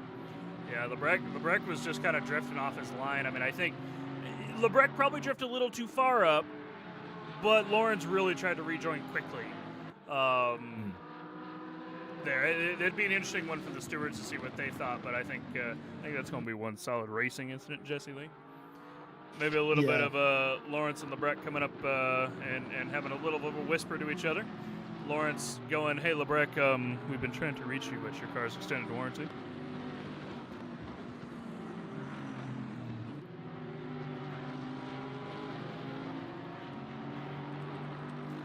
Absolute silence. No, sorry, I had to do some work there. 31 effectively got a penalty that was exacerbated based on the previous incident, and that was removed. And also the 101. I feel bad for them now. They've murdered their own race, so I don't feel like punishing them further would do anybody any good. Got to drive through after the outlap. So the 101 second to last now as they run. The 69 leads over the 31 and the 505. Like you said, they may have a conversation amongst themselves, but obviously the 505 was trying to gain that position, thought that the 69 would give him room, and he didn't, and he was going to have to get back on the track at some point. Contact. The 505 put himself in that situation, and well, it didn't come off. Instead, he had to completely back out and give up the second place position. So, in our eyes, the racing incident. Keep it going. They're all still together, and they're all still racing for that spot. And look at this. Martin Lawrence showing incredible ability and will get back by the 31. Now, that is impressive. Yeah, he really seems like he has the pace to win this. He is just on the back of each of these Porsches whenever he has to be, constantly. He's got a bit of a gap built up now to get back to the Lebrec, but with the pace he was showing fighting him the first time, I wouldn't be surprised if he manages that pretty soon. I'm sure eventually we'll be giving this guy a few more penalties to bring him back down if he's still doing this pace in an hour's time.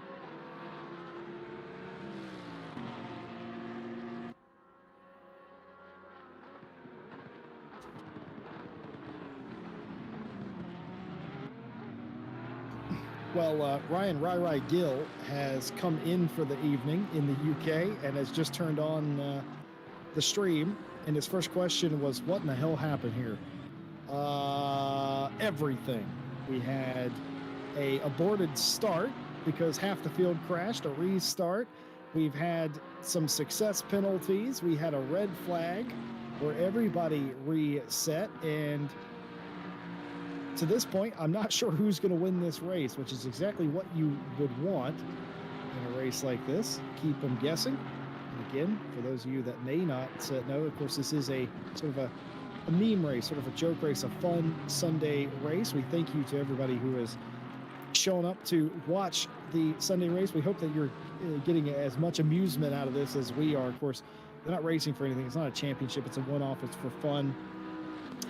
And like I think Ishmael said in chat earlier, it's just to blow off a little bit of steam. Nicholas Smith there in the 333. These guys are the ones that have been fighting since we restarted as well. Have.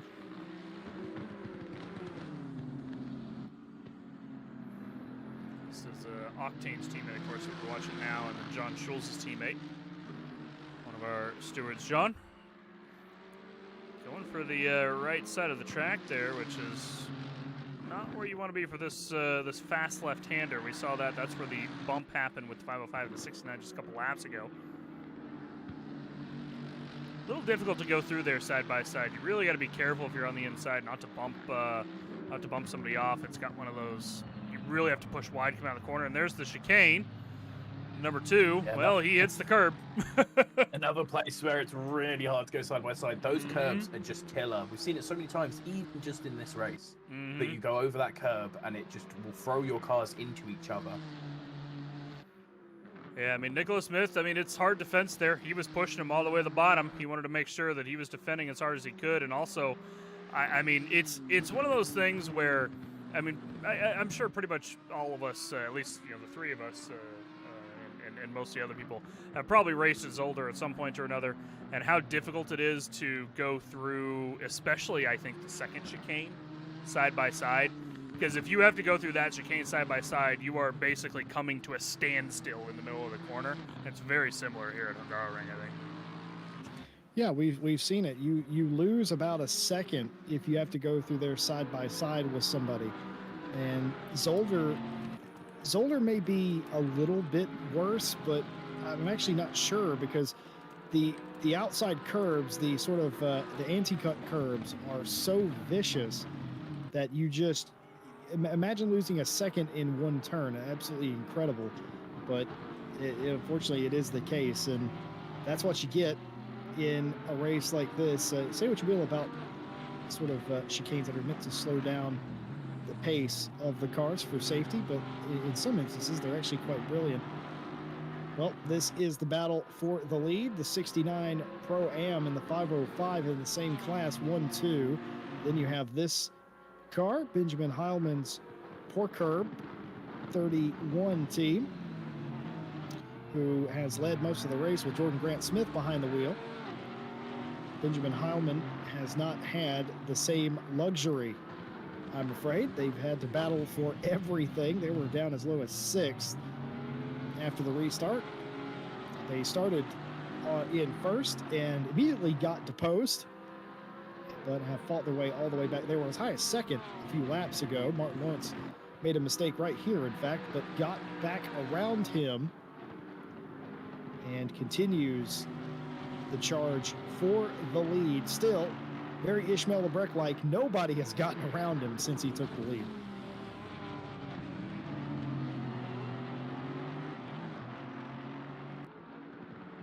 Yeah, and that gap, though, has absolutely come down from the rank, as we said, we expected would happen. Heilman managed to keep up, which is good, but the rank definitely has the pace in it. All it comes down to is racecraft. Will he manage to get a good exit from that last corner?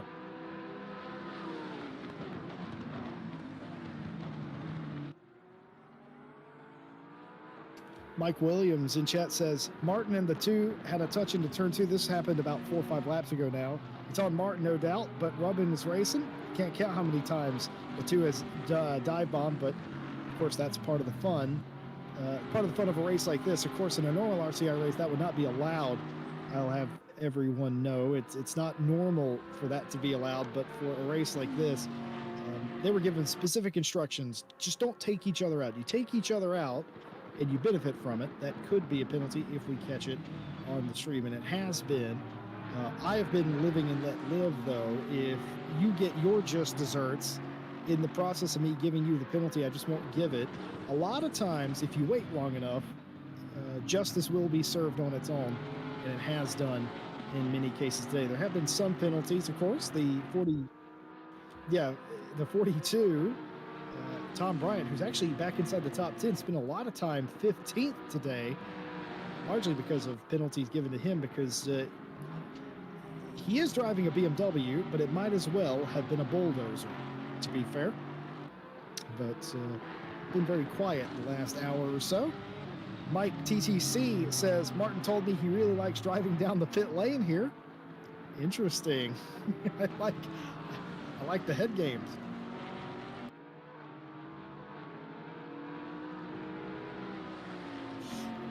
Well, as we get ready to enter the final hour, the track is getting cooler and the sun is dipping lower into the western sky just after 6 p.m.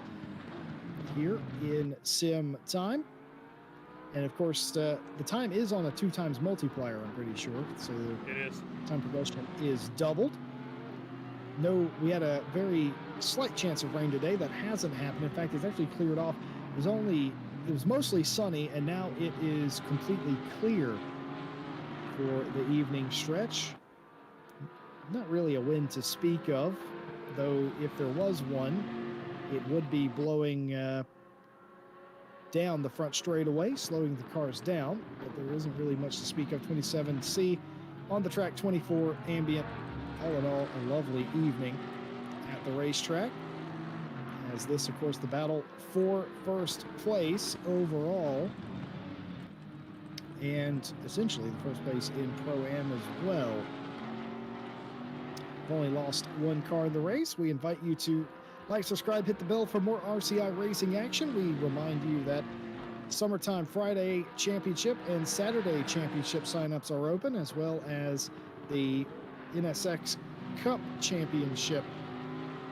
Feel free to follow the link in the description to join the Discord and get involved. We have splits from everything from esports pros to beginners. We have a split for you. We'd like to see you in an upcoming championship. A big thank you to all of you for hanging out with us today. We hope that you've enjoyed it. I've been happy, but then again, I'm the monkey behind the controls of some of the penalties. So anytime I can give any of these guys penalties, I'm pretty happy. But big thank you to all of our partners as well. Race Department, AK Informatica, Driver 61, Fanatec, and Sim Racing GP. If you are interested in winning free stuff, and who wouldn't be interested in getting free stuff, Driver 61 is giving away a next level sim racing rig, as well as a pure pace driver coaching, a prize pool worth $400. Easy to win. All you have to do is enter at the link in the chat now. Good luck, and may the odds be ever in your favor. I'd like to win that. I think I'm disqualified because technically I work here. So yeah, unfortunately, we don't get a chance to win. And just to add on to that real quick, Jesse, obviously while you guys are over on Sim Racing GP, Gareth Ronda, of course, on loan from us from one of the communities that runs over on SGP, ACCSS, instead of course. It's the only Sim series. Sim series. That's it. It's a Sim series. I always just call it Access, so I never even think about the full name. If you're a rookie am and kind of low silver drivers over there, I believe, Gareth. Yep, it's primarily a rookie and mid-pack racer league, focused on like helping people improve. It was set up by Steve Worrell, who is one of the guys who is running Sim Racing at GP, and we have 5-week seasons, which are season 7 is just coming to an end this weekend, and you can get in there and sign up for one of those. Yeah, it's been really fun work for them. I've been doing commentating with them and driving as well. That's very nice. When I first heard about that, I had to ask Mike if he was saying that correctly. I was like, "Are you telling me it's a league that specifically gives people of I would consider a normal or reasonable pace their own series?" And Not I only think that, that's fair. kicks the faster ones. Yeah, Or I don't know. think- Do you guys still do that, Gareth? Now that Steve's gone. we don't actually kick them as much anymore, but we stash them in their own separate league to fight with each other, basically. Oh, I see. I think that's Gareth. I think that's brilliant. That's fantastic. Matter of fact, I might win some more races if I do that with Rebecca Lawrence and Heilman. Yeah, absolutely. But I think that's all fantastic. And again, to you, Gareth, we do promise you not every day around here is like this, but we're glad that you decided to come spend a part of your Sunday with us, and it's been a wild one. And Gareth, you have a question in the chat, in fact, over on YouTube. Check that out real quick. It is only PC, yes. There we go, yeah. So it's a little difficult to get leagues together for ACC on PS4. I know there's a few of them. I don't know any offhand, but it's just more difficult, unfortunately, with the consoles to do so, and we don't have the staff for it. Unfortunately, we're already racing better part of 6 days a week, so it gets a little bit more difficult for us with all the staff we have to try and pull in more console players and stuff. So I'm sure there's PS4 people out there. I don't think SGP runs console anything at the moment. That's the main reason we don't. Yeah. Because we are an SGP, and we are like one of the original SGP test environments because of Steve and Dan running it. Yeah, I actually talked Steve into starting Access. Yes. Yep. About a little over a year ago now, I think. You guys have been up for actually probably almost exactly a year. I think it was like last July, wasn't it? Yep. Around there. Yeah. And I think with the PS4 one, it becomes a thing where if you're going to run PS4 leagues, it doesn't really make sense to do it unless you have people who are already like on that platform doing that and are sort of into it. And if you end up getting enough staff who are doing the PS4 racing stuff or Xbox or whatever to run that, then it sort of doesn't make sense for it to be an offshoot of a PC league, really. They'll end up being so separate. So it ends up, I think, being better to have focused leagues on each. Yeah, so specifically, because you don't even need to have focus leagues, I think, on different sims necessarily, but focus leagues on the platforms, because, I mean, for example, we run race room stuff, right, and that's perfectly fine, because our stewards, we use the same stewarding system, people submit in a video to us and everything like that, and it's all done through Discord and our website and everything, and that works totally fine, but, yeah, I mean, if we were going to run console stuff, it gets difficult, it's the same thing that we've talked a little bit about running like GT Sport or F1 2020 and stuff like that. And GT Sport's obviously Sony exclusive, but even F1 seems to be more console, and it's just difficult. Yeah. So, but yeah, PC. I mean, it's got its perks anyway. It's definitely expensive, but it's got its perks. I've always been a PC gamer myself. Like I have a PS4 and I have a Switch. I'll buy a PS5 at some point because there are a couple games I want to play on it, especially when GT7 comes out. I'm actually really excited for the return of single-player Gran Turismo. I really don't want to buy a PlayStation because it's so much money for something I barely use. So much, man. But yeah. I am totally with you on that. As soon as the new Gran Turismo comes out, I know I will be tempted. Yep. That and I've always since the first one I've played Ratchet and Clank. Because I love that series, and so I know that's another one I'm going to want to play as well. So I know I'll have to buy one at some point, even if it's 2 years from now, Yeah. When they come down in price a little bit, hopefully. What do you think Ivan's on about in chat? He says my own laptop is discriminating against me. What do you Ivan, can you? Well, it's I would assume that his laptop is maybe not quite good enough to run ACC, as the discussion we were having was about that. That would be my assumption. Ivan, please feel free to correct me, but that was what I was assuming. I see. You're talking about that. I'm gonna very quickly bring up something I'm excited about. I'm into simulation regardless of what it is. I'll play trucking simulator, farming simulator, any racing simulator, of course. Motorsport cars very close and near dear to my heart. Also flight sims, you know. What are we gonna? Flight sims, but... Here's the thing. Microsoft Flight Sim, yeah, the new one. It's getting an update on Tuesday. It's supposed to improve it vastly from a performance standpoint.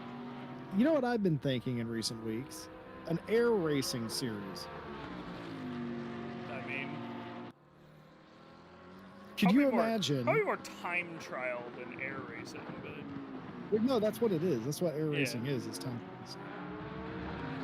Because they have maps for that. There's actually some, I believe, some static ones in general, but obviously very, very customizable, that sim. I do like the idea of flight sims. I've just never been able to get into them because the equipment is perhaps even more expensive than sim racing equipment. And if I'm going to do it, I'm going to do it right. Yeah. However, something I don't think maybe you know, Jesse. I have an absolute obsession as the 808 goes wide there, letting the leaders by. I have an absolute obsession with watching ATC videos.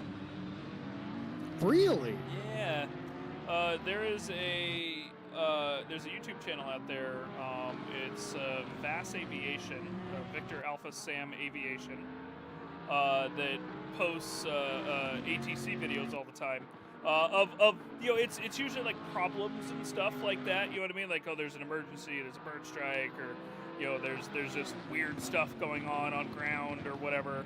But yeah, I've for years I've watched those, and I'm always thoroughly entertained by them. I think it's a lot because I used to work in news, right? And so it makes me feel like I'm in a newsroom again, because we used to listen to ATC, you know, from the SAC airport, because I live in Sacramento. So we had SAC International as I believe that was Heilman coming in the pits, yeah, which is about on schedule. But you know, we used to have police scanners, fire scanners, and ATC up all the time in the newsroom. You know, we listened to both grounds, tower, and ramp control at SAC Airport pretty much all the time. You know, just in case there was something going on, we were right down the street. So I gotta say, not only do I know what VASSIM is, my favorite video from theirs is the one where the private pilot, I don't know where it was, declared an emergency because they were in IMC conditions. Literally everyone's tuning out, they don't know what I'm talking about. IMC means you're in clouds and you can't see. Yeah. And he declares the emergency, and air traffic control or tower gets a little snippy with him. He gets snippy back, and he's like, look, I declared an emergency, get me out of this. And it's like, that is the job of ATC, is to help you get on the ground safely. But it reminds me of a lot of the conversations you and Ryan Gill have, where it's going back and forth. It makes me feel at home. But that's completely uncommon. But there are obviously the more serious ones. He landed without incident, by the way, of course. But there are, of course, the more serious ones. There were ones where I think the most fascinating ones are the ones that you don't hear most often, where an air marshal or something is on the plane and, you know, they have to divert or something like that. Those are always very interesting as well. Oh man, did you catch the one semi-recently, Jesse? Vass, I think, posted something about this, where the air marshal was the reason they were having problems coming into Sacramento, or SFO, one of the two. Is either SFF or SFO? I do remember that. Yeah. They sat on the ramp for 30 minutes trying to figure out if they wanted LEO to come to them or they wanted to taxi to the gate and LEO meet them at the gate. So yeah, that was all because, what was it, a flight attendant got an attitude with the air marshal or something? No, well, yeah, so basically the air marshal very unorthodoxly said, hey, I need to take one of your passengers into custody. Like, I'm here for one of the passengers, I think is what it was. And he, like, refused to provide credentials, and instead flashed his gun. And, you know, like, yeah, well, you can't do that, right? I mean, there's a protocol to follow. Yeah, that's not what an air marshal does. Yeah. They they show a badge or some credential. They don't show a service weapon. Martin Lawrence seems to have his flasher stuck on again. Nah, I think that's for Lebrecht. Could be. Oh, now he's got his right on. Okay, he's turned him off and on. Maybe he's just following the corners. Let's see. Pretty sure he's a little bored. So next corner's right. He had his hazards on, and now he has just the right one on. So the question is he going to turn to a left now?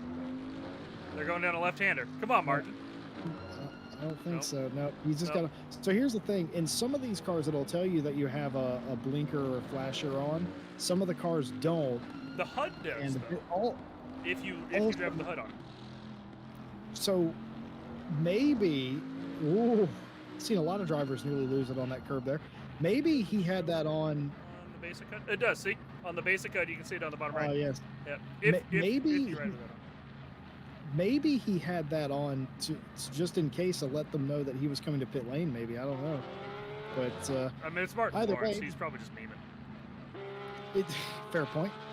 Fellow Canadian Ishmael Lebrecht leading the race. When will they pit? They're definitely inside the pit window for the final stint of the race. The 69, the big beneficiary of an early shuffle after the restart an hour ago, and has led pretty much ever since. He's not been without challenge. He's been challenged by the 101, the 505, the 31.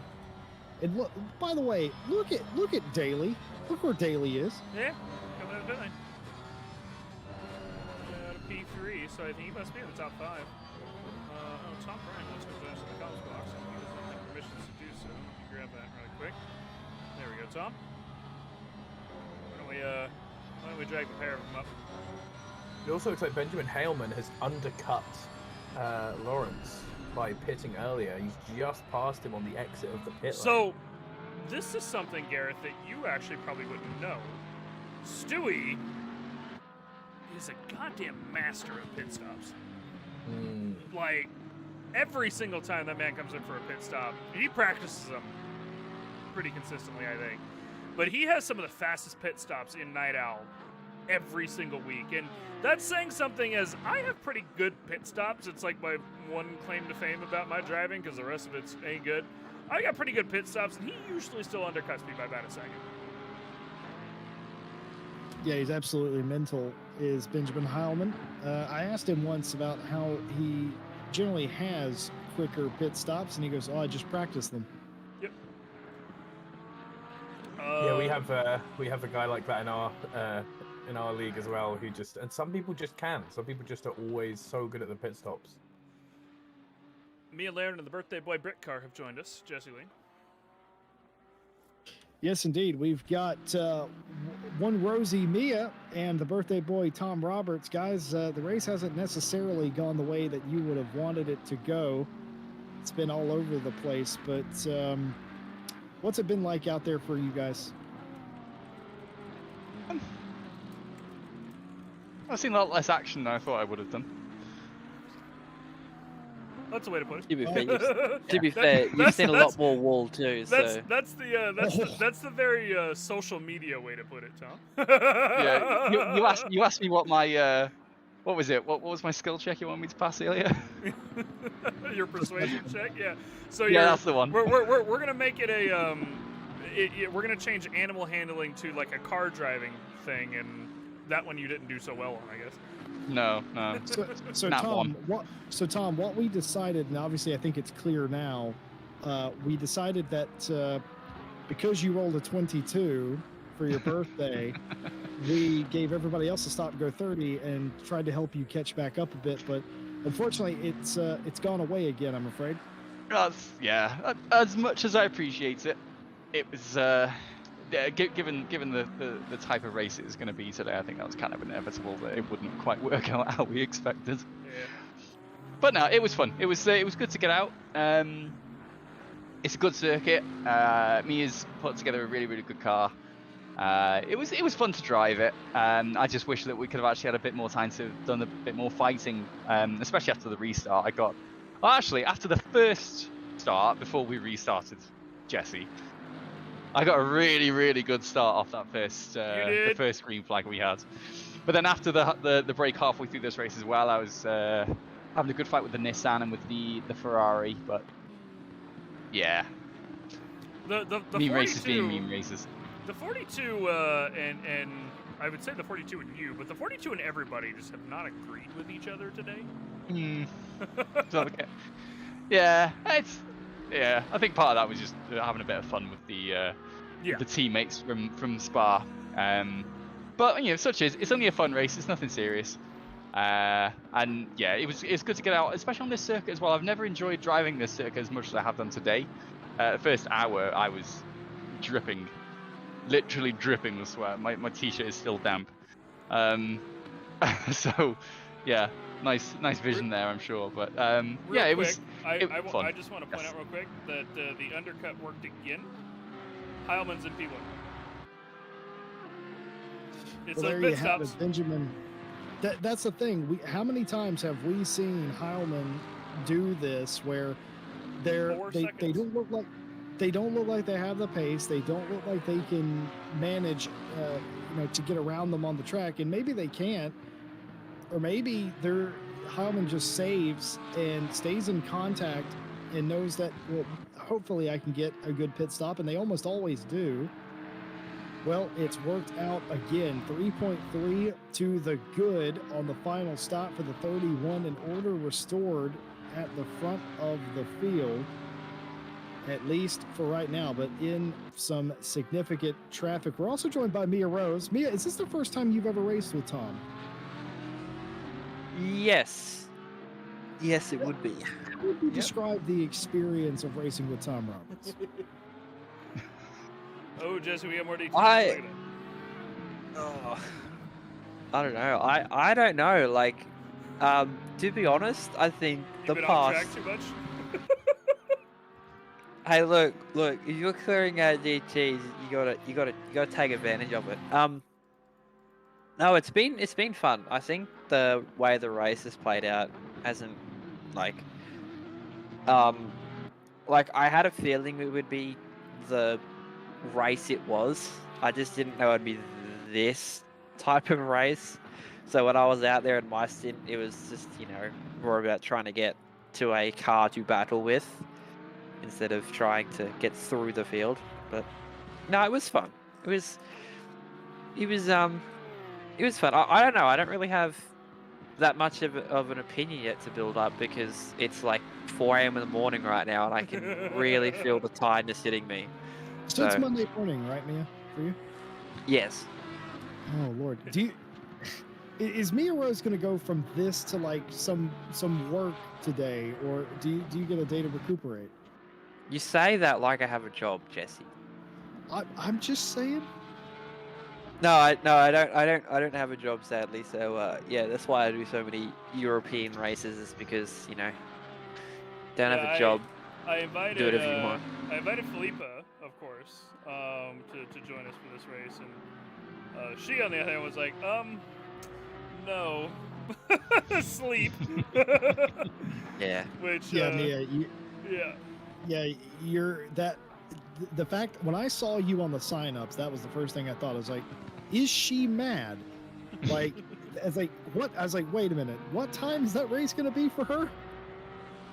Well, you're very lucky that you'd push the start time forward a bit because the race started at the actual first start of the race started at 1 a.m. my time, so it was better than it starting at 3 a.m. or 4 a.m. Yeah, see, I'm that same way because, like, for the CHSR race, for example, Spa last week, we started at 2, and most of the races start at, like, 4. And I'm usually up until around 6 a.m.-ish, my time. So this race started at 8 a.m. 8 a.m. my time? 8 a.m. my time, which is, like, the worst possible time to start either. Because it's right after bedtime. It's like the thing as well is that I've done so many SimGrid stuff and stuff from RCI, and it's a lot of European stuff that it's like I've sort of I can get to a point where I've got a sleep schedule where it's like I'm going to bed at 2 a.m. and getting up at 2 p.m. whatever, and it's like I can just have that ability to switch it to because Yeah. what I usually do is I usually, you know, get up whenever, and then I always have a nap, how long, like 2-3 hours, whatever, before I do a race, you know, early in the morning, because you would have seen it in the European Masters race at Barcelona, the one that I actually survived. The reason why I was that far down the order was because it was the first time I had ever done a race no stop for that long, and also as well I had stayed up, like I tried to make my sleep schedule so I'd woke up at like 5-6 o'clock, so then I could still be awake for the race. And I realized real quickly that the reason why I take a nap before a race is so that I don't get tired during the race. That is why I abandoned the Barcelona race, because I was too tired. So yeah, in the other server. But yeah, I mean that makes sense. The time zones are hard, and obviously, you know, GT3 racing in particular being so European focused makes it difficult for those of us on the west coast of the U.S. or in Australia, you know, at times to do things. But I mean, it's the life we live. Unless you're Jesse Lee and you're up at 3 a.m. Anyway. I've been asked by several staff members here if I ever sleep, and the answer is yes, but it's more like shutting down than sleeping. Same. And yeah, it's me and Mike Jones are of the same kind. I'm pretty sure. Joe Gleason in chat says, "Think of all the people that will owe us beers because we beat them." He's of course teamed up with Jordan Daly in the triple or the Turkey Tree. The Turkey Tree, yes. The Turkey Tree. They are again halfway up the field in this race. They've done really well, considering it wasn't always like that. They were right at the back at one point, but new lease on life for the 33. Tom, if you're still with us, I know how you spent your birthday evening, but did you do anything for your actual birthday? No, I rarely do anything for my birthday. It's like, obviously being a sweet summer child. When I was there we go. Well, yeah. So when I was in school, obviously my birthday was in the middle of summer holidays. It was usually the first week or second week of the holidays, so no one was ever around.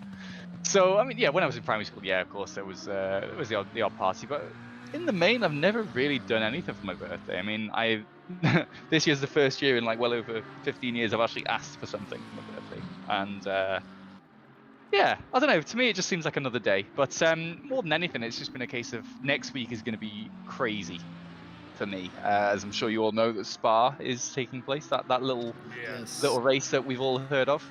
So I need to go there for work from Tuesday onwards. So it's going to be a crazy few days, lots of work, lots of very long days. So this is going to be kind of the last day I've had just to sort of decompress and relax a little bit for what is probably going to be 2 weeks. Race decompressing. Well, maybe not with the unfortunate race that he's had. I don't know. I do find this fun. This is, God, I'm what was it? Institutionalized, aren't I? I take a break from sim racing to sim race. Out of curiosity, Tom, are you regretting the choice of Hungaroring? Because obviously originally we were going to do Suzuka, but we were like, well, 15 cars, maybe not Suzuka. Like, you were like that, Mike. I you were did, like that. yeah. It's being realistic about it. I think it was a good choice. I love Suzuka. You know that I will drive on Suzuka anytime. But I mean, like, do you regret the Hungaroring choice in comparison to the other potential options, or? Not really. No, I mean, like you said, every time we've had a race at Hungaroring, it's been good. It's offered some exciting moments. I mean, the last time I actually raced, it was back in the original NSX Cup, if you remember that far. Yeah. Yeah. And I remember that one vividly. yeah. I'm sure Tony does as well. Yeah. But yeah. So again, whenever someone asks me, what's the best moment you've ever had in sim racing, I always come back to that race that was here. Now, I don't like the circuit. No, sorry, I do like the circuit. I'm just slow. Yeah. As That's you like see me today. at Spa. Yeah, right? But whenever someone says, what's the best experience you've ever had in sim racing? Tony and I were fighting in that race, and I'm so gutted that it's gone, that race footage has gone from Twitch. 14 laps, nose to tail, Tony and I. Wow. Back and forth, him in front, me in front. It was brilliant. It was one of the best experiences of my life, and that's really what made me fall in love with racing as a hobby. So that's that, and it all comes back down to Hungaroring. So I thought, you know what, we don't race it very often, and it can be good. And I had a really good race there once upon a time. Let's do it again. Why not? Yeah. But yeah, I mean, given a serious race, obviously this is just a laugh we're having tonight. It's we always take racing seriously, of course. But if this is going to be a more serious race, like maybe one towards the end of a season's calendar, then yeah, we'd have some really good fights going on here. The temperatures are good, the track conditions are great.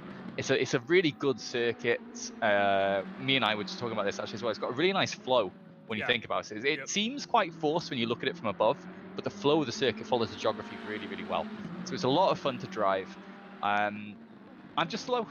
That's all it is. And I think this is part of the reason why I was in the bottom split in the Friday championship. I should have been in a much higher split there, but because one of the qualifying races was Hungaroring, yeah, it didn't suit me particularly well. But like I said, it's a fun circuit. It's I haven't driven it in the wet yet, but in the dry, when the conditions are right, it's a lot of fun. I do enjoy it here. Okay. So for your birthday, by the way, I've been telling everybody you're 21. I'm 21 years experience, yes. Yes. I've been telling everybody you're 21. And on the occasion of you openly admitting it's your birthday, we are now going to completely out of sync over the internet sing you happy birthday. Oh, don't. Oh, I feel old enough already. Please. I'm not. I'm formally. Oh, let's go. If we're gonna do this, let's do it. Happy birthday to you. Happy birthday to Tom. Happy birthday to you. Yay! Thank you, gentlemen. That was fantastic. I like Mia got in there. It's like, oh, we're doing this? Oh, I was about to say I formally declined the offer of singing happy birthday. Until you hear the wondrous sonic joy that is Jesse Lee. Mia, I'm surprised you keep coming back. Can I just be blunt and frank? I'm surprised you keep coming back and racing here at RCI. I'm honored that you do, but I don't understand why you do. You're strange people. Asking me that I'm strange, that's a new question. Not like I've been asked that question so many times before. No, I don't know. I just if a series looks good, if a track calendar looks good and the series looks good, I do it. Doesn't matter what league. So do you think Anor is going to be able to resurface for the Friday Endurance Championship? Ooh, that depends. I know she's been out for a little while, but yeah, it's coming up starting in September. Yeah, depends. It depends on what's going on, because like SRO is on, and we're both having great quote unquote times with that. So. Yeah, when does SRO end, out of curiosity? Because I was thinking that ends. December. I think all of them end in December. Oh, really? Because they're all, the European season is like, why giving sim races breaks? Have a race every 2 weeks, because that's what their mentality is. But no, the Asian series is on a 2-month break, and then the 2 months after so I think it's in September. We have Suzuka for the first round of the endurance season, and then literally 5 days later is the sprint series. 18th and 23rd. I'm looking at the calendar right now. Yep. That's crazy. Yep. And I think I don't know why they pushed Bathurst back for some reason. They didn't tell us. Same thing with Spa, they pushed it back to for the sprint series, so we've got like a 2-month break, which is somewhat okay. For Europe, it's the 10th and the 11th of September. Lovely. Yeah, that's doing the most. Yeah, so I think America's the same. They've got a race once a month because both America and Asia have only got 5 races and 3 endurance races. And they've given Europe 10 sprint races and 5 endurance races. For some reason, I'm guessing it's because I wanted to, you know, have their focus on Europe. I have more words to say about SRO that are probably not fit for a broadcast. Yeah, maybe not on stream. So if you want it... Mia, you'd be surprised what we've said on stream. True. Yeah, but I like, you know, a lot of people think number 5 will shock you. Number 15, Burger King foot lettuce. Number 15, Burger King foot lettuce. But yeah, like SRO is a strange series. I'll put it down to that. Like I'll restrict what I really want to say about SRO, but it's a strange series. So but like, yeah, here's what I want. I want the roses back together, and I want to call you the bouquet. That's what I want. I want that experience. Again, someone in the stream clip that and send that to me right now so I can send that to Anor. But look, honestly, if we do the Friday endurance series, we're either going to call the team the Rosie Girls, like we were originally going to call when we did MFR season 2. We were originally going to call the team the Rosie Girls until I joined John Lazy, and then it became, you know, John Lazy Esports Academy. So I'm hoping that we're allowed to call the team the Rosie Girls. If not, that'll be sad. And also what's very sad is we can't have fully custom paint schemes yet. Yep, I'm going to need won't you blame to Mike. visit Kunos for that one. Yeah.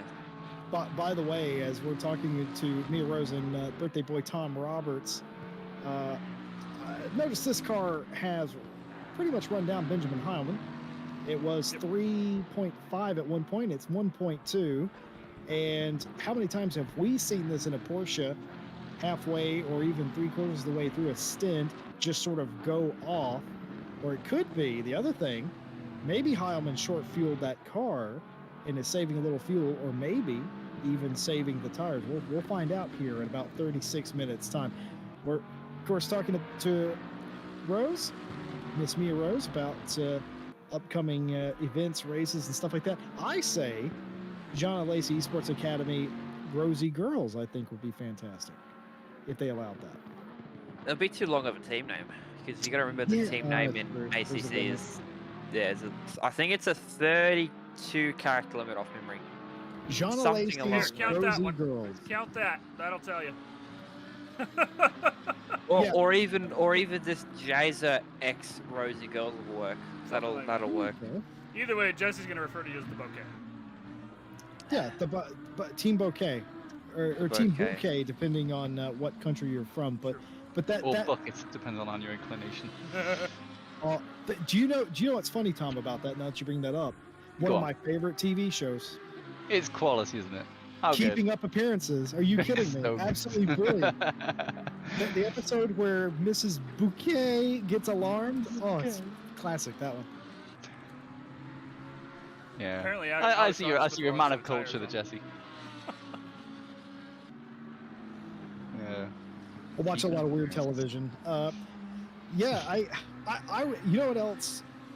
I've been thinking about racing a little bit more. I wish I had time to race more in ACC, but I think about team names for different teams. I've always wanted to team up with Ryan Gill, you know, and like I don't know what our team name would be, but I feel like that would be a mismatched team. I feel like me and Mike Jones, we'd just be Team Loudmouth, I think. Put George Smith in there, too. So, well, they'll see, but originally, so that was the thing, right? So when we started at RRC's championship, which is, of course, the one that we started in before CHSR, it was supposed to be me, Leishan, and Smith, and then Gleischen dropped out because he's disappeared more or less because of life, and then George has obviously moved into out into the UK, and I think hopefully he's going to be back here in the next month or two. But so Team Loudmouth minus Jesse Lee unfortunately didn't happen. By the way, thank you to Katrina Scott who helped us sing "Happy Birthday" to Mr. Tom, and thanks, Katrina. And of course, Conway, that will be on the new album. Alex Rogers also saying that they forgot to change their tires so that they're a little bit wary. And Mike Noble is disappointed that there wasn't any rain. Well, we told you it was a small chance, Mike, and I don't know why he's talking about FFS racing. Yeah, I don't know. A little bit weird. It's a Sunday, it's hot. It is. I did have to get up about 20 minutes ago, and because I started boiling, and realized I was sweating, even though it's 11 a.m.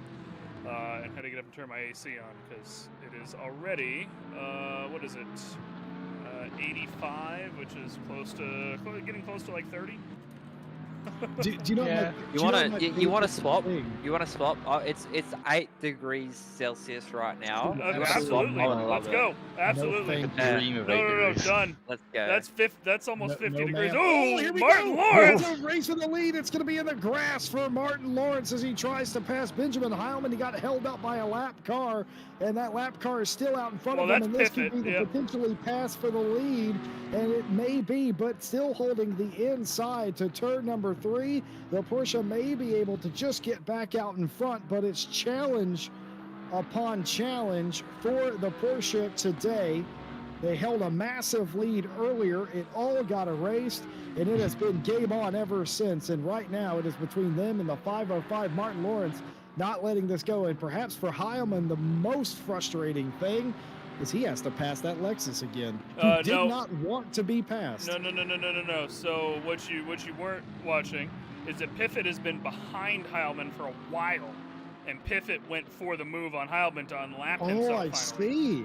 Yeah. So Piffet used that the straight line speed of the Lexus to get past Heilman, because I think he's the faster of the 3 of these at the moment, unless he makes a mistake. Oh yeah. You can see because he's already pulling away. But yep. I was about to interject there about the battle, not the other thing, but I was about to interject there and say it could have ended up in contact because they were very close to each other. This battle has been brewing for what, an hour and a half now? Pretty much, yeah. So I would not be surprised if there's a little bit of door banging here come the next 10-20 minutes before the end of this race. I would either. Absolutely. We know Lawrence is not shy to bump and bang around a little bit. Stewie not so much, but Lawrence will. Hence, Jesus, take the wheel. There you go, Mike. If you need another commentator, there's my CV right there. There you go. Mia, just slide that right in there. Mia, do you know what would really annoy people? You and me in a box for an hour and a half, just chatting absolute nonsense about other people. I would be up for that. I would do that. I'd be down for that. I would absolutely love that. The door's open all the time. By the way, I got to tell you something that you didn't hear today that happened before the broadcast quite humorously. Mike Jones goes on and on about how his battle station room gets very hot, and it certainly does in the summertime. I can imagine that. I occasionally have to apologize in these longer races, including today, that if you hear a little static in the background, that's just my air conditioner because it's 90 plus degrees Fahrenheit here. It's very, very hot. And I just, I'd cook myself if I sat in this room for 4 hours without aircon. Mike Jones doesn't necessarily have that luxury, but he keeps claiming he doesn't necessarily have a window. And then he goes, well, I'll show you my window. And he showed me a door. Yeah, we have doors, not windows in this house. They're just sliding glass doors. Yeah. The only place there's a window is in the living room.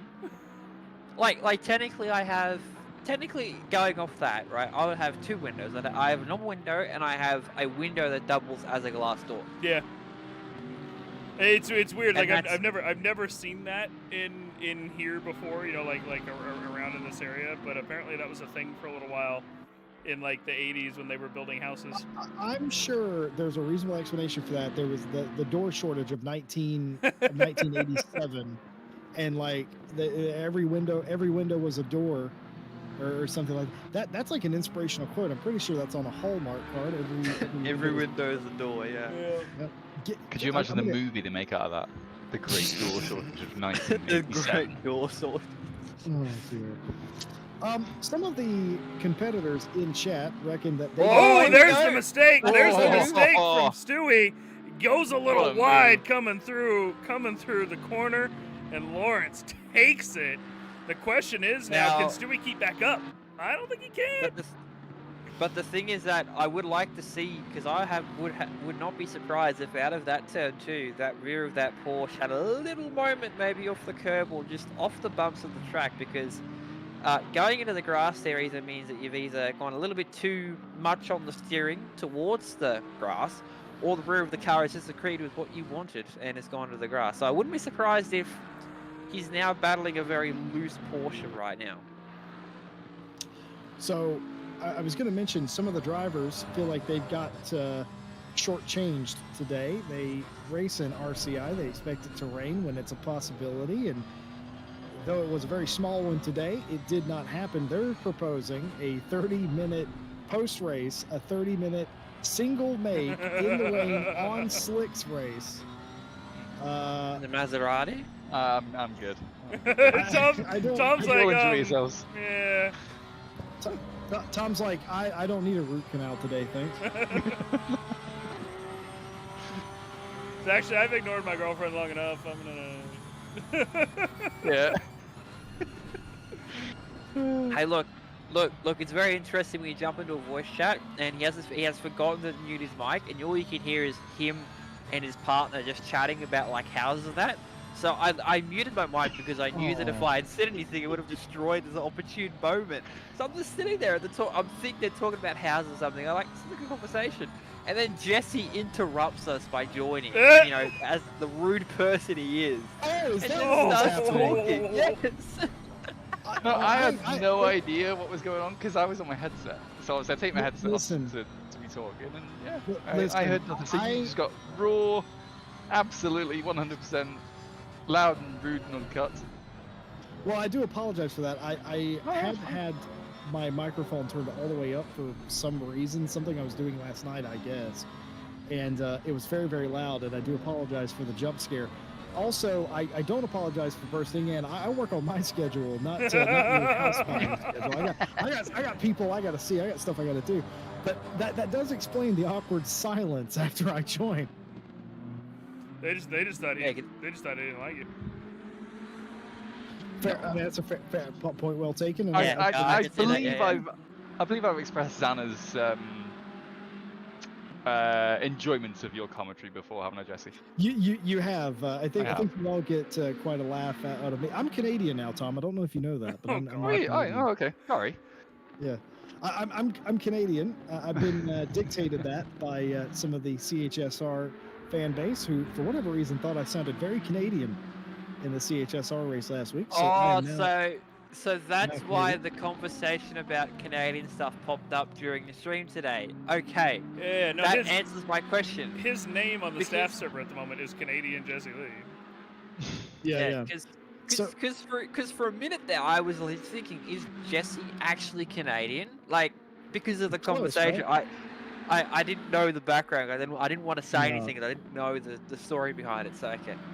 No, I do know quite a bit about Canadian culture, simply because as North Americans, when you play online games, you typically have a similar schedule, and most Canadians, of course, speak English, play on the same servers, and I've made more than a few Canadian friends over the years. I was supposed to be driving with a Canadian today. Exactly. So, but yeah. So what happened was there is a couple of Canadians in this race, and every time they showed up, I was repeating the joke of my fellow Canadian and inserting there, and I went on a whole thing with Canadian slang. Canadians are fantastic people. If you are Canadian, good job, you. We've got drive-thrus. Ooh, maybe we should make. For the top two. Maybe we should make him serve them. I saw those drive-throughs and I did nothing. I would like to see this time gap between second and third because if it is big enough, you could just let them serve them. And that's a very interesting race.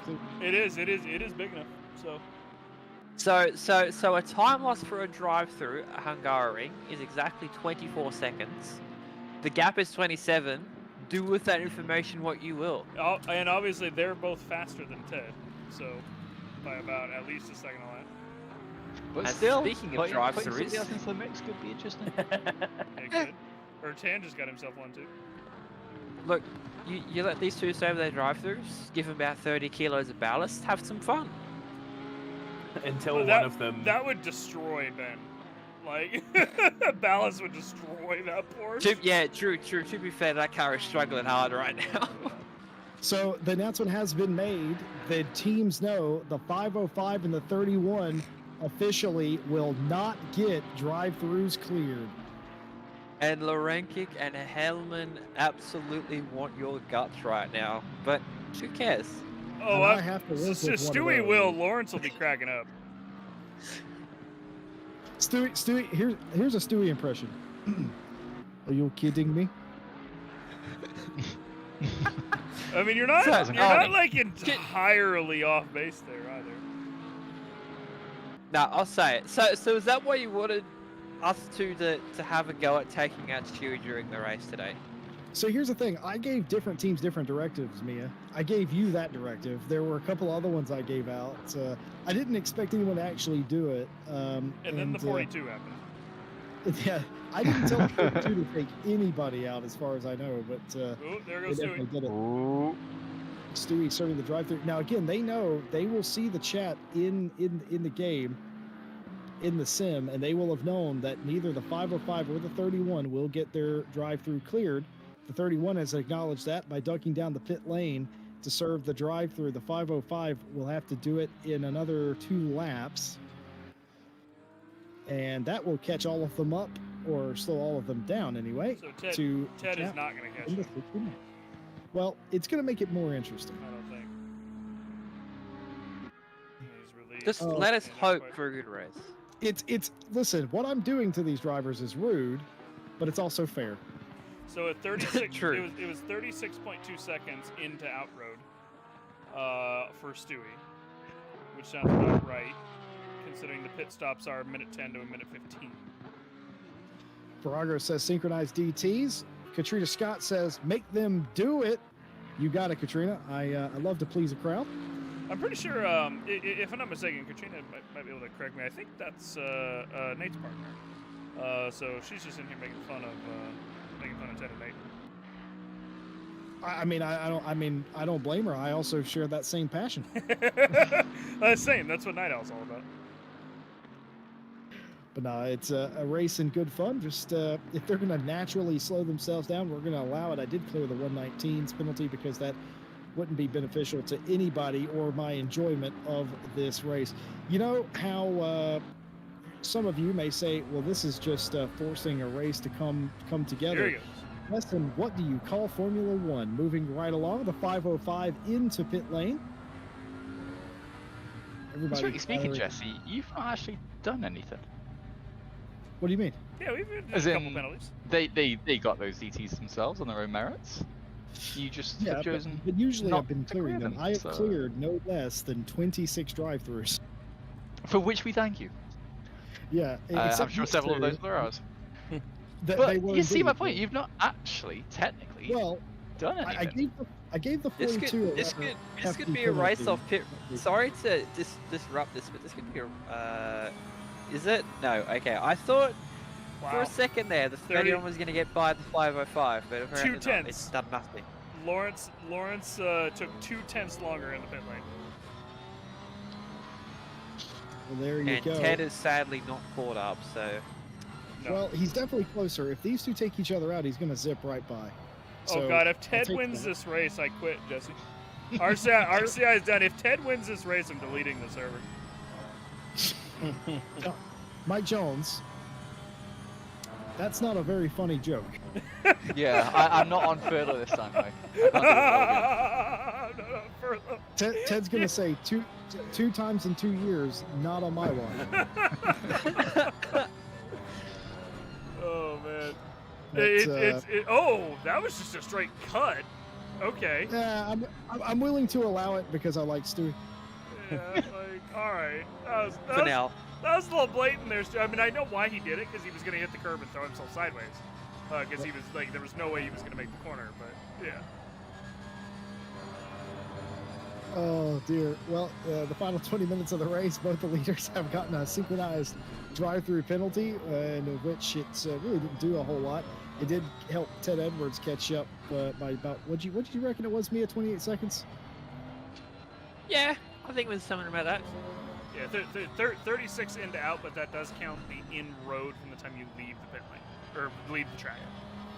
So I think it's 24 seconds from pit in line to pit out line. Yeah, that sounds about right. Katrina straight up saying, Ted ain't winning. That's a big old oof from me. Gareth, your opinion, was that fair, making them serve that penalty, do you think? Good talk, Gareth Gareth. zoned. Yeah, we've just kept talking. I think Gareth zoned. Oh, there he is. I've been uninvolved for so long. Sorry. Please feel free to speak up. That's the thing in this comms block. If you don't speak up, you don't get heard. Gareth, just talk over me and Mike Jones. It's fine. Yep. What did you think I just did before? Yep. What did you... Come on, man! They're giving you a chance. Talk up. What did you want from me? I was in my own world. I was going to ask, was it fair to have the two leaders serve that penalty there because they both got it at the same time, presumably for cutting the same part of the track? Yeah, absolutely. I'm fully with this. If I was in charge, I'd probably give them another one. Nice. But then we'd have to delete RCI, so we can't do that. There's three more battles heating up, by the way. I've just noticed, real quick. This one here. Are they in the microwave or are they just defrosting? Oh no, they're they're like almost up. Yeah, I was gonna say, like, the timer is almost up because this is a three-way battle. Because that's Piffet behind as well. He is caught up to this after leaving the leaders a while back. So where would they be at? So he'd probably be about 8 seconds ahead of the leaders if they had to serve their drive-thrus, give or take. And then there's Dave and Ertan fighting as well. Yeah, we saw how fast Piffet was in the first half of the race, so no surprise he's going to make his way through these guys, but them fighting is going to make it a tad more difficult, especially on this track where overtaking opportunities are limited. All right, let's take the poll. Oh, sorry, Gareth. Go ahead and finish first. No, go. I was just going to make fun of how big the BMW is. Oh. So Katrina wants to know if Stewie can win. So let's take the poll between the comments box here. So we have the 505 and the 31, which are liable to take first, right? So I'm gonna go top to bottom here. Gareth, who do you think is gonna win? I think the 505. He showed he had the pace earlier on. I mean, in this race, anything could happen. He could get another DT, and we could decide not to clear it. He could just throw himself into a wall like so many others have done before him. But I think he's got it. Mia? It's tough. Hellman has actually brought back the gap a tiny bit, but yeah, it's hard to call. I would, if I was a betting woman, I would say the 31. All right. Because you never know. All right, Jesse. Well, I think the 808's got a shot today, Mike. Whenever they get out of the pit lane, 31's going to win this. Heilman is going to do his typical calculated move. He'll say that I meant to do that in the last lap on the last turn. That sounds more like Fabian than Ben, but okay. I can't do Benjamin. His voice escapes me. It's very distinct. He's got a very distinct voice. Yeah. Tom, what do you think? The 505 for me. I think the Porsche when the fuel burns off, the nose you guys are gonna leave this to me. I am. Sorry, bro. Look, Mike, just say the 69 and just call it a day. Just call it a day. I can't do that. I don't support anybody who drives that number because they're that person, and I've met Ted. He's that person. I'm gonna hope that if Lawrence and Heilman take themselves out, that Ted is gonna do his usual spin ball and Jordan's gonna win, which I'm fully in support of. I think Lawrence is gonna take it. I don't think Stewie's gonna be able to get by him.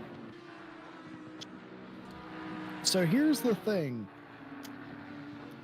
Suppose the 31 sticks his nose in there and turns the 505. Shocking, I know. It's been such a clean race. This is for Mike Noble. What? Oh, it What happened do we afterwards. do? Bummer. Sorry, I don't have the replay for that, Mike. Did Vanderdeep make the pass? He I did. believe that is what happened. Huh? He did. Top 5 for Dave Vanderneet. It's been a yo-yo day for the 123. Piffet might have a chance on the BMW at this point as well, because he's already made it Oh, past he'll the be gone. Ferrari and he's sticking quite well through here. He's gone. Yeah, look He's at that. gone. Look at that. Yeah. Piffitt's too quick for these guys. He should be like, realistically, Piffett should be up fighting for the lead, by pace Although alone. the BM so. has got the inside line. Yeah, but here's the thing. Here's the This thing. is Here's the a- thing. Every single time we watch this happen in turn 1, Jesse and I, it just depends on turn 3 more than it depends on turn 1. Turn 1, you don't get the passes done. It's this turn right here, and Piffet didn't have the overlap coming out of the corner. Ooh! I was going to say, he might have the inside there for a second, but late on the brakes is the BMW. So turn 3 is where the passes happen at this track, not turn 1, most of the time. Katrina Scott spilling the real tea, talking about their partner. He is that If, first if you win, he will never hear the last. Oh, yeah, I know. There it goes. We're still at the inside line, though. Oh, it's close. Nice. Yeah, the Ferrari might have a look here. There we go. Excellent work. Excellent pass. That's what I'd expect out of Piffet. Flex is Yeah, OP, please nerf. I've seen Piffet make some really fantastic moves. He's definitely one of those that if they make a mistake, it's very uncharacteristic. As about 30 minutes ago, we saw the sunset. Now we're racing into the full darkness after 8 p.m. here at the Hungaroring. Started in the heat of the day. It is cooling off considerably, and I reckon that's doing nothing but helping the 31 Porsche.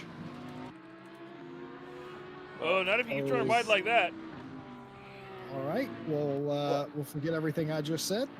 Well, you say that because in the past 2 or so laps, that gap has increased by about 1/10.5. Well, now it's actually increased by more than that. It's like a second now, past the last sector time, sector beam. So, some people say that if a gap opens up by 1/10.5, it is important. Well, it sort of is. Might be showing that a driver's starting to lose their consistency or lose their pace or starting to lose control of their car, as sort of you can see by this the way this car is handling. Speaking of, 33 hasn't got a DT. I feel like at this point, that's not them losing control of their car. That's them purposely cutting corners because they know they're getting it taken away. Yeah. Mike this is says down don't to the remove it. spot Too line. late. I think that Benjamin's struggling, or Stewie, you can tell us late, can't you? I think he's struggling because of the inherent nature of the Porsche. It's coming to the end of the race now, they're running light on fuel, simply doesn't have that amount of bite in that you need off mountain, so the fuel is burnt away. I think he's really struggling for it. Whereas the Bentley, front engine, nice and stable, nice and solid, it'll just keep going. Yeah, the Bentley, you hardly feel the tire wear after an hour. It's Especially. not even so much the tyre wear, it's the fuel load. Yeah, That's the worst that part. too. But we have seen Stewie make a couple late game moves. I will say in Night Out, he has made a couple late passes that he's done really well. I just don't think he's gonna be able to do it on this one. To be fair though, any of the front engine cars in ACC, the Bentley, the Aston, maybe even the Nissan, You're an that's evil just- man.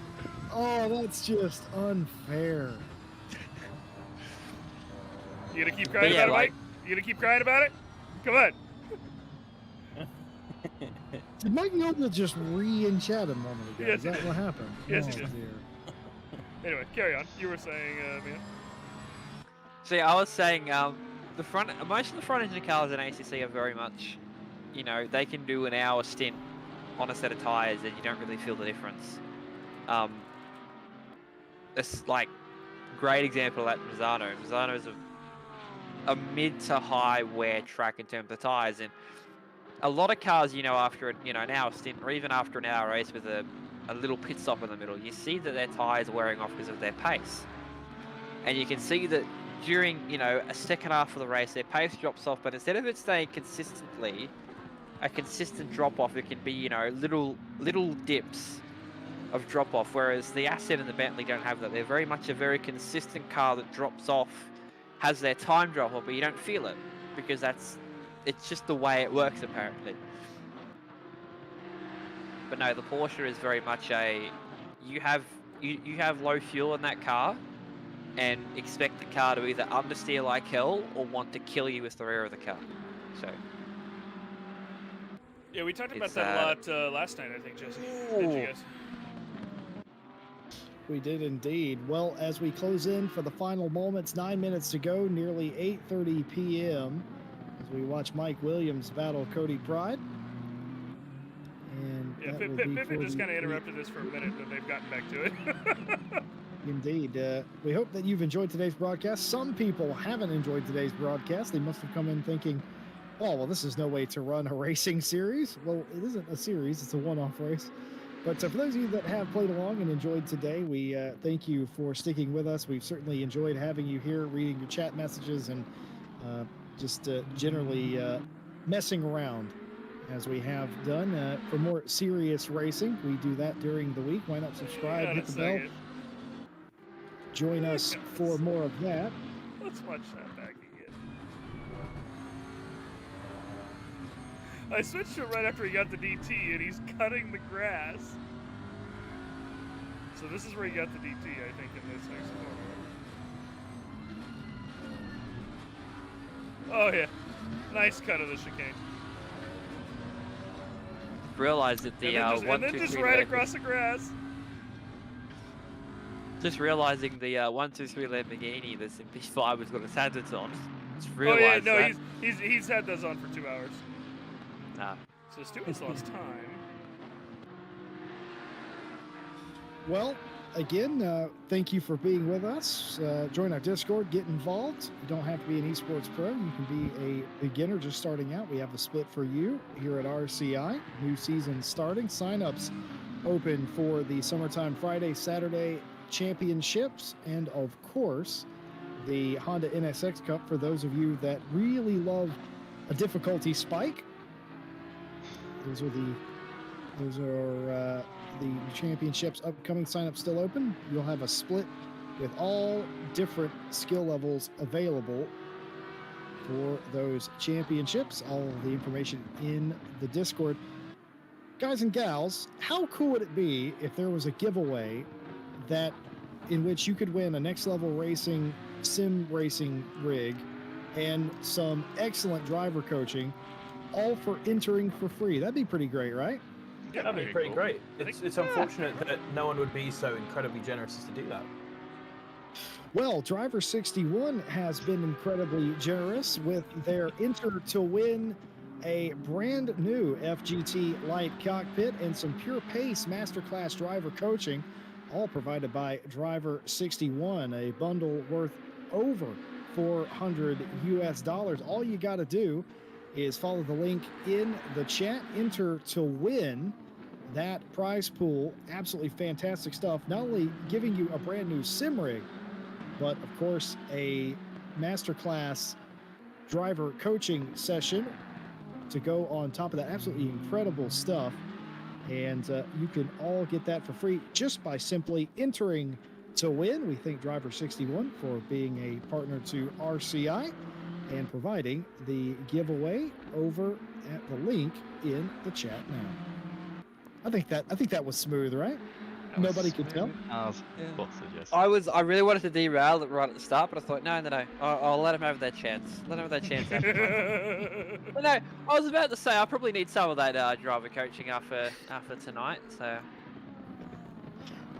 Well, big thank you to all of our partners here at RCI Race Department, AK Informatica, Fanatec, Sim Racing GP, and of course Driver 61. Even if you don't win the giveaway, you can get 25% off a driver coaching session by using our discount code. Yeah, this is Holy, so the Bentley has been Stewie. Yeah, he'll wait. He'll wait. He'll wait. Oh, come on, Stewie. The one time I need you to not be a good sport. I looked like a genius there for a moment. I told you he was going to get to him and do something, and he did. And then his morality got in the way, and he backed off of it. Come on. So that all started with the 68 Audi being a little bit slower to the second last corner. The Bentley had to check up a bit, and Stewie didn't get the signal and sort of tapped the Bentley half around and had to wait for him because Stewie had to wait. Because why not just take advantage of it? Am I right? Anyway. And he won't get that chance again, I don't think, because that whole chance came from the Audi slowing the Bentley down. Yep. He was really pulling out a gap on the Porsche for the laps beforehand. This could actually happen again because he's starting to catch back up to the Audi, so this might happen again here if he's lucky enough. But there's 4 minutes left in the race, so anything can happen. But there's still 4 minutes in the race, you know. Ooh, overshot. Stewie completely missed that corner there a little bit. You may have noticed. Well, Steward, I'll just cut the chicane a tiny bit, get the DT removed, and be back on the outside. This is interesting. This is interesting. Fabian Schmedberger is the one in front. They're in 10th place in the 69 Audi. Does Schmedberger help his staff member and fellow countryman by holding up Martin Lawrence to make this spicy? It definitely doesn't look like he's pulling over. Oh, there we go. No, you go a bit wide in that corner, but what is he going to do here? He is. No. He's not going to let him through. He didn't do it last time. He won't do it this time. Oh! Nice. The belly's going to force the issue. The cutback! Payback. Let's go. Folks, he did that on purpose and deliberately. There is no other. Fabian Schmedberger, you dirty, dirty man. But because I like it in the final 5 minutes, I'm going to allow it. That's it's some may call it a kangaroo court, but I don't care. Are you trying to make an Australia joke while I'm here? No. Do you not have that saying in Australia? No, I've never heard of it, so I don't know. Even I've heard of it. That's yeah. No, it's genuine. Look, okay, look, I'm 20 years old, and I've spent probably half of that life on the internet, not outside experiencing Australian things. Yeah, isn't that a surprise? Yes, I'm surprised by that.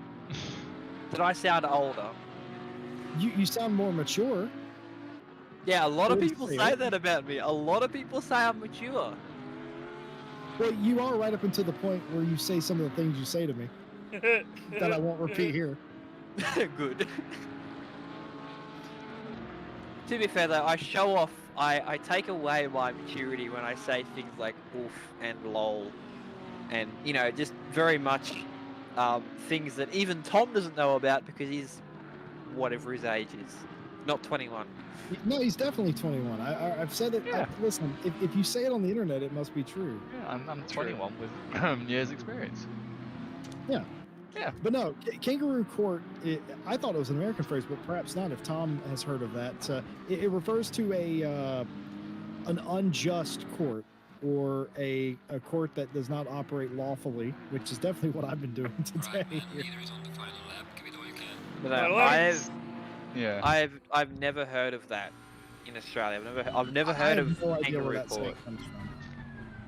Right, the 42's here. Is he going to disrupt the race, or is he going to play fair? Or it's Cody in the car, so both might happen here.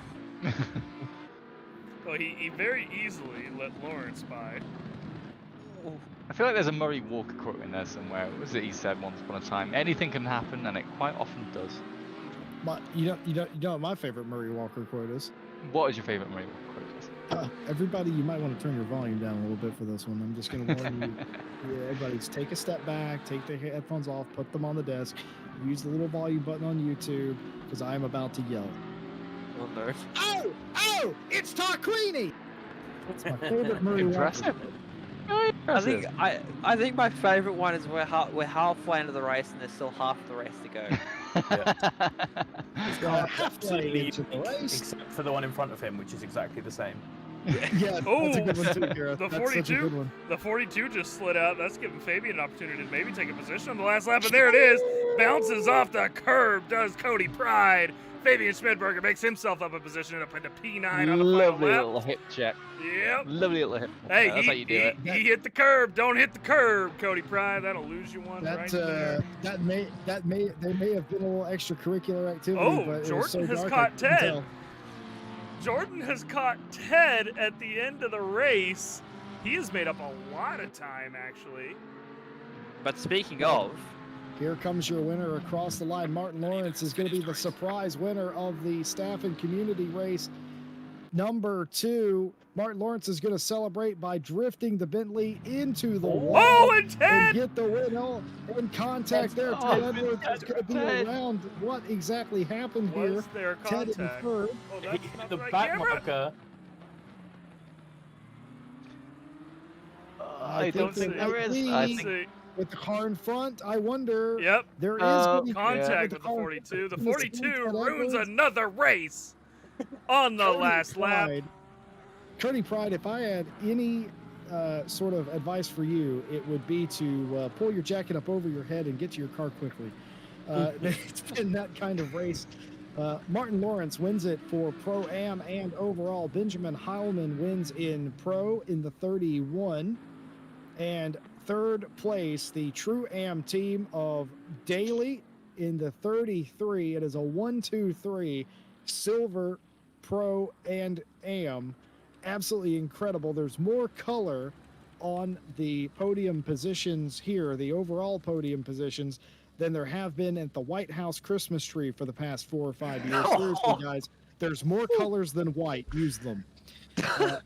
Rather besides, Ted Edwards still finishes second in class, 4th overall, second in Pro. The 123 Vanderneet brings home the Lamborghini in 5th place overall. Behind them, Ertan Piffet, Williams, Schmedberger, Pride, the top 10. McConnell, Smith, Scholes, Roberts, Devonshire, and Keeble are the final finishing positions. What an incredible race. I'm not sure it was a completely fair race, but I don't care. I've stolen the winners into the box for you, Jesse. Well, ladies and gentlemen, we're going to start with the overall winners. Martin Lawrence, you must be a magician. Me? Why? Hello. Well, Porsche dominated all day. You come in at the end, you pass the 31 and get the win. What was it at the end that got you the win? Well, maybe it was the weight balance, because I overfueled it by 30 liters, so I don't know, actually. Well, I think it's above the Bentley that it can pretty much preserve the tires. Yeah, I mean, Stewie's not that. Stewie's saying right now he just had no straight line speed even with the slipstream, so. Well, yeah, and that. Well, the boat is a boat, and I've driven it a lot, so yeah, I'm happy that it worked. And Phil was also fast. He wasn't that much far away from my time. I think, I don't know, 3 to 4 tenths, which is, I think, great. Next time for the Pro. Yeah, welcome back to the victory circle for you, Martin Lawrence, and a well-deserved win, 4 hours out there. We're going to go to Phil Roberts, who was the only True Am team, and they finished. Lawrence is fellow teammate. We are celebrating. Oh, I'm sorry. Wait, I thought you said you brought the winners in here. You meant just the winners. Yes. But I do apologize. Phil, what was it like being teamed up with Martin Lawrence today? And do you think it could have been a little cleaner out there, the racing? I personally didn't notice Jesse because I was on my own for most of it. Well, for my 2-hour stint, I did anyway. And in fact, it was so boring that Martin fell asleep halfway through my first stint. So yeah, I didn't notice it was a bit of. I mean, particularly the 69 was a bit overly defensive, I could say, through the first stint Martin did. But other than that, carried the 505 to the win. Well, I will tell you, gents. Just kept out of trouble. I will tell you, gents, coming to the finish there, most of the box reckoned that you could hold them off. I bet against you for what it's worth. I thought the 31 would get the pass done. They got really close when you got caught up in traffic. What were you thinking whenever you momentarily gave up the lead there? Well, I mean, I think to be honest, like the pace advantage we had over the course of the stint would have probably been in the contention anyway. Having driven with Stewie on the 10 hours of Suzuka, I knew the Porsche got weaker as it went over the stint anyway, particularly with its tyres, and also its fuel load, how the cars loaded up. Obviously the fuel tank over the front axle or near the front axle compared to where they usually are. So yeah, the Porsche tends to lose its pace over the course of the stint. Well, there you have it. The winners, the 505 Bentley. They had to overcome a lot, and most of that overcoming was the folks in the booth messing with the race. Congratulations, guys, on an impressive win. You beat the pros, and it is a Pro-Am overall winner today. And, of course, the True Am team that finished third overall, that's Daly and the like in the 33 that won that bout as well. And what an incredible sort of race it was. The 31 did finish second. Well, I think that has been enough shenanigans for one weekend, but join our Discord, check our schedule. We've got races coming up for you this week, and a very special one coming up on Saturday or Sunday this week. It'll be Saturday. It's our 10 hours of Super Silverstone. All 4 classes going to be out on the track at the same time. We got Cup cars, Lamborghini STs, as well as GT4s and GT3s. Myself, Jesse Lee, and Ryan Gill will be joining you for all 10 hours of that one. Stewie and Nick Setnick behind the cameras, and that's going to be one hell of a race, Jesse. It is 4 different classes, 4 different cars. It's going to be absolute chaos. Do we have a tally on exactly how many cars is going to be on track there?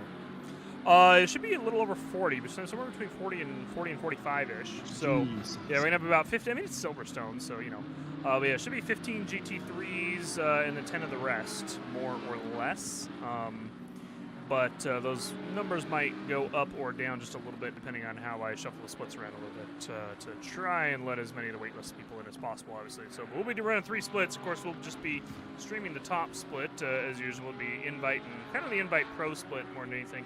For this one, there's also a silver / some pros, and then the AM split going on as well. So it should be an interesting race, and yeah, it's gonna be a good one. We'll be taking next month off the endurance races for summer break, and be back in September with not only endurance races but also our Friday Endurance Championship.